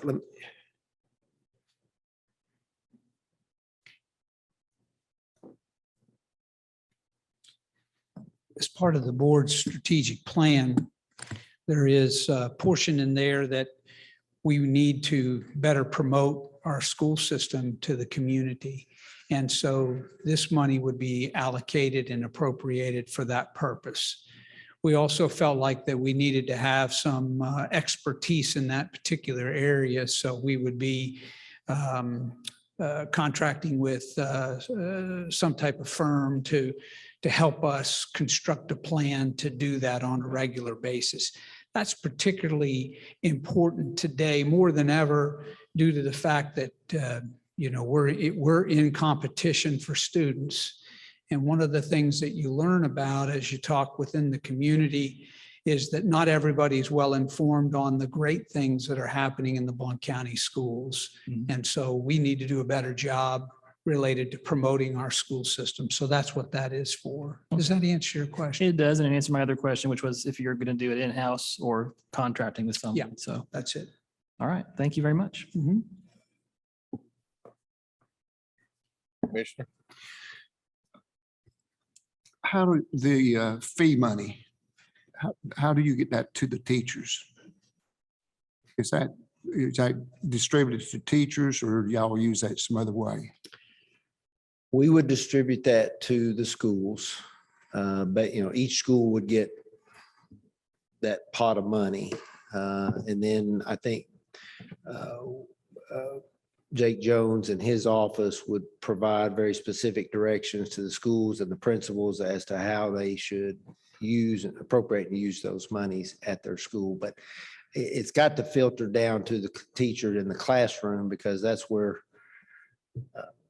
if they were collecting the class fee from the student or family, it generally goes into a class account or a teacher account, I think. Ms. Hannum? Hi, Troy. Hi there. Back up to compensation and benefits and operating costs. The persons, the individuals that you propose to hire, how many positions do we have that are already funded but not hired? How many positions do we have that are funded? Do you have any positions that have already been funded in previous years or even in this year that haven't been filled yet? Do we have any open positions currently? Do we have any open positions currently that are funded in the budget that are not filled on the certified side or classified side? Both. On the classified side, I could answer that with Okay. certainty, yes, both in cafeteria, custodial. Do we still have a custodial, James? Yes. And instructional assistants or TAs. Okay. There may be an outlier in a different position in classified as well. On the teacher side, I can't give you a number, but we are in the process of posting retirements. Folks, we know they're not going to have resignations that we already have, so we have started. I couldn't really give you a number. We have probably about 12 posted right now on the certified side. but Fill the next few weeks. but those are for next year. For next year. Yeah, We don't have any current. we don't have any current open positions in certified on the teacher side right now. Only for next.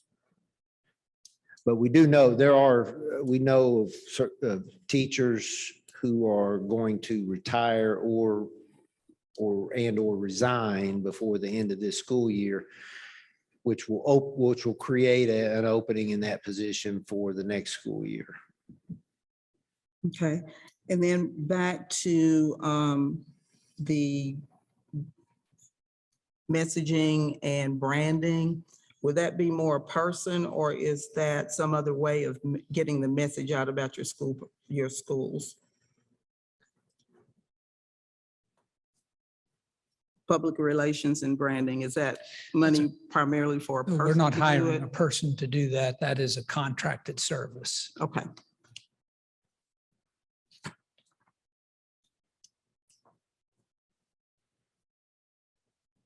Your, one more question. On the move to school, the school nurses to ESSER, Yes, what kind of impact will that have for us after 2023? Let's see. 22, 23. We will have that. And then we actually will have grant funding in 23, 24. A different grant to do the same. Okay. But after that, the impact is we lose grant funding and all of that cost would have to come back to 141 if they want to continue to fund it at that level. Okay. Or can fund it at that level, yes. And that's a big cliff that's going to happen with that. Thank you. Commissioner Taylor? One, just curiosity question. Can you, I mean, the name tells me what it is, but the bully detection software, is that something new that's come available to school systems, or have we always? We I probably shouldn't talk about IT because I'm not IT. Well, just. We did have, I think the first time we had that was 3 years ago. And we paid for it. It was a 3-year purchase, if you will, and it's coming up for renewal for another 3-year next year. Does it work? Anybody speak to that? Okay, good. Okay. I'm sorry. No, it's fine. I just know that there's a lot of emphasis on Yeah. on that in the media and whatnot on Oh, yeah. bullying in the school system, and I'm glad to see it in there. I just wondered if it was effective. I hope it is. You're right. That's a good question. Okay. Okay. Commissioner Stinnett? Troy, can't remember exactly. Did y'all hire some extra, because of COVID, some extra people for instructors for the Zoom and some other fill in the gaps during the COVID time? I mean, I guess what I'm asking, if we did, what happens to those positions? Are y'all going to continue using those with students who want to stay home?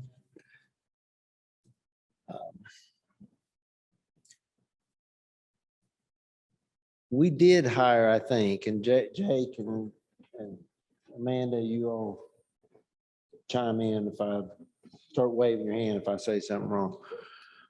When we were doing virtual, I believe we did hire additional teachers to help us with that.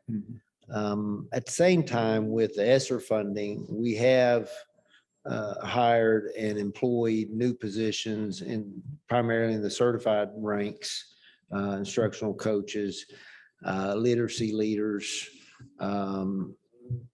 instructional middle school impact coaches, teachers that are in those budgets, federal budgets, and that money runs out, as Ms. Hannah was pointing out, at the end of 2024.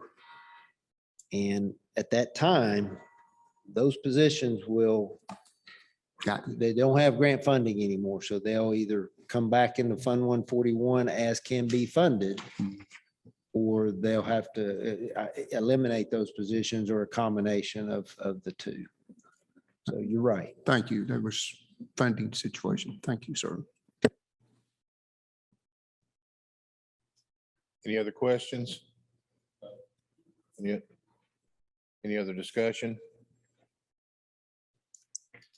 I have one, Troy, on the $15, the 18% base pay to $15, 2.2 million.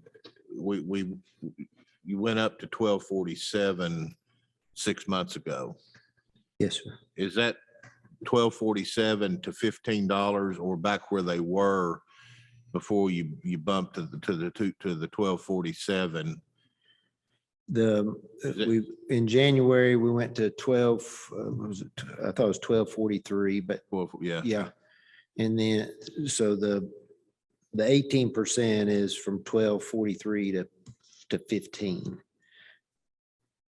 Where they were was 1071 prior to that. So did you go back to the $10 and I'm just looking at 2.2 million on that. Did you go back to the $10 because you all just found the money to bump it to 1243? So take that money out of it and go back to the $10 and I see what go you're saying. to 15, because I'm just looking at 2.2 million. I'm sorry. Raising it $2.50. I can't, how's $2 raising $2.50 in per hour? With all the certified you have, 2.2 million sounds like a lot of money. You're absolutely correct, Mr. Mayor. You're correct. Because when I calculate that number of 2.2, I actually look at what are we actually paying the classified people in the current year. And when I did that, it was when we were still at 1071, I'm sure. Okay. And so, yes, you're exactly right. So you absorb the rest of that back into the budget for what you'd, in case you hadn't done this, you just, because you went after, there was no budget change in January. You just, you found the money to give them the from $10 to 1243, right? So this is just going back into your budget. Yes. Okay. Going back to the, if I'm not mistaken, y'all hired, was it 18? I think it was 18 to, on the Zoom, when we were going to go to Zoom, you hired some teachers for that. And you're saying now that's all still covered under a grant. When we started everything, the virtual, it was when we were going to do school by virtual, you hired some extra teachers for that. So they're under a grant. Are they still employed under this grant? So where did they go? The virtual teachers, those got eliminated at the beginning of this current year. Okay. And the teachers that are funded out of the grant right now are just regular classroom teachers that we currently had before the grant was funded. We just moved the funding source for those teachers. So we've got 20 that are funded in ESSER right now. And they're regular classroom teachers. And you talk about adding 8 certified teachers, but you call it district-wide. And what about, and I know we're probably a year out on this, what about the increase in teachers we're going to need at Eagleton? Are they a part of all of this, or is that coming at us at a later, at another budget next year? When are we going to start talking about the teachers that go? Yes, sir. Those at ECCA, when we opened the 9th grade this year, we moved or added, I don't remember the number of teachers for this year. Included in this budget, or included in those 8, are +5 regular teachers at ECCA, +1 special ed teacher, and +2 CTE teacher. So we built those into this budget. 11th grade. So even though it says district-wide, it's heavily influenced by ECC, by the Eagle. Sure. That's okay. Sure. Okay. That's all I have. Anyone else? All righty. Thank you, Troy. Thank you, Rob. Or unless were you through, or you got some more you can talk about? I'm done with that. If you Okay. wanted to talk about the capital list or the capital project. Sure, if you wanna let's go over talk that. about that. Is that on up there? Seeing as how this is Rob's last time having to come in front of this group, I don't want to miss an opportunity to bring him.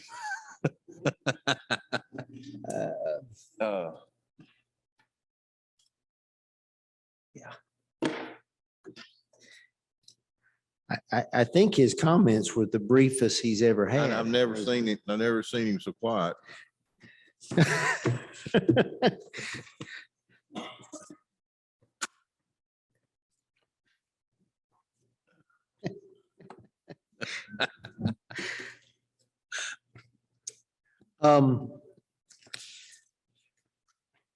I guess let me start out with the Fund 177 budget in general. We have submitted a revenue side of the budget in Munis that includes the 14 cents in the property tax revenue, along with some other revenue accounts that go along with that, which is a total of $6.2 million. I believe we also submitted on the appropriation side two accounts, one for trustees commissions, which is we have to pay, and that's generated based on the revenues that get deposited into that fund. And the in and out for the debt transfer payment for that capital outlay note of 189,000. So you should probably see those two appropriations in the 177 budget, but that's all on the appropriation side.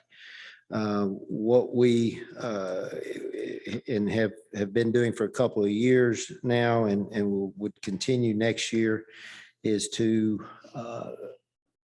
and we're still in the process of trying to prioritize this list of projects for next year. But as we identify, scope, define, construction drawings if necessary, professional services if necessary, and competitive bid out for individual projects, and we get a number, then we would take that project and that appropriation request to the school board and say, this, we'd like to do this project for this amount of money. We've got, this is the bid price. If they approve, then we would bring that to your, for your consideration for approval, and then to move on to the commission to then appropriate those monies to do that project.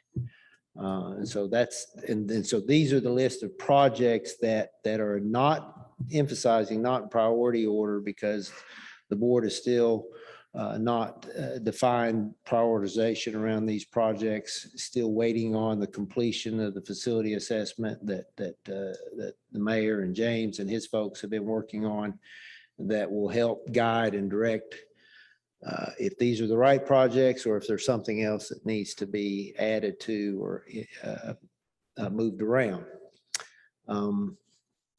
So this list, I think, is 2 pages long.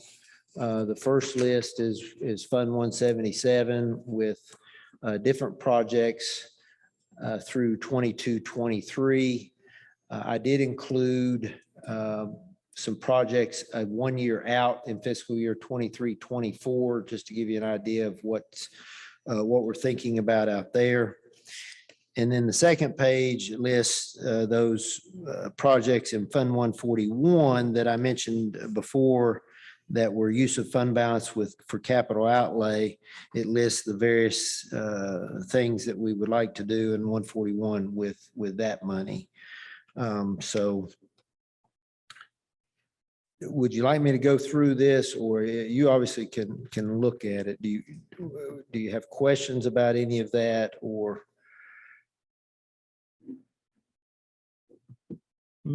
I will say that the, just to give you a little more info, the facility assessment is at or near completion. I think they're working on the report for the school department, and we have scheduled their presentation of that report to the school board on May the 5th. 1 hour before their regular board meeting on May the 5th. So I would definitely encourage you to come to that. So they'll present their results of that assessment and their report. After that, subsequent to that, Mr. Duke and the board will schedule a facilities committee meeting of the facilities committee of the board will schedule a meeting and to decipher that report, to look at the various capital projects that we've been asked to perform, and give us direction on priority, and then we can better plan how we go about getting those things done, and getting funding for those. Now, I would gather that 6.2 million is not enough funding to do all of those projects. So it's going to, all of that's going to cost more than that. So we just have to manage that and figure out when and where we can do that. You have a question? Yeah, I got a couple of questions. So thank you, Mayor. Troy, are these 2 lists based on any preliminary results from the facilities assessment?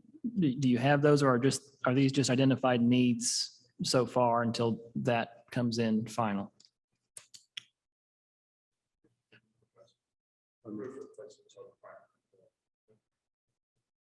The roof replacements are from the preliminary results that Mr. Duke has seen.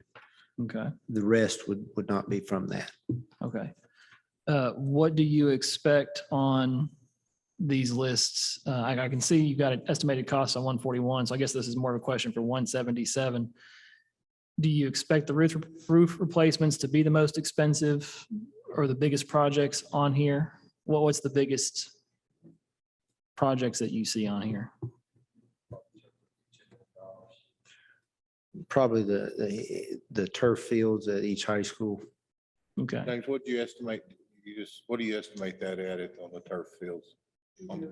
Per field?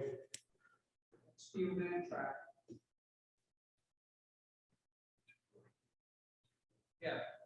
Together.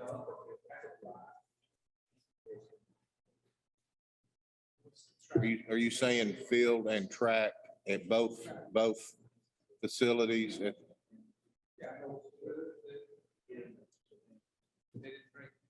It's just steel.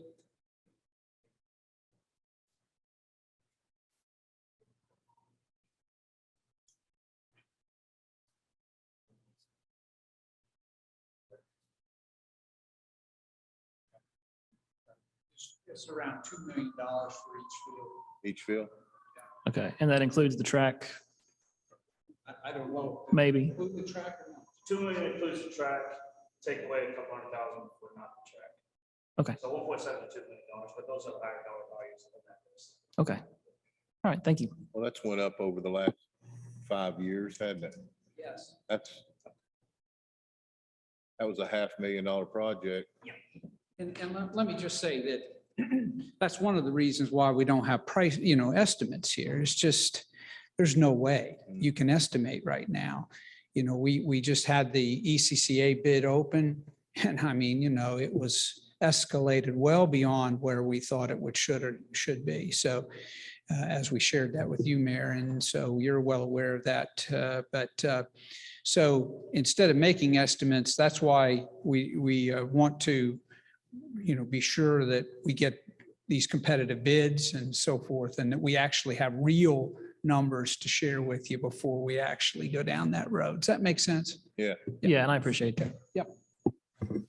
Also, once we do the assessments, these capital projects will be in priority. There'll be a prioritized list instead of, once you do the assessments, James, you'll be able to do your capital projects list as this is the important, this is second, this is third, this is fourth, correct?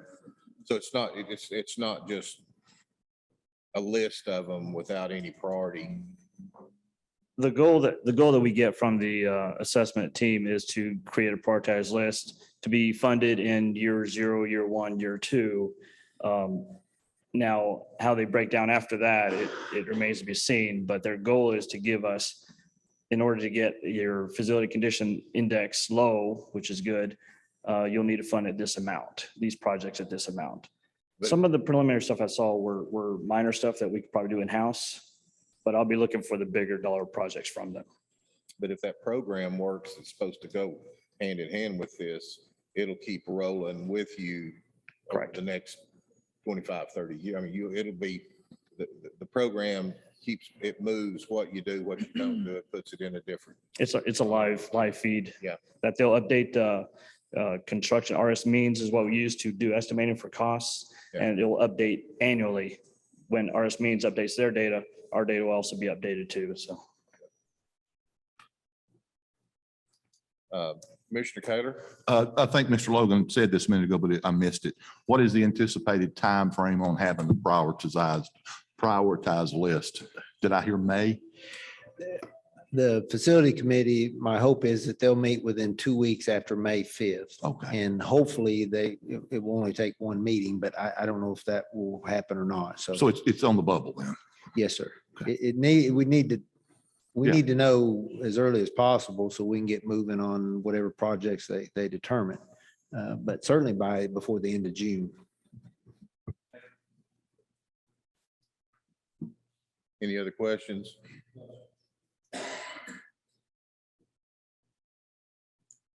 Nothing else? Okay.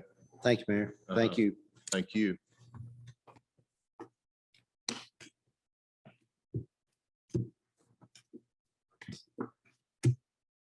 Mayor, as you pointed out, this is my last budget committee meeting here in terms of presenting our budget. I just wanted to thank you all for your hospitality and just wanted to say that this actually has been the best meeting that I've had with you all in the 13 years that I've been superintendent. So thank you for making it a joyful occasion. Well, we wanted to make this an experience you could leave and have a good feeling about it.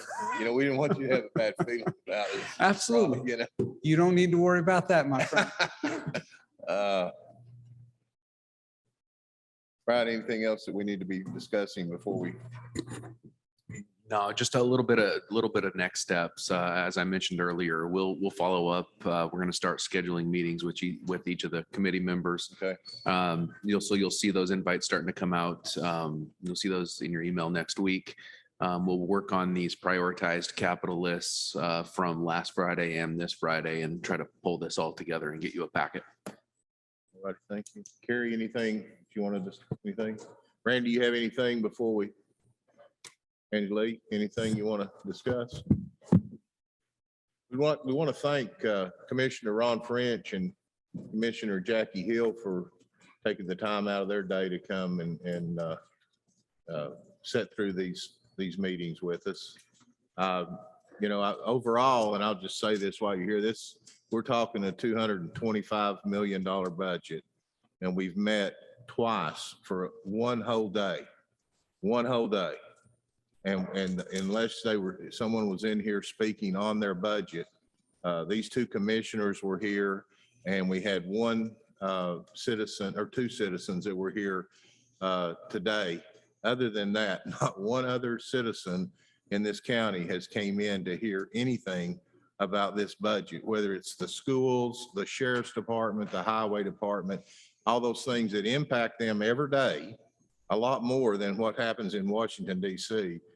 But yet you still, the interest is not, you know, it's amazing how many people will take so much time to get on the internet and blast us and hate on us about what we're doing as a government or as a county. But yet I haven't seen anybody take the time to come and see how the due process works and how much work everybody puts in to making this county work like it does. And I think it's frustrating. It's frustrating for me. So, but it said that, thank you all, Rob, your all's presentation. Thank you for having, having some interest to where people actually show up. It's refreshing. I mean, it really is. You kind of sitting here as the mayor, and I know as commissioners and Ms. Hannum, it's kind of frustrating when no one seems to be interested in what the process is of passing this budget, but seems bound and determined to get on the internet and criticize and just hate all over us about what we do as a county. So that's the way I'm ending it right there. I hate to do that on your last one, Rob. I didn't mean to do that. So, but thank you all very much. I appreciate it. Thank you all committee members. Appreciate you the last 2 days that we've spent together.